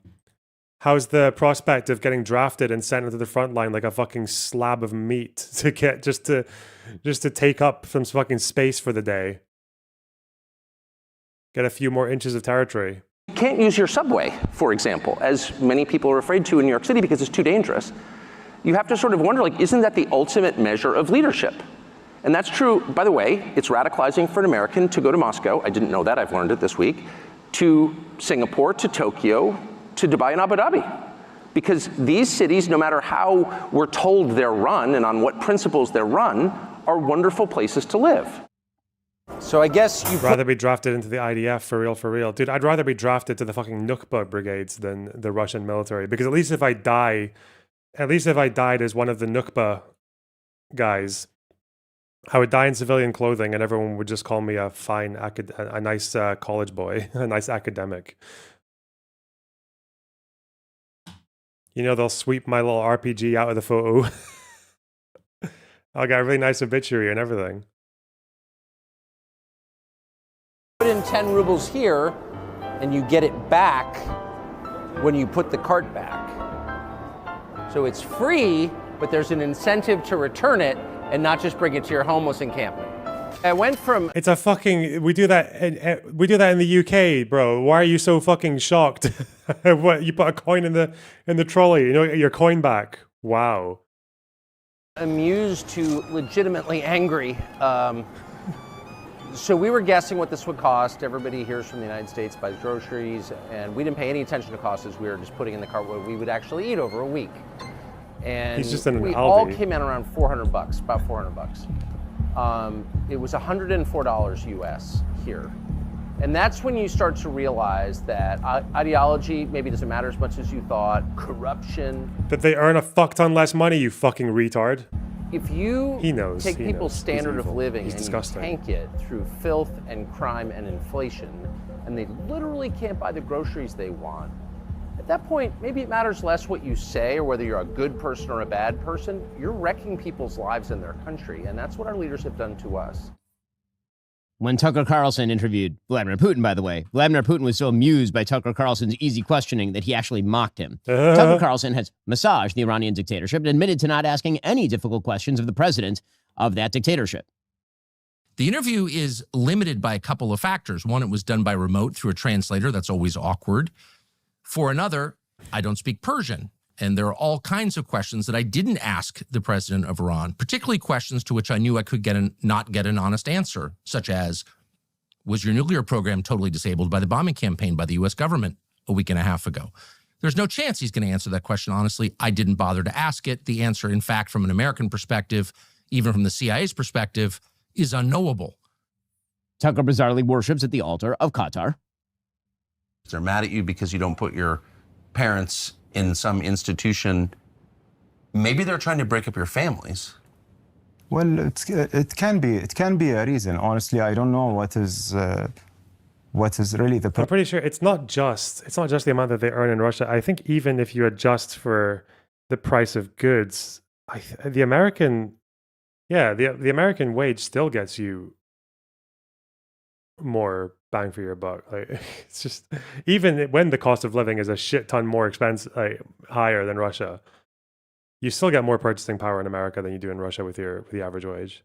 Purpose behind this, but we see that, you know, a lot of things that are happening are attacks on humanity in general. It's when you lose the family value, when you lose the connection between the family themselves, you will lose the connection between the people as well, on a broader level, on the people in the same neighborhood, on the people in the same region, in the same countries. And that's basically will just make us, you know, as individuals who are, quote unquote, independent from anyone. That's what we will feel. Yet it will just make our societies vulnerable and easy to be penetrated. That's right. Tucker Carlson praises Venezuela's Nicolas Maduro, even as Maduro keeps the entire country in communist penury and ships fentanyl into the United States to kill Americans by the hundreds of thousands. Oh no, does Ben support the war against Venezuela? Oh shit. He doesn't support bombing the boats, does he? I mean, fuck. Is America not actually at war with Venezuela now, or is basically it might actually happen? I feel like that story is unsettlingly persistent. Like, it's still not going away, which is scary. Why are we so opposed to Nicolas Maduro? So if you ask someone on the street, random person, why are we against Nicolas Maduro? The answer you're going to get is, who's Nicolas Maduro? But if you find someone in South Florida, for example, who knows who Nicolas Maduro is, who can identify where Venezuela is on a map, that person will almost certainly say, well, because he's a communist or a socialist. He's exceedingly left-wing, and that is true. Nicolas Maduro and his government are very left-wing on economics. Not on social policy, by the way, which is kind of interesting. In Venezuela, gay marriage is banned, abortion is banned, sex changes for transgenderism are banned. It's one of the very few countries in the entire hemisphere with those policies. It is on social policy. Is Ben Shapiro just playing clips? He's not even fucking arguing. Like, Ben Shapiro, in a conservative audience, a MAGA audience, you need to explain to your audience why these things are bad. Why? Because half of them probably fucking love it. They're sitting there watching this, gaping their fucking little gobs open. So much. Base? Defending the regime, just saying. One of the most conservative countries in North or South or Central America. Only El Salvador really comes close. Tucker Carlson glosses Hamas, the genocidal jihadi group behind October 7th, as a political organization. You can't claim that they're in Hamas while simultaneously claiming that Hamas is a group of jihadis. They're Islamic extremists, which they also claim constantly, which I don't know if that's true, by the way. It seems more like a political organization. But whatever it is, they're telling us constantly they're Al-Qaeda. Tucker Carlson has attacked President Trump as a cover-up artist for sex trafficker Jeffrey Epstein on behalf of Israel and Mossad, making sure, of course, never to mention President Trump's name, because, of course, Tucker's a coward. Whoa. And moreover, it's extremely obvious to anyone who watches that this guy had direct connections to a foreign government. Now, no one's allowed to say that that foreign government is Israel because we have been somehow cowed into thinking that that's naughty. There is nothing wrong with saying that. There is nothing hateful about saying that. Tucker Carlson. Corey, thanks for the $2. We stopped the coin thing in the 90s in the USA. What? So it's not even like I thought they just never had it. Oh, God. Winfred Nabin, thanks for the $5. If Fuentes is correct, he is arguing that they're unironically. Oh, I read that one. Sorry. Oh, why would I read it twice? God, you almost got me there. Fuck. Corey, thanks for the tier 3 sub. That's really generous of you. And Captain Dan, thanks for the $5. Please read Haviv to me. I don't feel like reading. Wow. What a fucking inspired audience we have here. Barabbas, thanks for the $2. You will now produce Hasbara. True. $2 Hasbara. And the other $5 really puts the L in Likud, doesn't it? What, them paying influencers anything? Yeah, it's quite cringe. Has stated that President Trump has undermined America First and MAGA by attacking Iran, giving in to neocon ghouls like Mark Levin, while also idiotically arguing that President Trump striking Iran's nuclear facilities would lead to World War III. Spoiler alert, it didn't. Tucker Carlson also said in his interview with Nick Fuentes that the people he hates most in the entire world, more than ISIS, Al-Qaeda, Trans-Tifa, Marxists, rapists, murderers, are Christian Zionists who represent an enormous chunk of the conservative base. According to Tucker Carlson, who admits that he first read the Bible all the way through just 2 years ago, Christians who support a Jewish state of Israel are heretics and blasphemers with a brain virus. How do you explain Mike Huckabee, Ted Cruz, and there are a lot like that, John Bolton. I mean, I've known them all, George W. Bush, like Karl Rove. I mean, all people I know personally who I've seen like be seized by this brain virus, and they're not Jewish. Most of them are self-described Christians, and then the Christian Zionists who are, well, Christian Zionists. Like, what is that? Right. And I can just say for myself, I dislike them more than anybody. Because like what? Because it's Christian heresy, and I'm offended by that as a Christian. Tucker Carlson has said that he despises American Jews who care about October 7th. We, in his words, don't care about America and also want to get his kids killed in a foreign war. I've got 4 draft-age children. So if you're playing recklessly, fast and loose with their lives, then I have a right to despise you, and I do. So if you're Nikki Haley, who's running for president, or Ben Shapiro, or half the people I see on television casually mentioning the possibility of nuclear war or sending Americans to fight in the Middle East, or in any way involving us in a war that has nothing to do with prosperity and peace at home, nothing, in other words, to do with us, Americans, then I have a right to call you out and be really offended because it's my family. They live here. It's not a joke to me. There's nothing abstract about it. But most of all, Tucker Carlson acts as an ideological launderer for other people's evils. Tucker Carlson says many inflammatory things, always buying back just enough of it to appear as though he's not saying what he's clearly saying. He's a master of gaslighting. Tucker Carlson, for example, would never say out loud what Nick Fuentes does. He wouldn't say the things many of his guests say. And so instead, he acts as an ideological launderer. He takes other people's hideous ideas, he softens them, he treats them with love and care, and then he provides them with a massive signal boost. He isn't merely talking to people in good faith. So wait, Russia's monthly minimum wage is 251 USD. And Tucker spent $100 in that supermarket.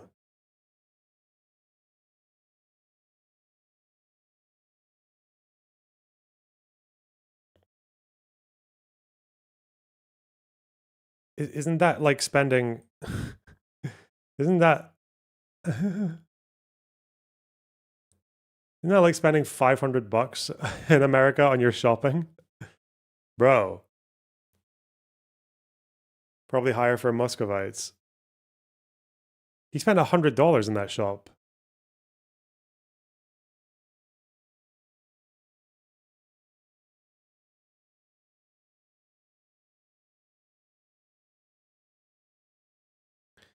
Fucked up, man. He said it was a week's worth of groceries.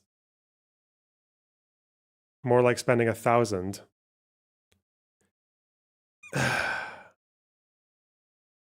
Yeah, it's quite a lot.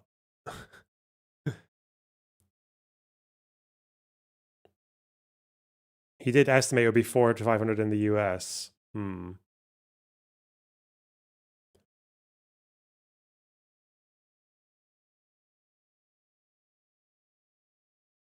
But then what is it in terms of their real income?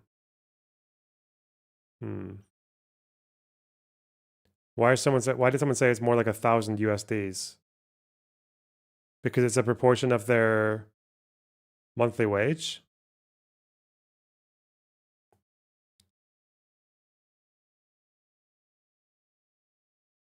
Average he eats, well, for a family, he's saying. But yeah, I don't know if I've been shopping for like 2 people for a week. I don't think I've ever spent anywhere near 400 USD, but maybe like,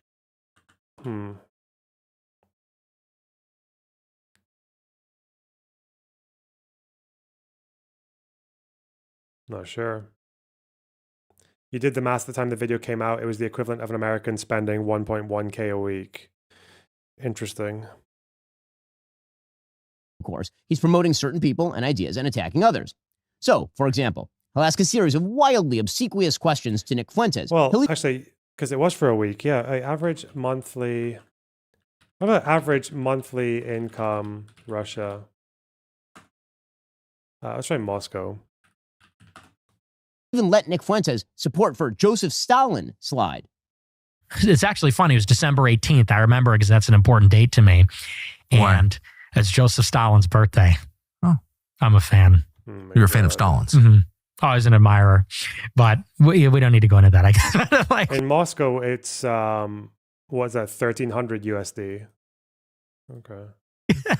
Let's, okay, let's get back to it. We'll circle back to that. But he will grill Ted Cruz about the population of Iran. Tucker Carlson will have on Vladimir Putin's evil, anti-American mouthpiece, Alexander Dugin, and then praise him. Alexander Dugin is a 62-year-old Russian academic philosopher. He spent his life in Moscow. He was an anti-Soviet dissident as a young man. And now he is famous the world over, in the English language press anyway, as, quote, Putin's brain.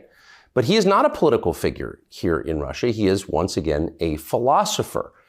And his ideas are deeply offensive to some people. In August of 2022, his only daughter was murdered in Moscow when a car bomb killed her. U.S. intelligence says she was murdered by the Ukrainian government, and we take that at face value. But what's interesting is that, once again, Alexander Dugin is not a military leader. He's not a close daily advisor to Vladimir Putin. He is a writer who writes about big ideas. And for this, his books have been banned by the Biden administration in the United States. You cannot buy them on Amazon. banning books in the United States because the ideas inside are too dangerous. He's often described, again in the English language press, as far right. We'll let you... Hang on.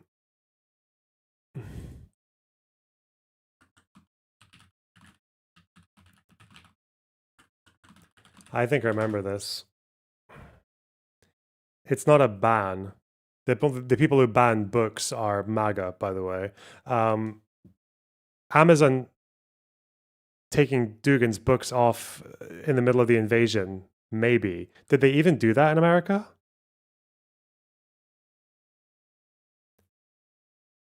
This is saying that 4 of Dugin's books are available on Amazon. But them taking down books in the middle of a war where Russia is invading an American ally is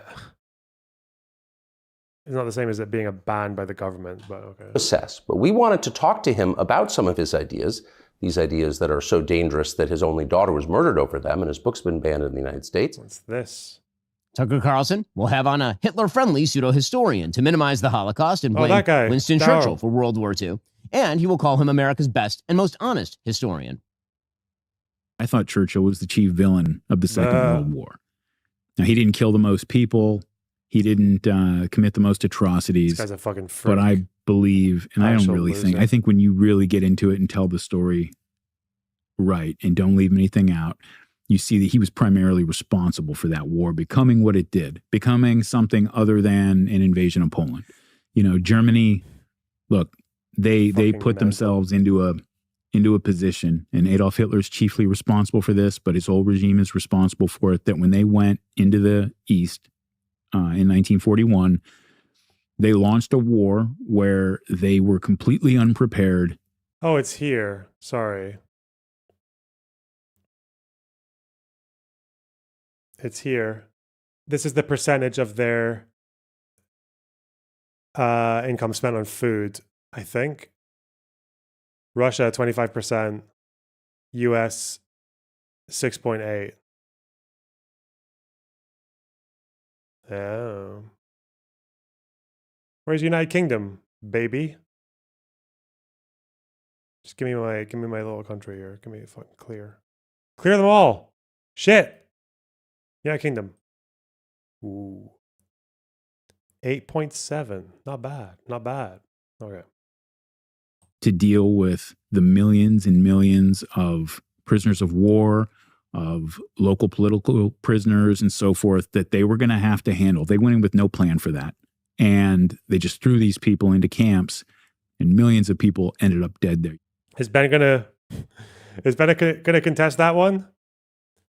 Because as far as plans for what to do with the prisoners, there were already generals and upper political leaders giving directions to people to basically say, fucking, like, when you see Jews, just go and fucking kill them. Even before Vance, they were already giving people the okay to do this, or to underfeed people, or to fucking kill prisoners that weren't useful to you. Even for Soviet prisoners, like soldiers.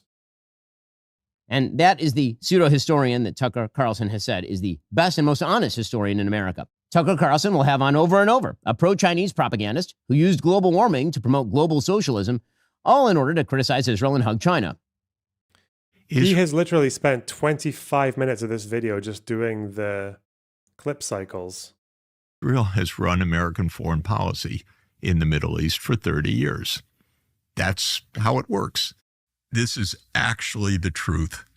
If we drop our angst on big bad Russia, actually, we didn't have a chance to talk about it this time, maybe another time, big bad China, which is also not going to invade the United States, not going to threaten us, not going to go to war with us.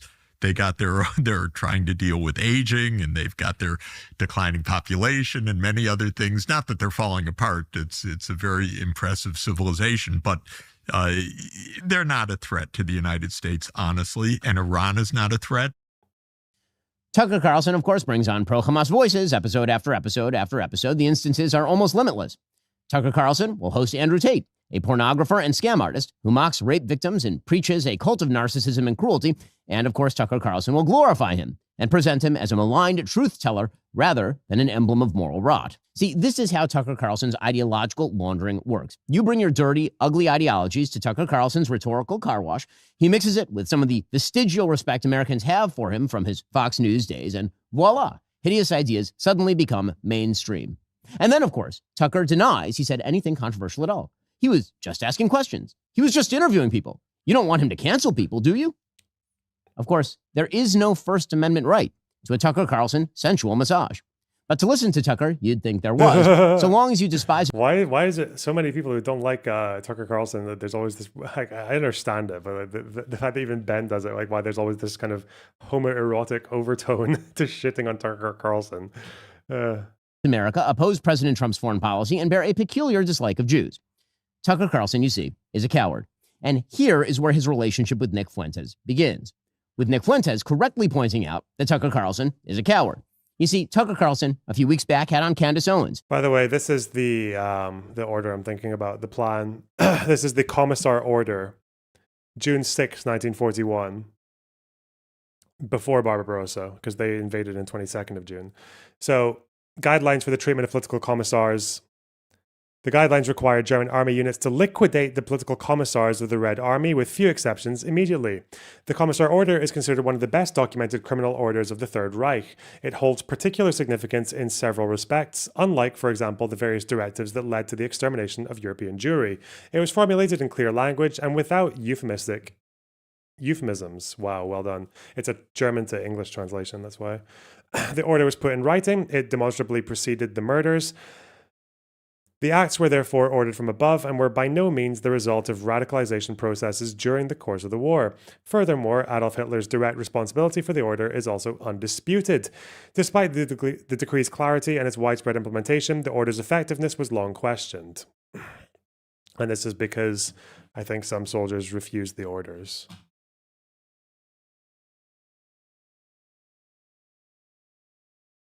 But yeah, like, it's pretty clear, like the documents, like, they're on, they're there in German and everything.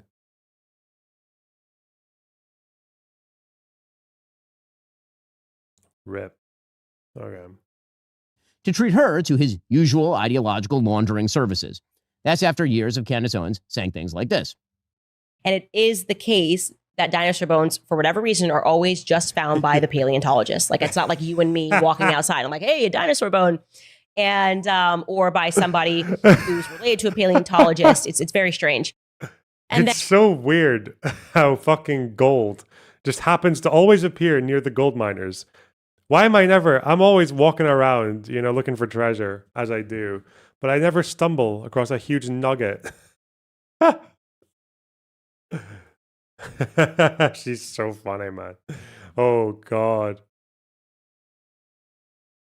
But it was just convenient for Israel that JFK got shot. It was just convenient, you guys. Totally convenient. It was convenient for Israel, by the way, when the towers went down. I just want to be clear. Anything happens. How convenient was it with fucking Kennedy and shit, man? Israel and the United States had very little to do with each other when Kennedy was shot. Blame the Zionists. Like, 1000% blame the Zionists. Like let that be my parting word.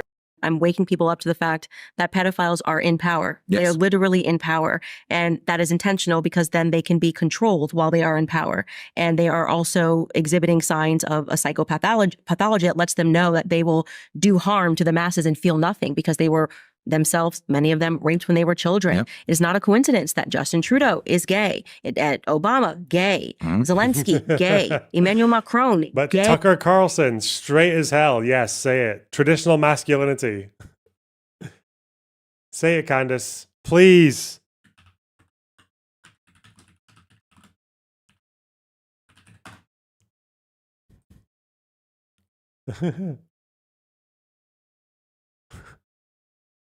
Please.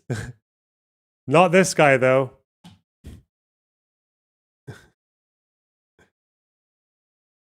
Obama, gay. Bibi, gay. Bin Laden, gay. Tucker Carlson, pinnacle of masculinity. And married to a trans man who molested him when he was a child. Whoa. Well, Candace Owens had recently hosted Nick Fuentes, and this led Tucker Carlson, in an attempt to dissociate from Fuentes, to label him a weird little gay kid operating from a basement, and a Fed as well. That's obvious to me. I've been around a long time. I know it when I see it. Yeah, and I will say I don't understand it. We were very kind to him. Like, I truly, like, we almost said, like, we felt maybe he was a bit lonely. We should invite him back for dinner. I mean, that's how good of an experience I had. It's clearly it's and then it was a 180. So it's either A, it's being driven from like a little boy insecurity, and he just was so worried that he like just went on the attack because he doesn't know. The amount, I swear, when she's dressed in all black like this, she does it so often. She must know. It's like she knows she's. It's like she knows she's a villain. It's just the strangest.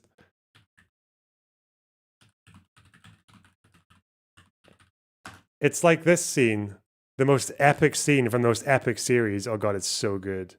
It's so good. Where the Dark Queen finally shows us her truest form. Wow. It's like this, isn't it? From the best season ever. Because the dragon's behind her and she's in black. She's the dragon queen, the black dragon queen. She's a bad person. She's a bad character.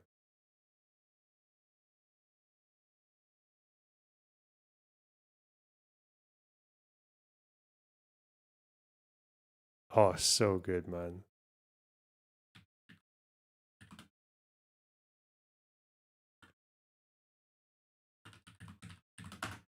Give me the.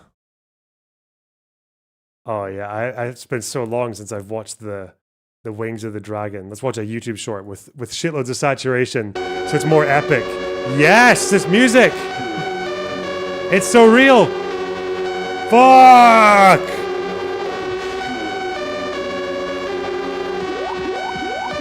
It's even cooler than the original, if that was even possible.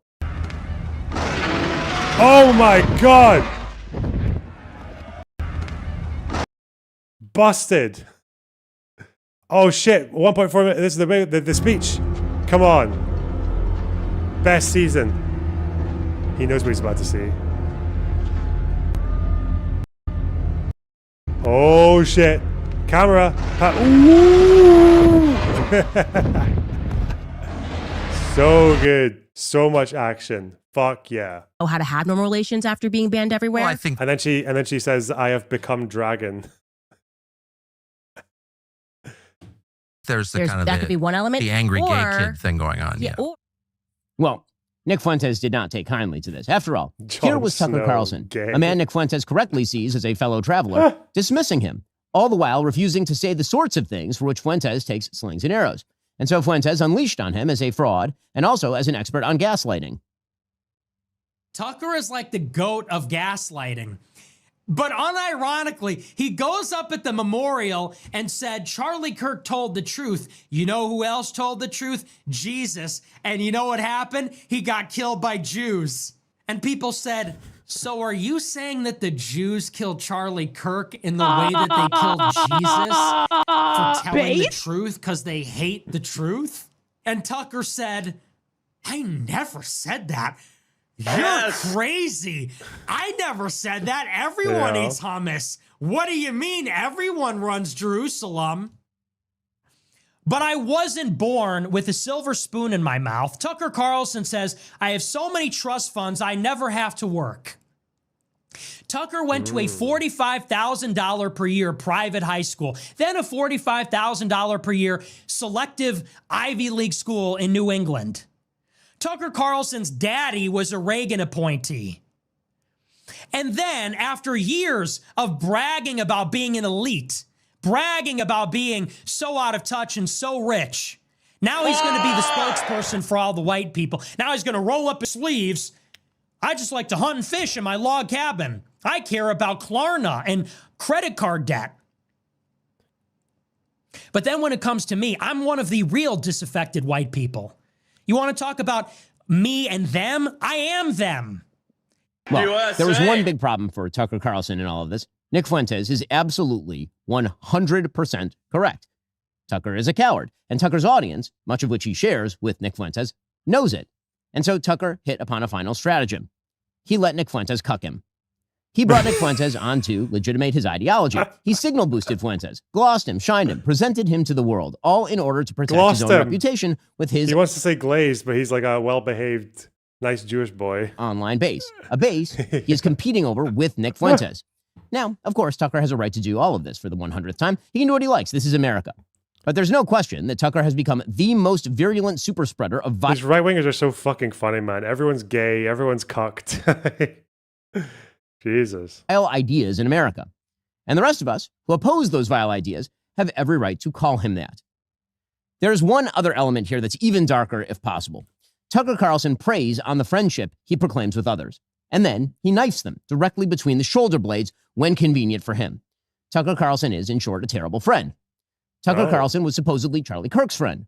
Charlie believed that Nick Fuentes was vermin. That's a direct quote. Whoa. He believed that because Nick Fuentes dedicated his life to destroying Charlie Kirk and TPUSA from the inside. In fact, here's Nick Fuentes describing Charlie Kirk the month before Charlie was murdered.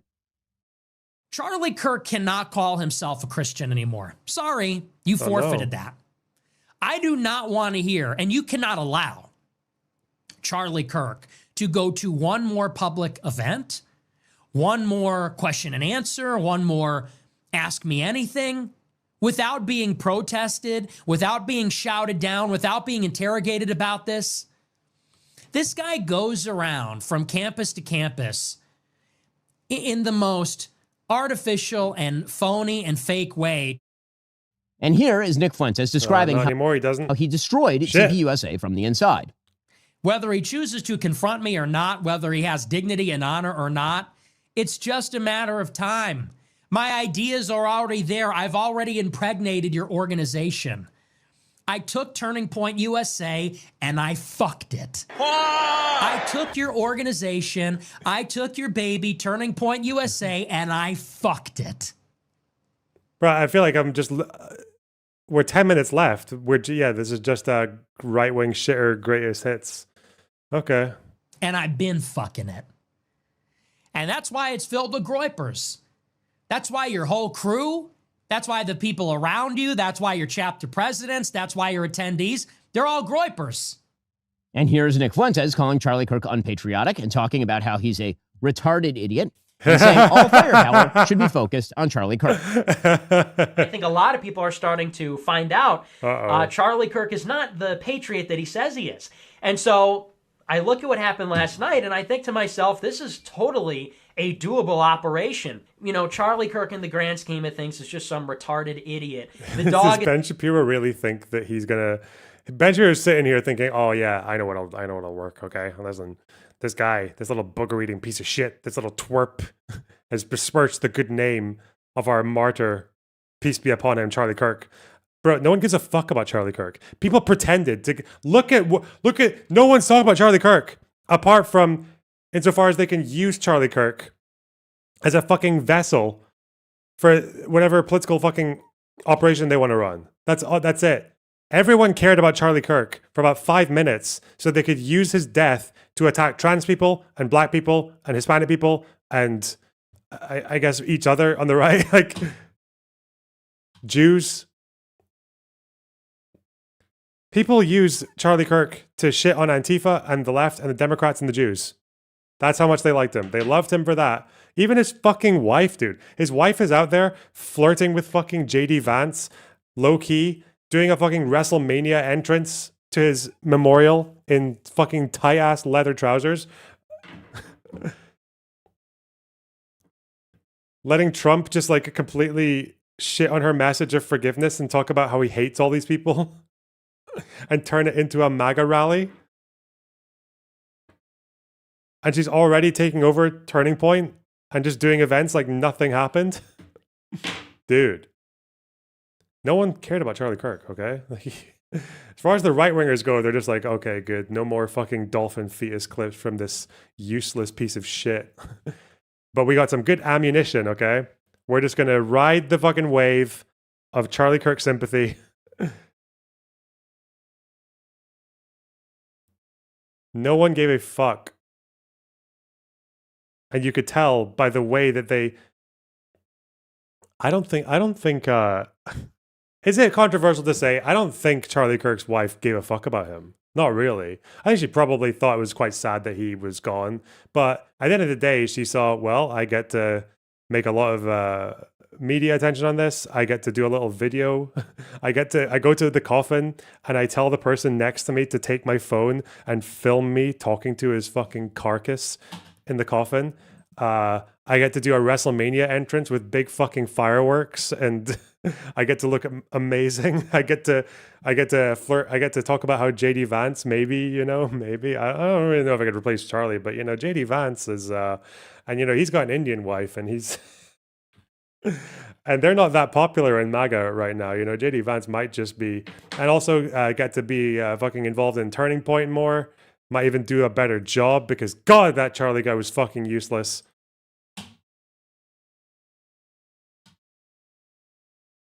The thing with conservatives, right? They marry early.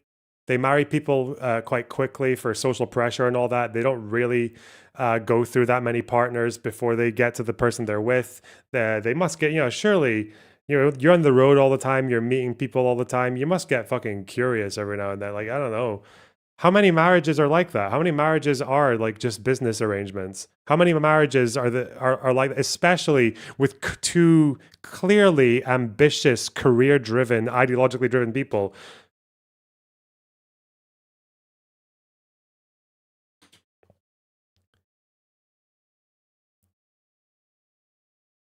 What percentage of marriages end in divorce now anyway? And if you're a conservative, like, you can't do it. So we'd never know. We'd never know she didn't actually love him because she would never divorce him. God. It's way too Christian for that. So, one day she's just hanging around, doing her mother stuff, making TikToks, making Instagram posts. And then, some fine Jewish man with a huge jaw, a huge sculpted jaw, comes along and says, listen, Shabbat Shalom. We are planning an operation. It might be a little bit sensitive, so we are going to... we need to run the details by you. We believe there is a terrorist hiding in the neck of Charlie Kirk.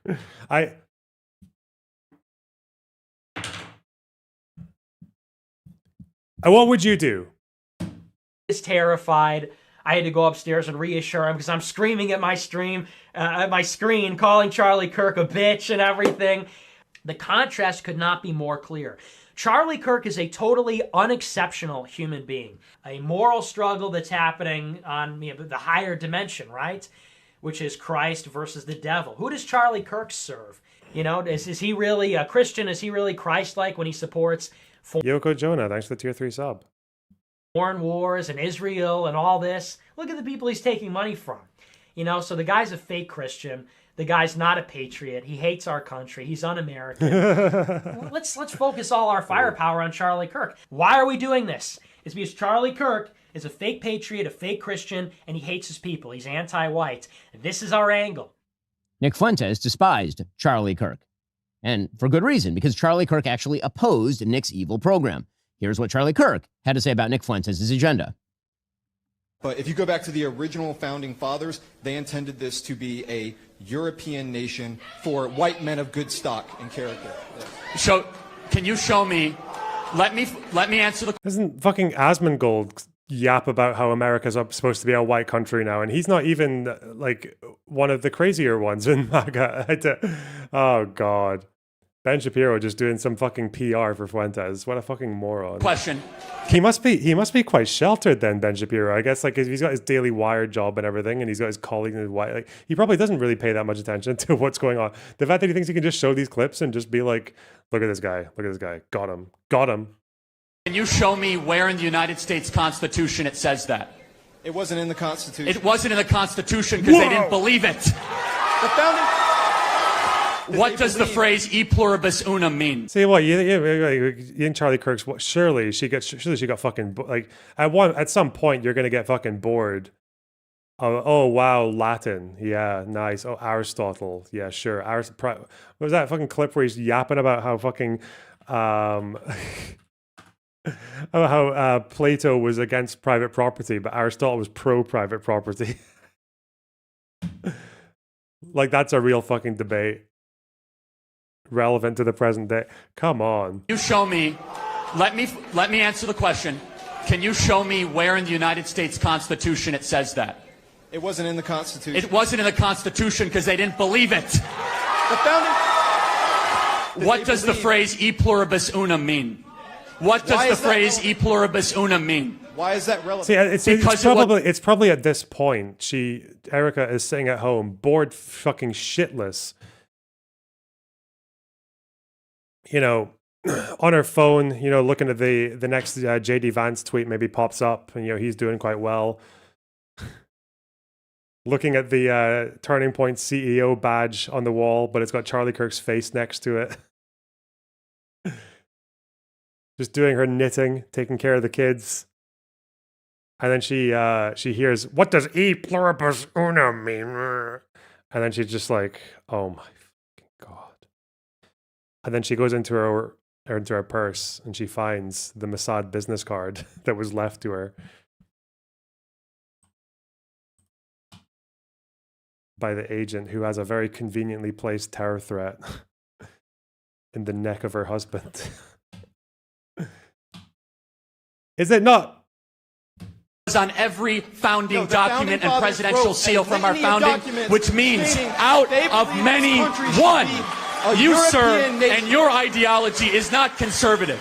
It is right-wing, identitarian, and has no place in the Yoko Jonah, thanks for the 5 gifties. Appreciate it. Conservative movement, my friend.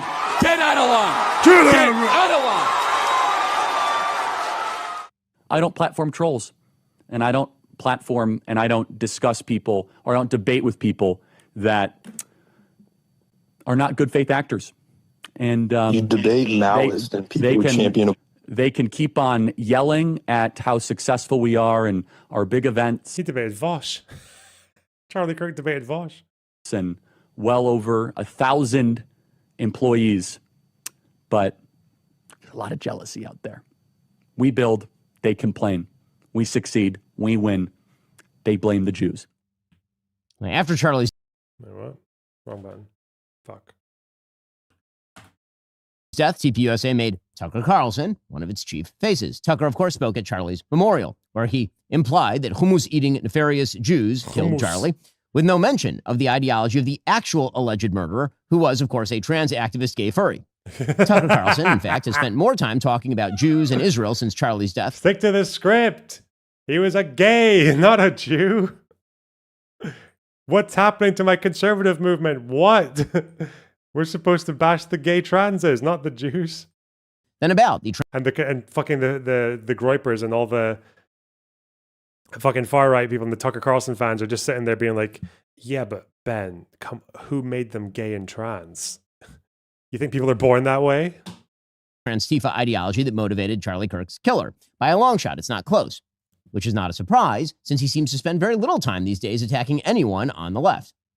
Well, now Tucker Carlson has seen fit to launder Nick Fuentes, the person who hated Charlie most and who wished him destruction. That's not an act of friendship, it's an act of sick evil. And then, of course, there's Tucker Carlson's relationship with the vice president. Certainly, Vice President Vance has been quite generous with Tucker Carlson. That loyalty was not reciprocated last week, to say the least. Here, for example, is what Nick Fuentes has said about J.D. Vance's wife, Usha. Andrew Tate. Militia leader in Gaza, backed by Israel, films himself burning the Hamas flag. Oh, wow. Gaza meme videos. I love it. Hossam al-Astal. Oh, this guy. Hossam al-Astal. He calls Hamas liars, says Hamas is finished, then sets a flag on fire. السلام عليكم وللكذابين حماس. لا اتحداكم لو انتم مسكتوا 5 زي ما بتحكوا ومسكتوا سلاح، اتحداكم لو طلعوا الاعلام انتم كذابين وما ضل الكذب تبعكم، ما في منه كمان كلامكم. حماس انتهت وللابد ولا التاريخ. فيش اخضر، فيش اخضر من اليوم، فيش اخضر. حماس انتهت. Oh, he set his mate on fire. Did you see that? Dude, flag burning, you be careful, man. Come on. These are the guys' because they lit it when the fucking container was still pouring. What happens to the stuff that's dripping, you fucking retard? Oh, you blow up the entire container. Look at this guy running.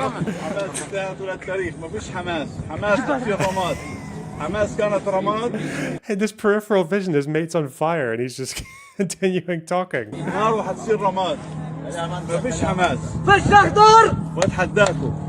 وانا وانتو وانا عارف وين انتو وين موجودين بتحداكوا كلكم وانا هنا وين ما بدي وين ما اكون بعرف وين بتروحوا وين بتيجوا وبدخل بين خيامكم وبعرف ايش بتلبسوا وبعرف وين بتناموا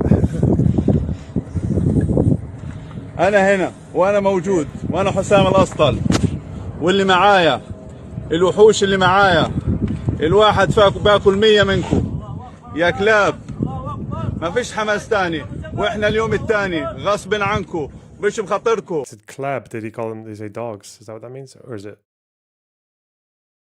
kelb? There's kelb and there's club. I can't remember which is which. Whoops. احنا اليوم التالي. What?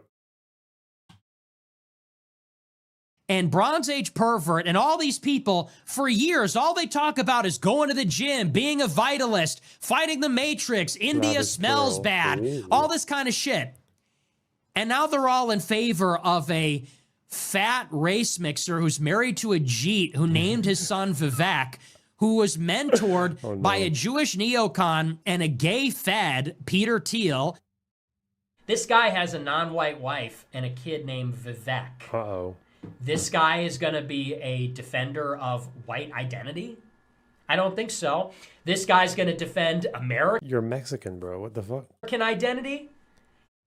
You slammed J.D. Vance for having an Indian wife. Yet Trump's wife is an immigrant who was working here illegally for a time. His son is half foreign, bilingual, and holds dual citizenship. Yet you give him a pass. You're either a hypocrite or just retarded. She's white. Dude, she's white.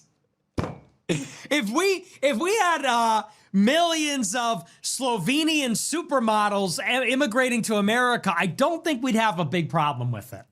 Oh shit, we got content tomorrow.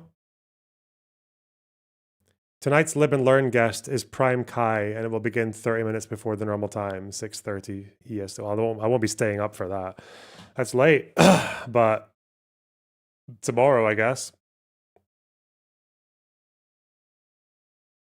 Tucker Carlson had on Nick Fuentes and did not ask him a single question about any of this. He just brought him on to launder his ugly ideas and make him more popular. That doesn't seem quite like the act of a friend. Which, finally, brings us to the Heritage Foundation. Now, I have a long and admiring relationship with the Heritage Foundation. One of the very first outlets to pick up my syndicated column when I was 17 years old, 24 years ago, was townhall.com, then a property of the Heritage Foundation. I know most of the leadership very well, and I have for decades. I know Kevin Roberts, and I like him, and I'm grateful for his contributions to the conservative movement. If you're a regular watcher of this show, you can check the interview I did with Kevin on the release of his book just last December. Which is why what Kevin Roberts did last week is tragic and awful. He put out a statement that Heritage Foundation didn't just stand by Tucker Carlson. Kevin instead said openly and repeatedly that Tucker Carlson can do nothing, ever, that will sever his relationship with the conservative movement. He said that after and in defense of Tucker's glossing of Hitler defender Nick Fuentes. And he added that only members of the globalist class, direct quote, a venomous coalition, direct quote, subject to the dictates of someone else's agenda, direct quote, oppose Heritage's ongoing relationship with Tucker Carlson, which means that according to Kevin Roberts, apparently, anyone opposing the ongoing mainstreaming of Tucker Carlson is acting on behalf of a foreign power.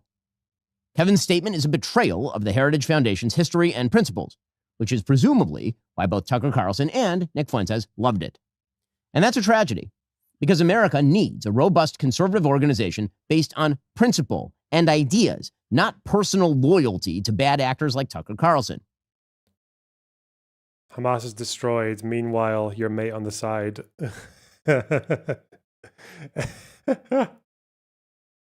Dude, that's the future of Gaza, eh? Those are the guys. Of all the disaffected Palestinians they could find in Gaza, they find these guys. I feel like it says so much about your political movement if you can't even set a fucking flag on fire properly. We need strong leaders in the conservative movement willing to speak out against the moral rot that threatens our future. I hope Kevin Roberts and Heritage show us that they can still be those leaders. But if not, we'll have to look elsewhere. So, why is all of this happening? Because, like the Democratic Party, the Republican Party is being eaten by its radicals. Many in the political class are too cowardly to stand up. Apparently, they're willing to play footsie with groypers and hug Tucker Carlson out of fear of somehow losing support. They've been bamboozled by the lies of the X algorithm and the TikTok metrics. The left followed its radicals to electoral hell. Apparently, many on the right wish to do the same. Forget the morality, then, for just a moment. Let's be pragmatic. Here is the thing. Americans hate Nick Fuentes' philosophy. They think it's trash. Republicans, by the polling, think it's trash. Independents think it's trash. Democrats think it's trash. And here's the other thing. Americans hate Tucker Carlson's laundered anti-Americanism. Republicans think it's trash. Independents think it's trash. Democrats think it's trash. Americans are not pro-segregation, pro-rape, anti-woman, pro-child marriage, anti-black, anti-Jew, anti-Indian, anti-Latino, anti-Constitution, pro-Hitler nutjobs like Nick Fuentes. And Americans are not pro-Putin, pro-Iran, pro-China, pro-Venezuela, pro-Hamas, pro-Fuentes, pro-Tate idiots like Tucker Carlson. They hate this vile garbage. If Republicans decide to cower before the likes of neo-Nazis and their propagandizers, they deserve to lose. And they will lose. Neo-Nazis and their propagandizers are not Republicans. They are not America First. They are not MAGA. They sure as hell aren't conservative. These people aren't to my right. They are not attached in any way to the fundamental principles of conservatism. And these people have already declared themselves to be my enemies. I'd be a fool not to take them seriously. If they or are they left-wing, like the Nazis? Yeah, okay. Get their way, they will hollow out the Republican Party, lead it to electoral catastrophe, and empty it and the country of any semblance of decency in the process. My answer is no. No to the groypers. No to their publicists like Tucker Carlson. No to those. Does Ben Shapiro have like a stammer on certain syllables? Because every time he says Tucker Carlson, he kind of does like a Tucker Carlson. He does like a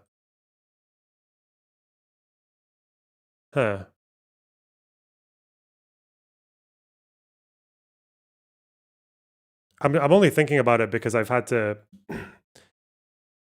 I've had to pay attention to stuff like that in the past for myself because I've got a tendency to mumble or to kind of like drift over certain words, but and I still do it quite often. But yeah, every time he says Tucker Carlson, I hear like a Tucker Carlson. Yeah. To champion them. No to their publicists like Tucker Carlson. See that? No to those who champion them. No to demoralization. No to bigotry and anti-meritocratic horse shit. It's from the neck injury. Does Ben Shapiro have a neck injury? What? No to anti-Americanism. No. This is our country.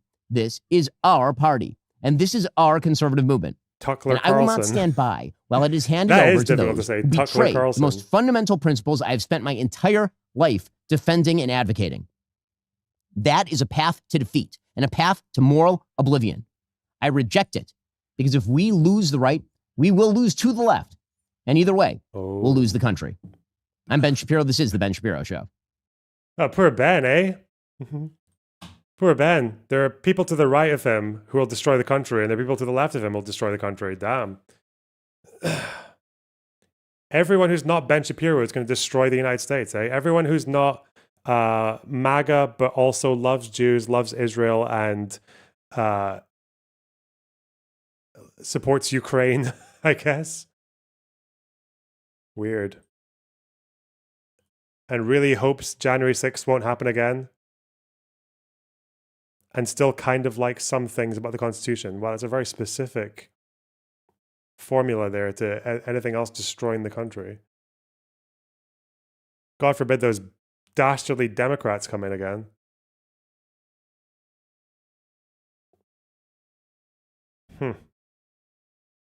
Heh.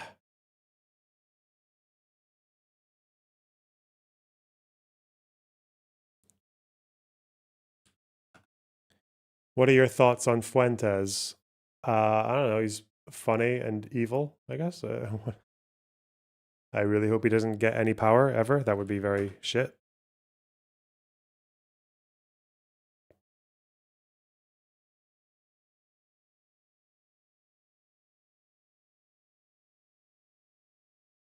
He's very tactical, though. I know that he, for all his yapping about the fucking Holocaust and trying to get the attention of people like Ben Shapiro or even Charlie Kirk, Fuentes famously dodges debates like all the time.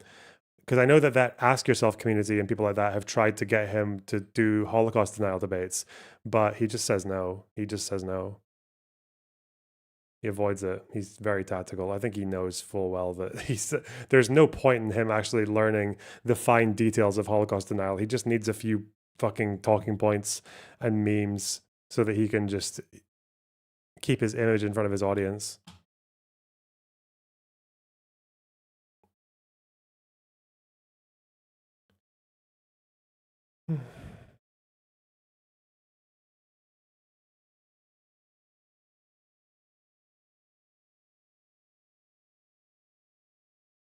What the actual fuck is this?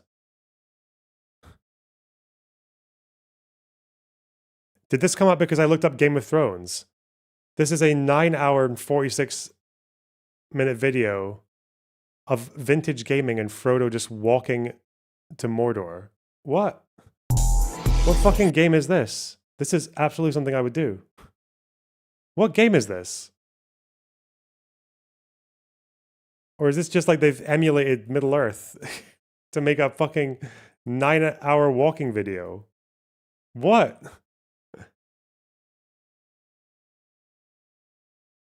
Lord of the Rings Online.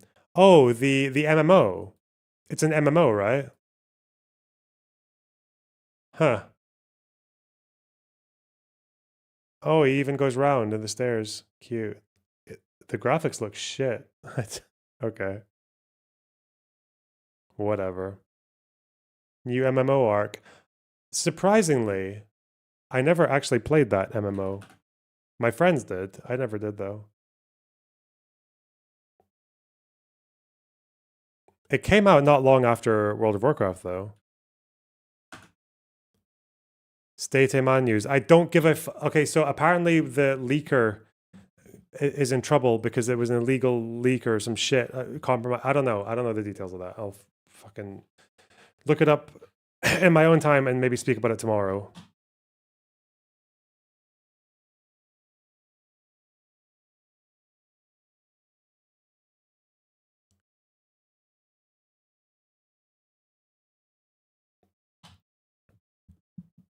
Okay. I'm gonna do this, and then I'm gonna do drama shit, maybe. Who knows? It's not even that interesting. What, the story about the State Man abuse?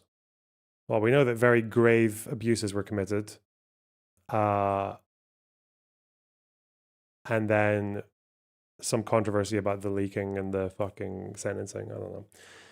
3DS Max 23, thanks for the $5. Don't worry, Ben, something guardrails. Good one. We need 5 more subs, by the way. 5 more super chats, I mean. All right. Capri, Kaki, Gem Hall, Sag, Tan Load, Agua, wow. Cramp, Sweat, Redden, Fawn, Freight, Camel, Pant, Cargo. Freight, load, haul, cargo.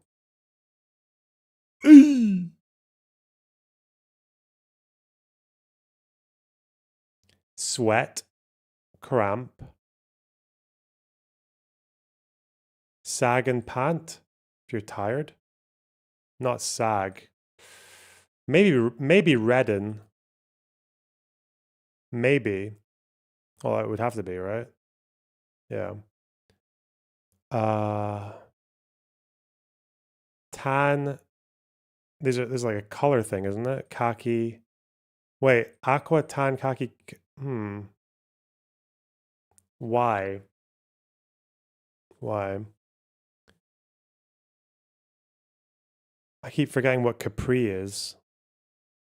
I've seen that word before in a connection, but I can't remember what it is. Camel, fawn, sag, and gem. Let's just try this and see if it's close. Not even close. Oh, okay. Well. I actually don't know. Well, tan, I'm thinking of colors still. Tan, khaki, and camel.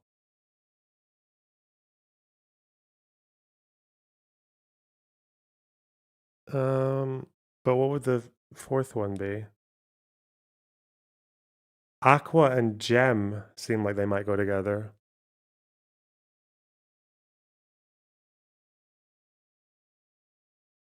Sag.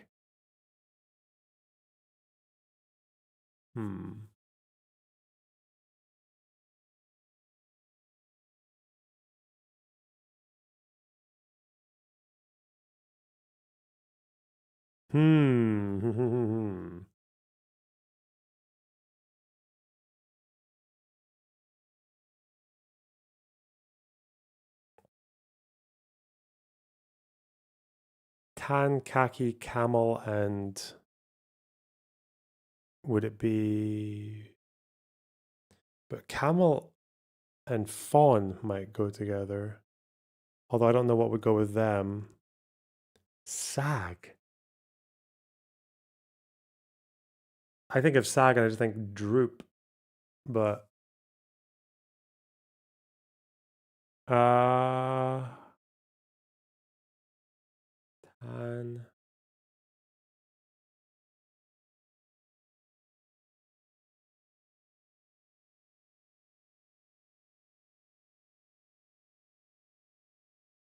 I used to watch conservative YouTubers when I was still in high school. But after boot camp and all the people I met while there, I began to reflect. It really changed how I saw the world. Your stuff is great, best of luck. Whoa, that's $20. Really appreciate that. I'm glad you like the stuff. Including this stuff right now, eh? True. What? Who's this? What? Hi.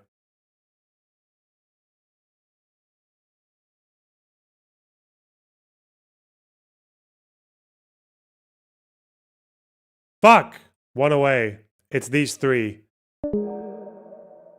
It's these three. Is it Capri or is it Fawn? Shit.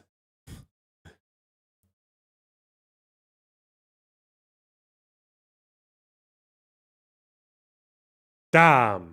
Oh well. Oh. Fawn is a...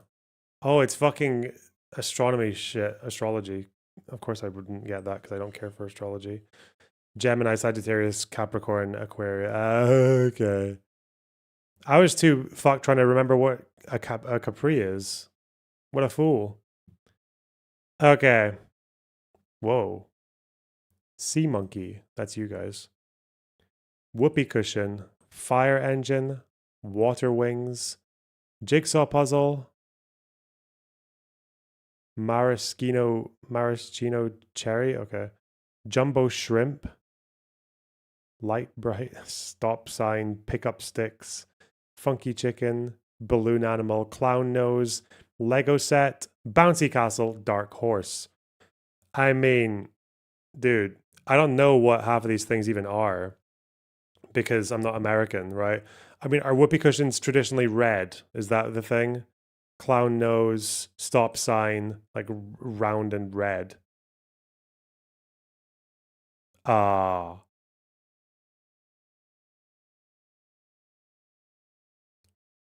Is this red? I don't even know. Fire engine. But fire engines aren't round and red. Well, they got a round face, maybe. Wait, fuck. Hang on.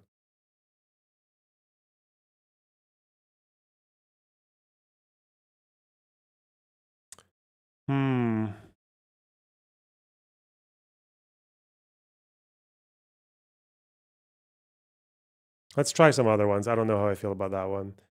Sea monkey, jumbo shrimp, dark horse, balloon animal. I don't know. What the fuck is funky chicken? What? What is light bright? What are water wings? What the fuck? Jigsaw puzzle.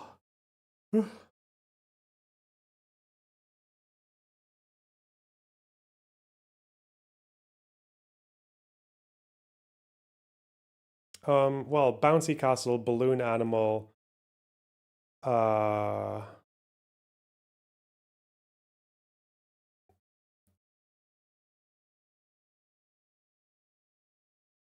don't know what the other things at a kid's party, but I don't know what else. I don't know what this fucking maraschino cherry thing is, which is annoying.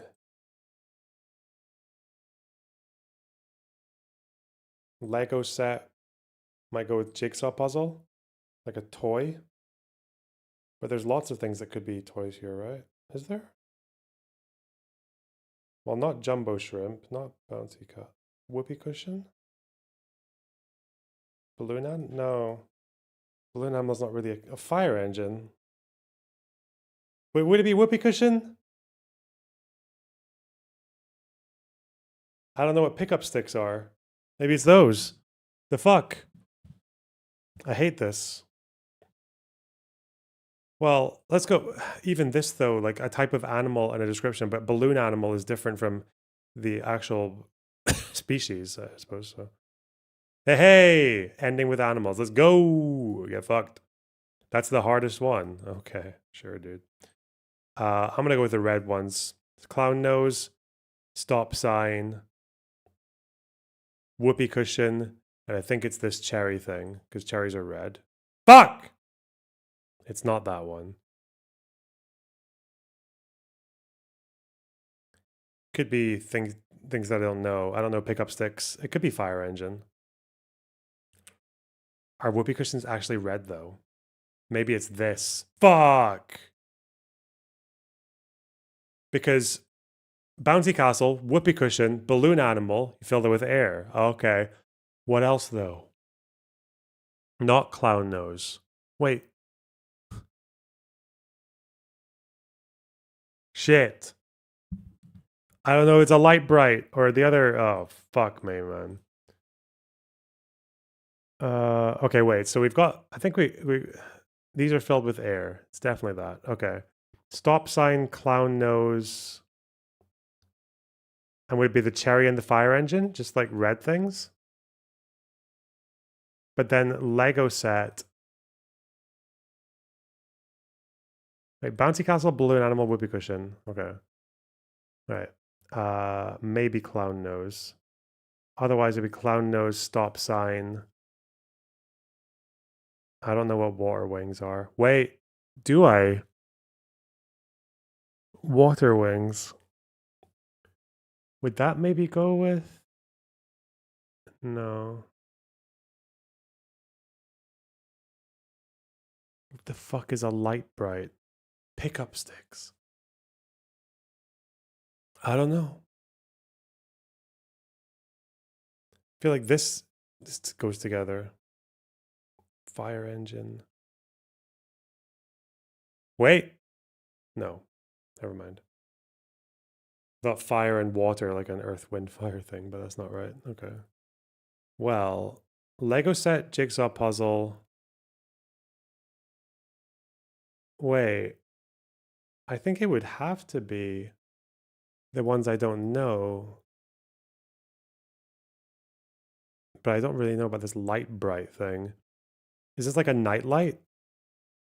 Light bright. What the fuck is a light bright? Hmm.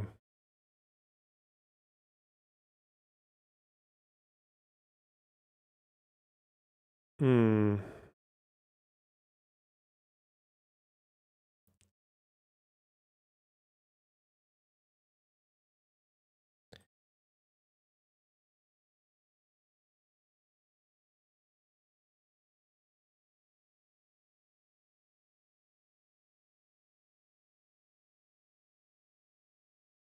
I can't remember what the fucking 3 out of 4. It was this, but the thing. So I want. I think pickup stick sounds like it would go with the puzzle and Lego. I don't know why. This maybe bouncy castle would go with balloon animal with whoopee cushion. Maybe water wings are like for swimming, like for. Is it the fucking armbands that kids wear?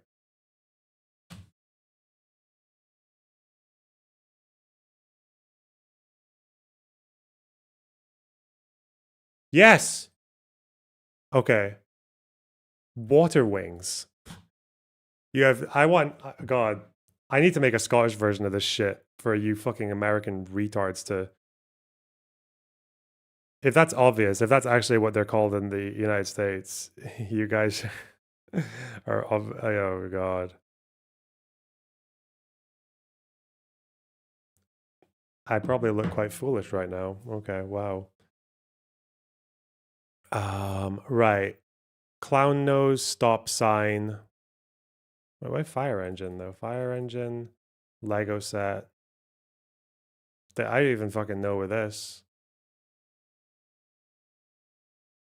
Light bright sounds like a night light to me, which means it might be the same. It might go with stop sign and clown nose because it would glow red, and that would make sense because this was 3 out of 4. And these are just things that kids play with. Is that it? Fuck me.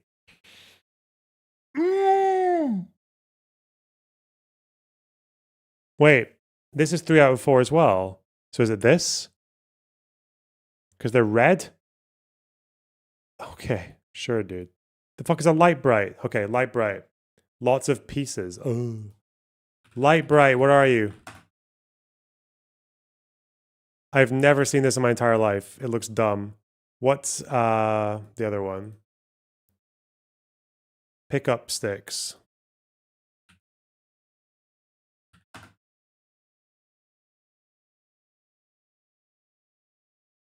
What do... Oh.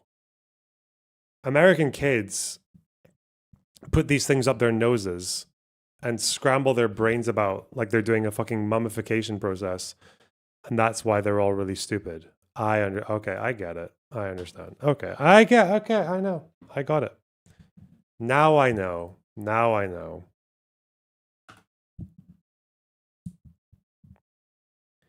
Now we know. God, what a moron. What a stupid fuck. Imagine not even being aware of that. DIY lobotomy. Yes. I'm unsubscribing. Good. Do you want me to make a Scottish connections for you guys and just watch the community do it? Oh, that would be quite good actually. That'd be a good community night to do a connections, but for Scottish things. That would be great. God, I'd make it so hard. Maybe. Could ChatGPT do it? This is probably where I need the advanced ChatGPT. Can you devise a connections game like the New York Times one, but for things exclusive to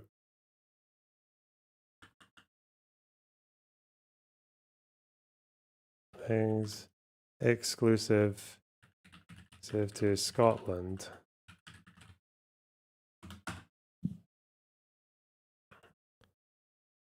It's taking a while.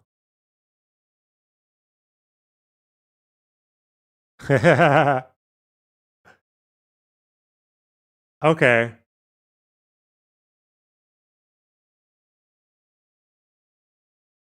Do I want no, the harder version doesn't make sense because it would be too easy. Wait, wouldn't that be too easy? Because 4 Scots words would obviously stick out to a non... Maybe it wouldn't. No, it wouldn't. No, not from place names and shit. No. Oh! The one it's made is actually all right.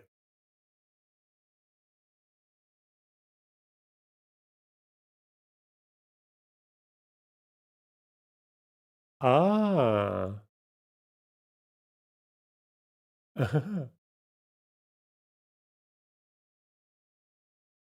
Ooh, sneaky cross. It's fucking amazing. Okay. Okay. Someone come in. We'll do the easier one because the hard one is quite hard. I could probably do the easy one, but it's actually still not even that easy.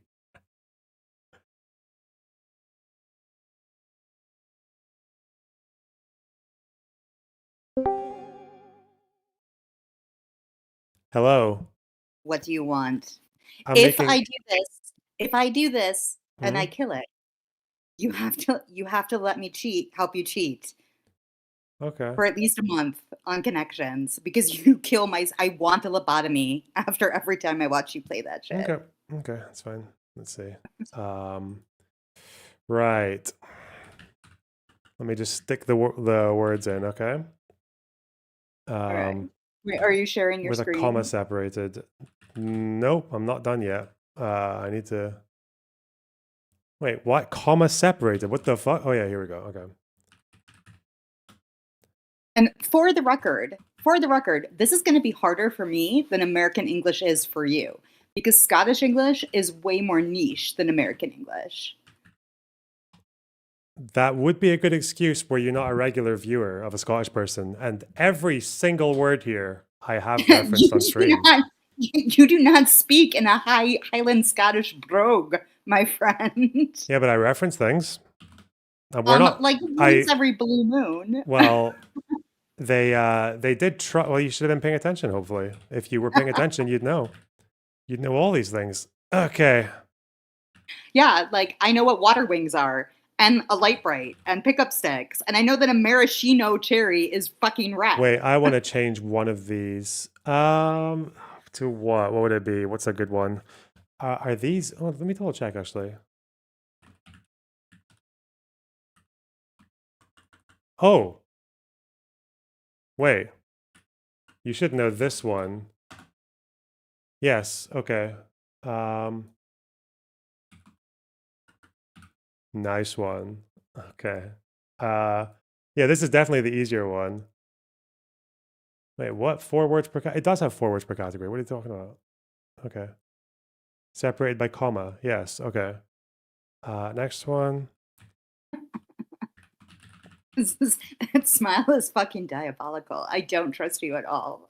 Like, I have a feeling like 90% of these words aren't even going to be like words. You're just going to put letters together to try to stump me. No way, I'd never. This one's not too bad. If you were paying attention, it'd be fine. I'll maybe switch this one out for one that I've mentioned on stream before, actually. Let me think. What are other...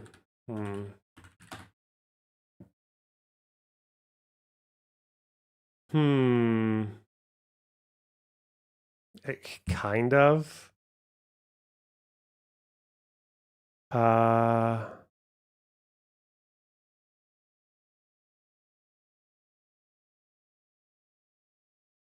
Yeah, no, that makes sense. Yeah.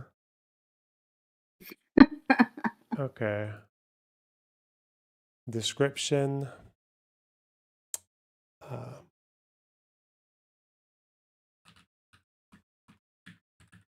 Okay, let me see if there's anything else. Okay, this other one would be way too hard. My dog is trying to climb in my lap. No. Okay. Now, wait, what does it say required? What? It says comma separated description. It should be fine. Generate? Oh yeah, it generates. Okay. Now how do I... Oh yeah, because I've got the answers here. Okay. Okay. I'll share screen, and then that means we'll be ready to go. Let me make sure I can actually see it on Discord, because 90% of the time my Discord won't load it. Okay. I might just have to watch it on stream. Hold on. Frankie, not right now. You can't read chat either. Okay, that's illegal. I would never read chat. What do you think I am, a cheater? Okay. Wait, is there? I'm just making sure there's. Okay. Come on, load. Okay. Load. Yeah, this is a good one. Yeah, this is good. Okay, nice. All right. Okay, I have to watch it on the stream because it's just like I'm getting. It'll like, be fine. The delay will be fine. Yeah. Okay. Get ready, and you have to do your. You have to think out loud, obviously. For the stream. Okay. Okay. Tablet Scots. Thistle. Okay, so a thistle is some sort of bush-like thing. Haggis is food. Yum yum, I would assume, is food. Islay would be an island. Sky is an island. Mol could be a drink or a food. Tablet, I think, is like a writing, like a pad of paper, maybe. Gaelic is a language.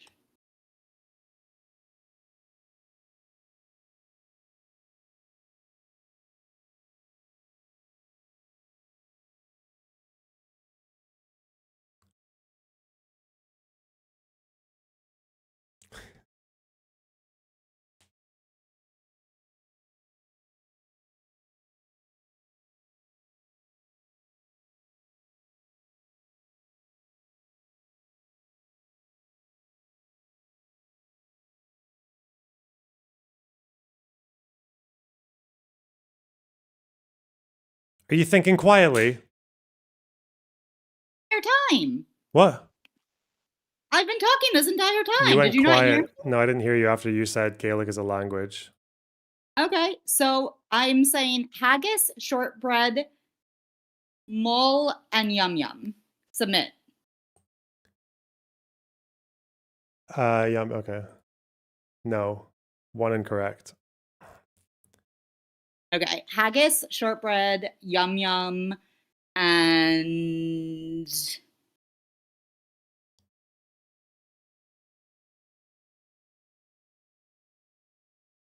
haggis, shortbread, yum yum, and wait. Okay, I'm also wrestling my dog. Burn brew.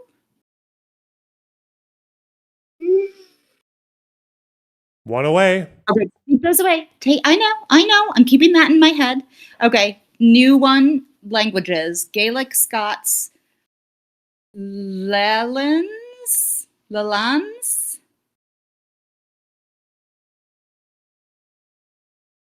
Gaelic, Scots, Lalans, and Saltire. Oh wait, no, is Saltire maybe like a cracker? Try. Am I one away there? I feel like I'm one away on that one too. And Doric. Scots, Gaelic, Doric, and Lalans. Try that. Lock in? Yeah, okay. Yes. Well done. You got Okay. languages? Can you move those ones off so I know that they're done? Yeah, it's done them. They're purple. Okay. Oh, I'm seeing the delay. Okay. Haggis, shortbread, yum yum, and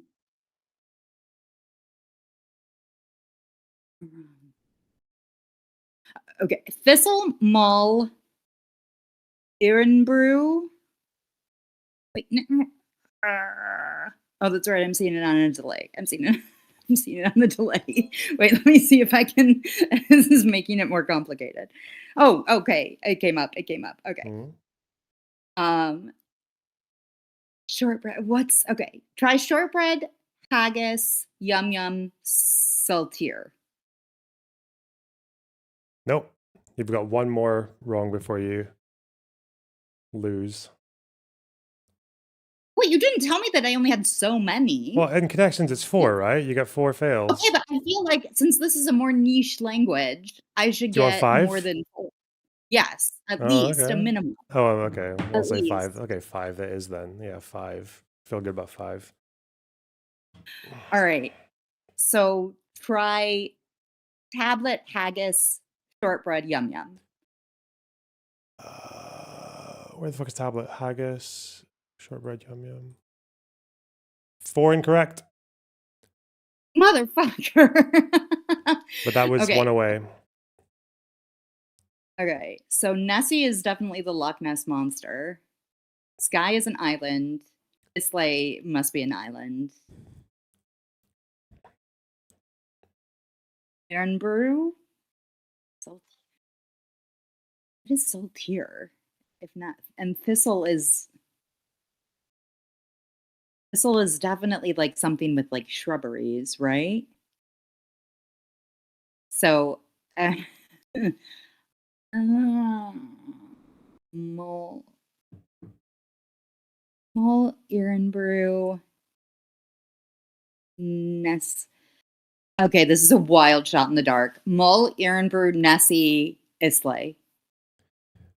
Mull, Irn-Bru, Nessie, and Islay. Okay, let's see. 5 incorrect.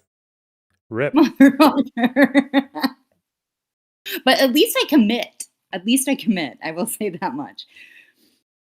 I'm just saying this is how I feel when I get American ones, okay? That's it. Shit. Okay, but no, we already discussed that isn't an accurate comparison because you are much more familiar with American English than I ever will be. You with only Scottish need to have it for like I one think or this two is categories to be absolutely fucked, right? If you don't know, you don't know. If you've never known, you never know. Hello, Sev. Fair to say uncompare, dog. What do you mean? Who the fuck knows what fucking yum yum means? It's clearly a food. I knew that. It's a food. I can't figure out the last food. The only thing I knew there was like languages and dialects in there because I learned about Gaelic. And Okay. I Wait. I have an idea. Yeah. Irn-Bru, Yum Yum, shortbread, haggis. 3 out of 4. What the fuck? Oh, I see. Well, it's a good trick that they did there. Yeah, I see. Okay, brew, mull, Nessie, Skye. Things that are in liquid.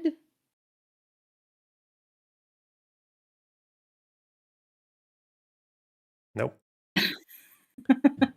How many incorrect? I mean, another clue is that they're all So like many.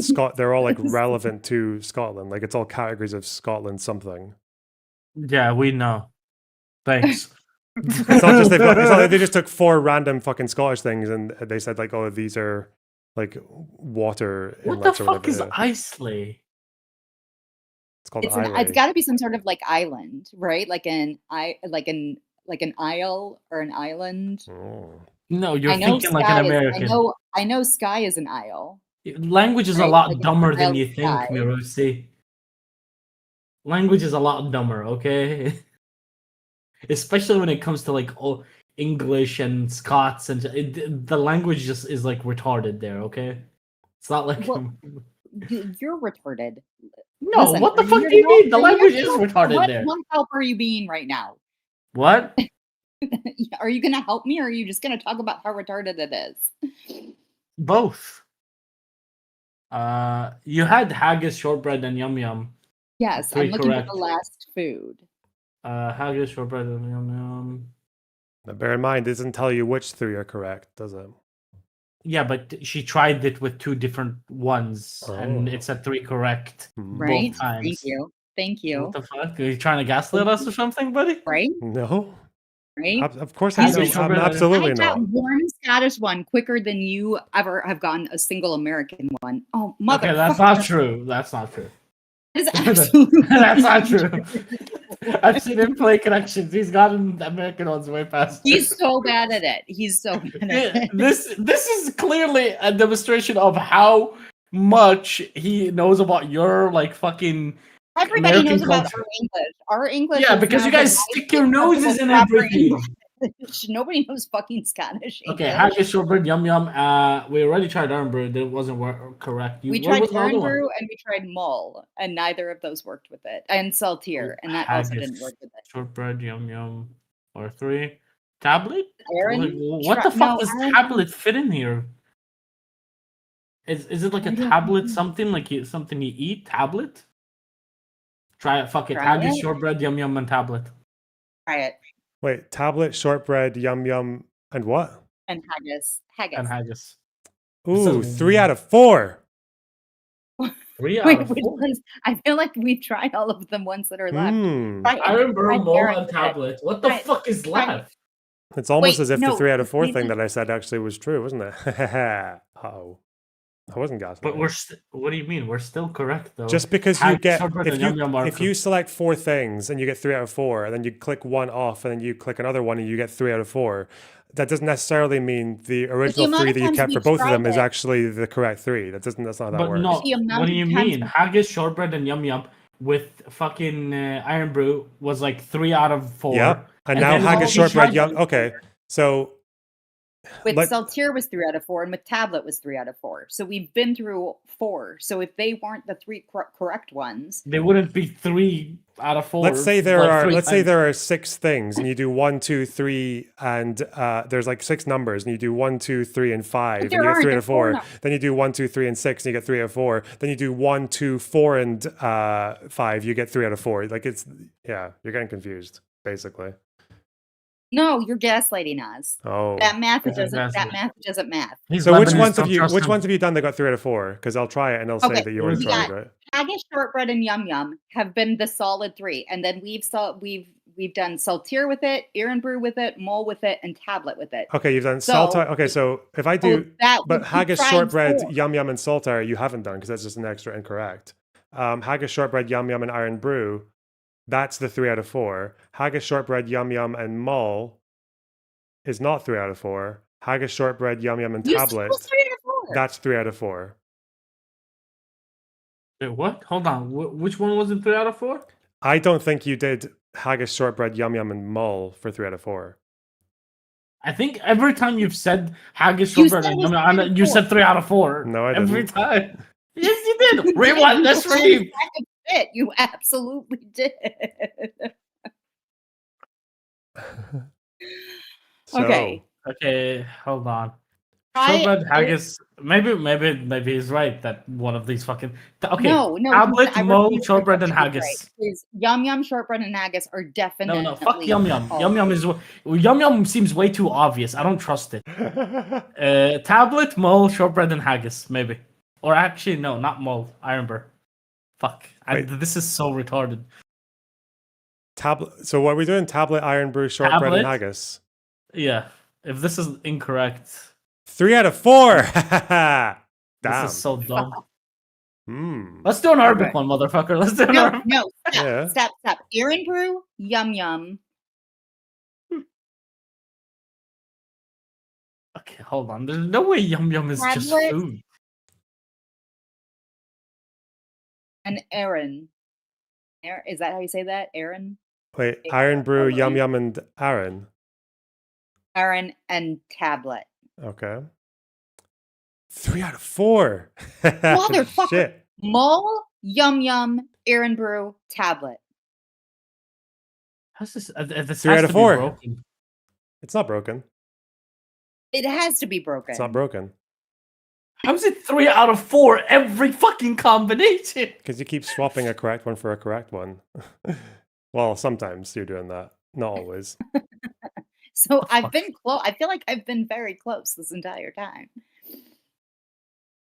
Sky. Okay, try Sky. Is Slayer, I layer, however you say it. Uh-huh. Saltier Uh-huh. and Aaron. 3 out of 4. I hate my life. I hate my life. I want to die. Can you do Sky, Aaron, Saltier, and Thistle? Thistle. No. Oh, what the fuck? Is it one away again? No, it's not 2. Nessie, It's not. Nessie, Tablet, Mull, Aaron Brew. Nope. So we're at 18 incorrect now. At least this is my second language, buddy. What categories Actually, are third we? language. What categories This are you is my thinking? second language too. This is not English. No, this is your first Yum language. Yum, Nessie, Yum Yum, Aaron Brew, Tablet. 3 out of 4. Wait, hold on. I want to die. I want to die. Okay, we're going back to. Did we try tablet, iron brew, yum yum, and shortbread? Yes. What did you I say? think maybe not. Tablet, iron brew, yum yum, and shortbread. Hey. Scottish sweets and snacks. Yes. You have the dumbest. Yum yum was a snack. What the fuck is a yum yum? It's like a donut, but it's twisted differently. Why wouldn't you just call it a donut? Because it doesn't look like a fucking donut. It's a yum yum. Why are you eating tablets? And it's also covered in shapes. We don't have different icing. names for every donut that has a different shape. Hold on. Why are you eating tablets? Yum yums ain't Scottish. Yum yums are absolutely Scottish. What the fuck are you saying? Yum yums are Scottish as fuck. Okay. They're from the Central Belt. What is a tablet? What is a tablet? Tablet is Shortbread is not a lot of unique to sugar. Scotland. Every place has shortbread. Did you guys even invent shortbread? I don't think so. No.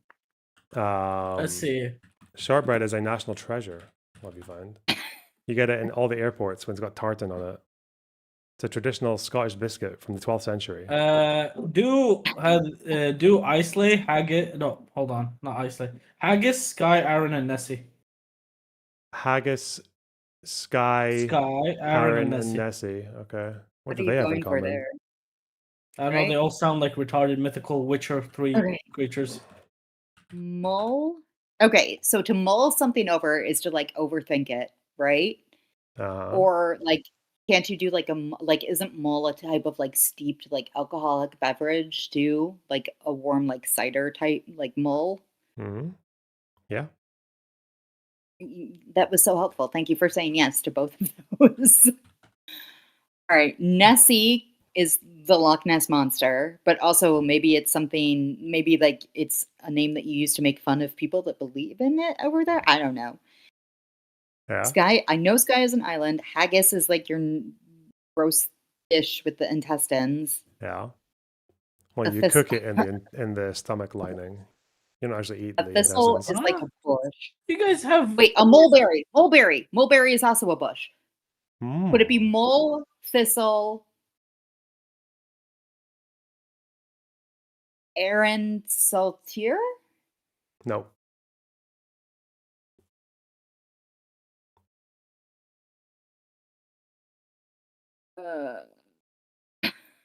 Okay, hold on. What is the combination you just tried? 5 minutes before I have to go. What is the I'll continue your legacy. Don't worry. We're already wrong. What's it called? But I'm gonna be pissed if somebody needs to document what the answers were because I'm gonna be pissed if I don't know them by the time I leave. Okay. Thistle. Okay. Saltier is the one fucking me up. It sounds both like a mythical creature It and sounds like a cracker. It sounds like a saltine cracker.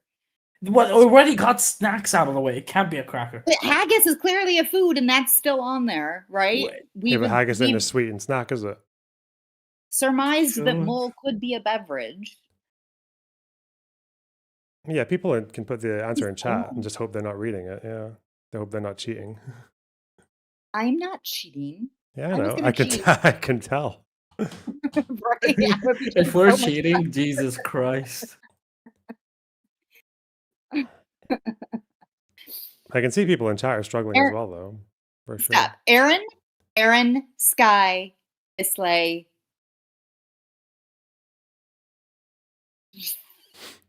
Thistle.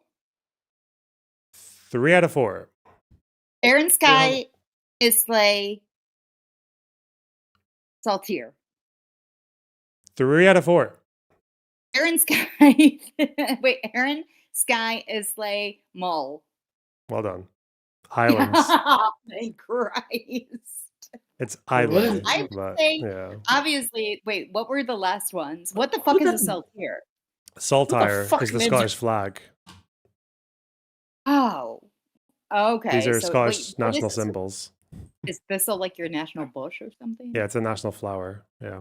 Okay, but I put forth that I did about as good on that as you do on the American English, and you know way more American English. Look at That's this. not true. You wouldn't know because I've never got to try 21 times. Look at this fucking chart. Listen, your country is retarded. Okay. It was like 3 out of 4, like every time. 3 out of 4, 3 out of 4, 3 out of 4, 3 out of 4, 3 out of 4, like 18 fucking times. No, yeah, the unicorn's That the is national so animal, pushy. Toby, but Nessie's a national symbol, obviously, yeah. We can try That the hard is one if so- you want. You want to do the hard one? The hard one? Let's see. Let's go. Yeah. I have like That's- 3 minutes. This to isn't do the hard one. No, we'll do the hard one. I need to hide my screen, obviously. Okay.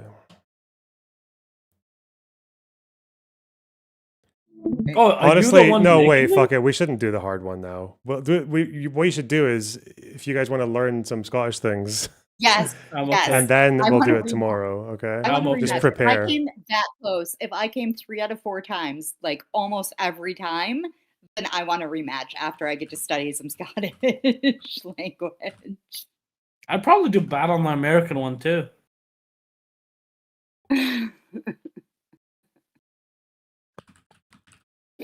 And listen, chat. I highly doubt any of you could have done any better than Probably that. not. Oh, no, that's how it goes. Yeah, not like now we know. Listen, I didn't judge you when you failed. Don't worry. It's not your. Well, actually, Well, you know a didn't, lot. but other people did. So I absolutely. We would say judges everybody, okay? I judge you so I am hard. not making a Palestinian. Actually, wait, I should make a Palestinian one for Loner. I don't even I think will continue to judge you there's a too, couple of because regular you Scottish know- viewers. I don't even think they were here for that. Shit, that's unfortunate.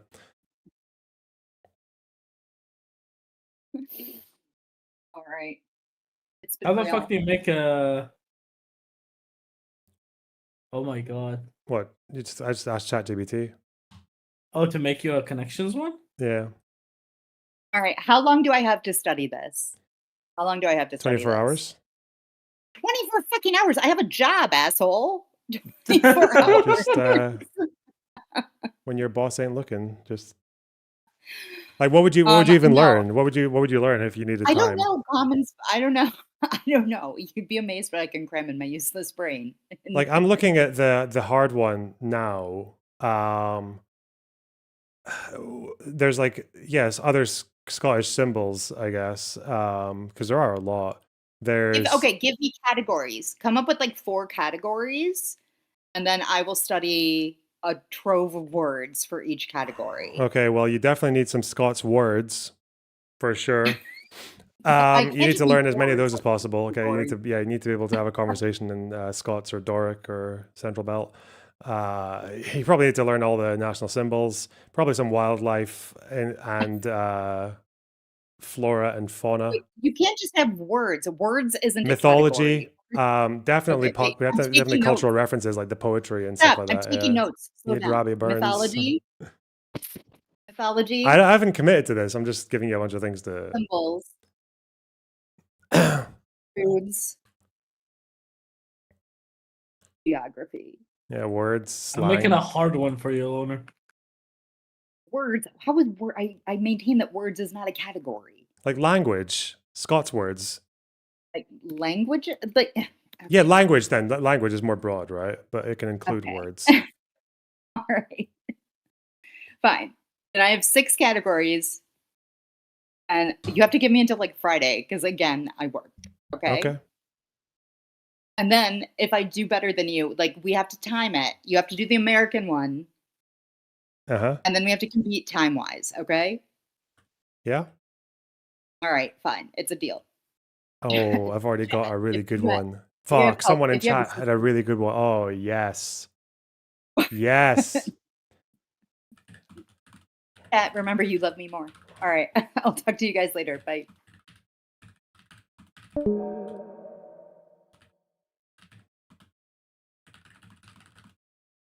Hmm.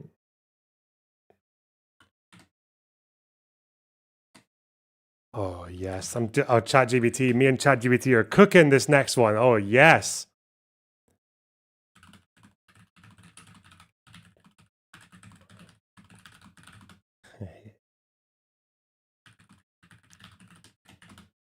This is from something else, but people would confuse those words with other. Yes!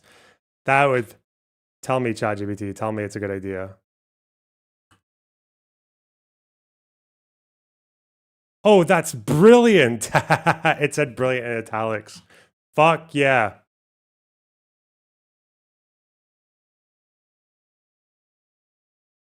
This is a good one. This is a really good one. Oh, yeah. Wait. Do I even... Oh. I'm making an even more evil one. I'm gonna make sure you fail this one. Okay, this is a good one. This is the most diabolic. Are you making... What, are you making a fucking Connections A game? Palestinian one. Yeah. Oh. Let's see how well you'll do in this one.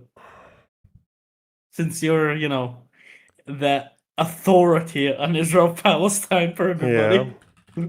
I'm gonna actually give this one to a Scottish person and see if they could get it, because oh shit. Both of you are making connections while a chat full of people watch. I mean, we're at the end of the stream. I'm tired, circling the drain, whatever. People can stay if they want. Wait. What's this? Oh, whatever. Okay. I don't want to... The football references would be quite good because of the... Wait.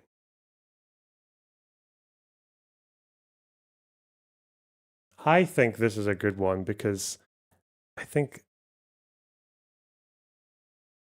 the overlap would make sense.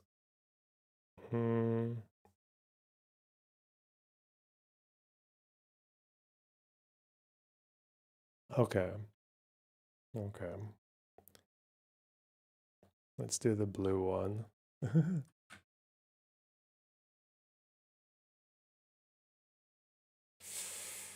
Okay. I'm not sure about the first. I might adapt this because the first one of them I'm not too sure about.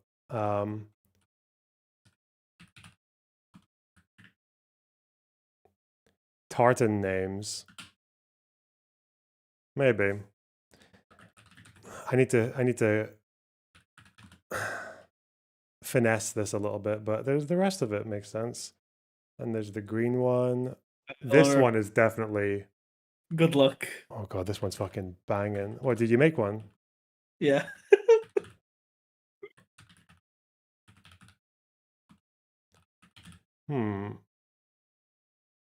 I made one that some Palestinians aren't even gonna...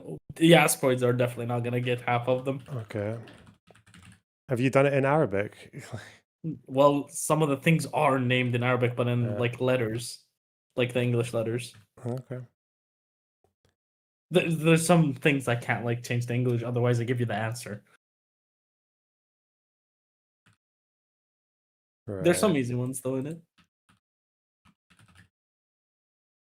Wait, what? Is this... Oh, wait. Oh, I went the wrong... Oh, that's why it's fucked. Okay. Gotcha. Okay. And the purple one. Right.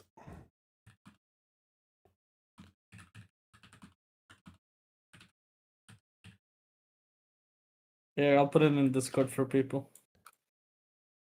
I'll put it in stream suggestions. Right. I Or actually will stream chat. definitely edit that one later. Okay, let's see what we got here. Right. What's this? Did ChatGPT make this for you? Not necessarily. There's some things that I told ChatGPT to look for. Right. Lifta, Deir Yassin, Albirwe, Kidra? Wait. Are you doing it on stream? I can't see it. Yeah. Okay, there now I can see it.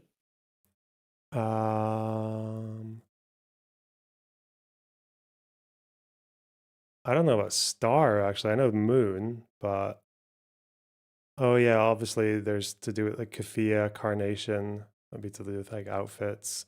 Dome of the Rock. What would Dome of the Rock have to do with the other? Oh, the Dome of the Rock, the key. That's like Palestinian national symbols, like nationalism. So key, Dome of the Rock, Kafia. But I don't know about the third one. Is there a star? Don't know. Sajia might be the way it's spelled. It's not Shujaya. It's not that district in Gaza. You want a clue? No, wait, not yet. I don't know what a taboon is or ikrit. You don't know what a taboon is? Really? No, but now you know it's a noun. That's good. Thank you. Okay. So it's not a village. Don't take that for granted, by the way. So I know these are villages. These are abandoned villages, but I don't know if is Kidra.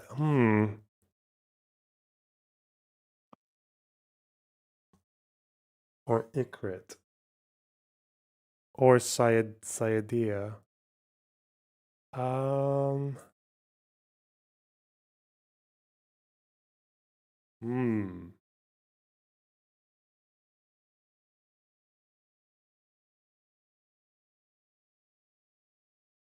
I think it's this or Ikrit. Fuck, one away. Hey. Ikrit, okay. So we got 3 more. Oh, wait, you got a better connections generator than I do. What the fuck? Why? Because my one doesn't have the 4 life points. Oh. Okay. Oh, I didn't even know those were left. I thought those people, that was like people liking my connections game. I didn't even know like there was life points. I know there's the key, the Dome of the Rock, the Kafia. The moon is Islamic. It's not a Palestinian national thing. But Dome of the Rock is Islamic. Think deeper. And... It's not as bland as you're thinking. Oh.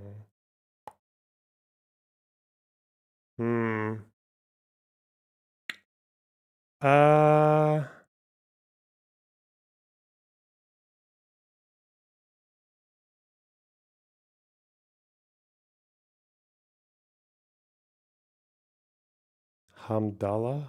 I don't even know what that is, bro. What the fuck? You don't know what Hamdallah is? No. Bro. This is like the same thing as fucking Hassan not knowing who the Wailing Wall is.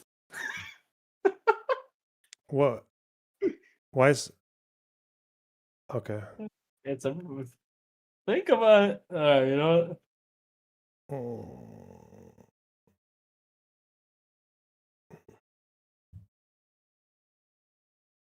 The authority on Israel Palestine, by the way. Yeah. I mean, half of these are just fucking Taboon, Sayediya, Sajia, Kidra. Like, what the fuck? I think Kidra has something to do with star, maybe. Star, moon.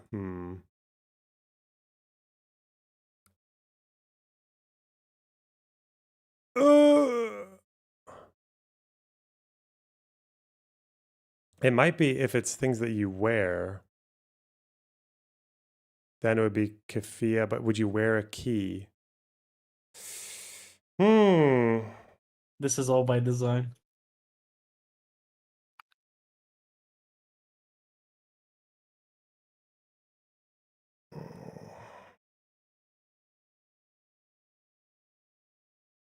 Would you wear a key?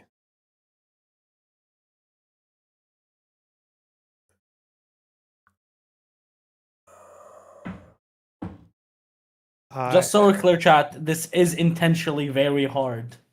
Yeah. I think... I don't know. Dome of the Rock is an Islamic thing, I think. I think kafia... I think a hamdallah is something that you think wear. For a second, I think you wear since a hamdallah. this is a Palestinian thing, right? Sure. Right, just so we're clean. So I didn't focus anything about religion. Oh. Just a, oh like yeah, a tip. because there's never been any Islamic motivation to the conflict. No, why would I exclude Christians, bro? Why would I exclude Christians? No one gives a fuck about Christians, man. I do. Fuck you, asshole.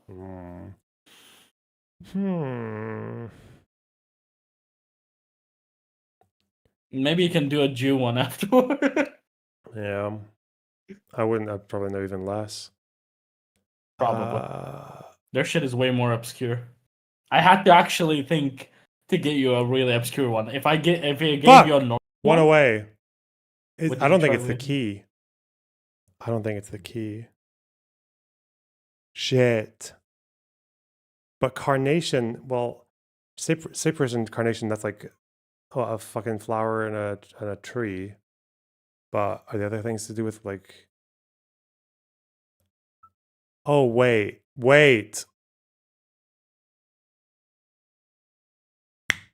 There's nothing Islamic, chat. Stop thinking Islamic. Think Palestinian.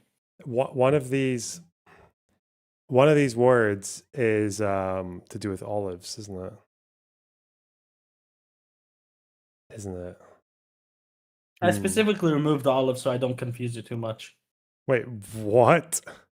Yeah, the olive was one of the suggested words, but I didn't want to put it so you don't get confused.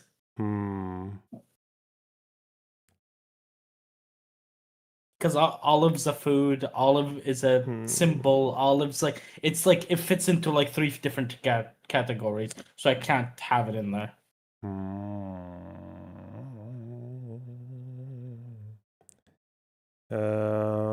I don't know. It's hard, isn't it? Making fun of us for the Scottish one, motherfucker.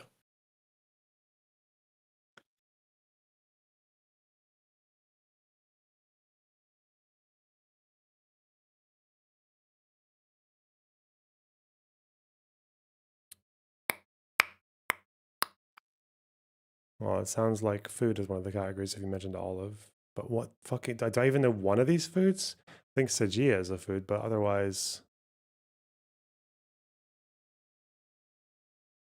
No more clues, buddy. You said a taboon, so I'm going to say that as well. Why not?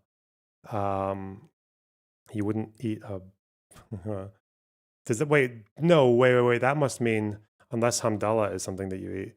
Would it be Saidia and Kidra for food? Yes! Process of elimination, bitch. Okay, let's see. Now. I actually thought that was the last one you would get. You thought I would get all 4 of these with 2 more? Okay. No, the Palestinian dishes one. Because I specifically went for Palestinian dishes named after the process or named after the pots they're used in to make. Like a taboon is like the method of cooking it. A kidra is also a method of cooking it. A sayyadiya is like they're all named after dishes based on the way of making it. Taboon, no, there's taboon bread. Taboon bread is the traditional Palestinian bread. It's not pita. Well. Oh fuck! What was the 3 out of 4? Is it hamdallah, kafia? Wait. I thought it was one of those words. So if you wear hamdallah, kafia, key, incarnation, these are... Fuck! That one's also really hard, so... It's not something you wear.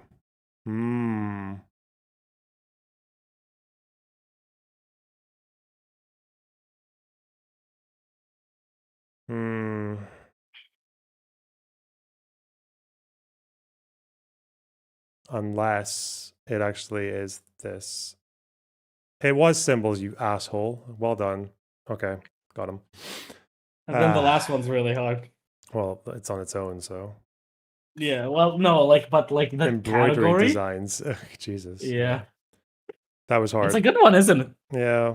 I mean, it would have been easier without the fucking symbols if you didn't pretend that it wasn't a thing. Fuck.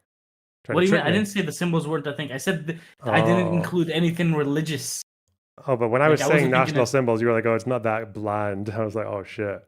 No, because you were thinking of like picking things like moon and shit. I was like, it's not that bland. Oh, what is a it's hamdallah? Not that like direct. Exactly. Hamdallah. We call it hamdallah in my town. They say hamdallah as well abroad. What is it? Do you know the character, the little cartoon of a kid was turned around? Yeah, okay, yeah. In my town, we call it hamdallah. I don't know why it's called hamdallah. I see. It's a symbol as well. You've probably seen it in the West Bank, no? Maybe, yeah. It does ring a bell. I think in the refugee camp, you see that. Wait, I might have a photo of it. You probably did. Let me see. Man. Okay, I need to really finesse the fuck out of that Scottish one, though. I wonder how many people completed that one. By the way, just so we're clear, an Arab sent me it, and they said they did it easy. What, this one? Yeah. Oh, you didn't make this one yourself? No, I made this one. I put it in the I put it in Discord chat, and people did it. Oh, okay. Fuck, where was that when I was in the car? Oh yeah, I see it. Yeah, yeah. Fuck, I didn't clock it. 1 second, I'll send it to you. I saw this at Al Amari. I swear. I'll send it on Discord.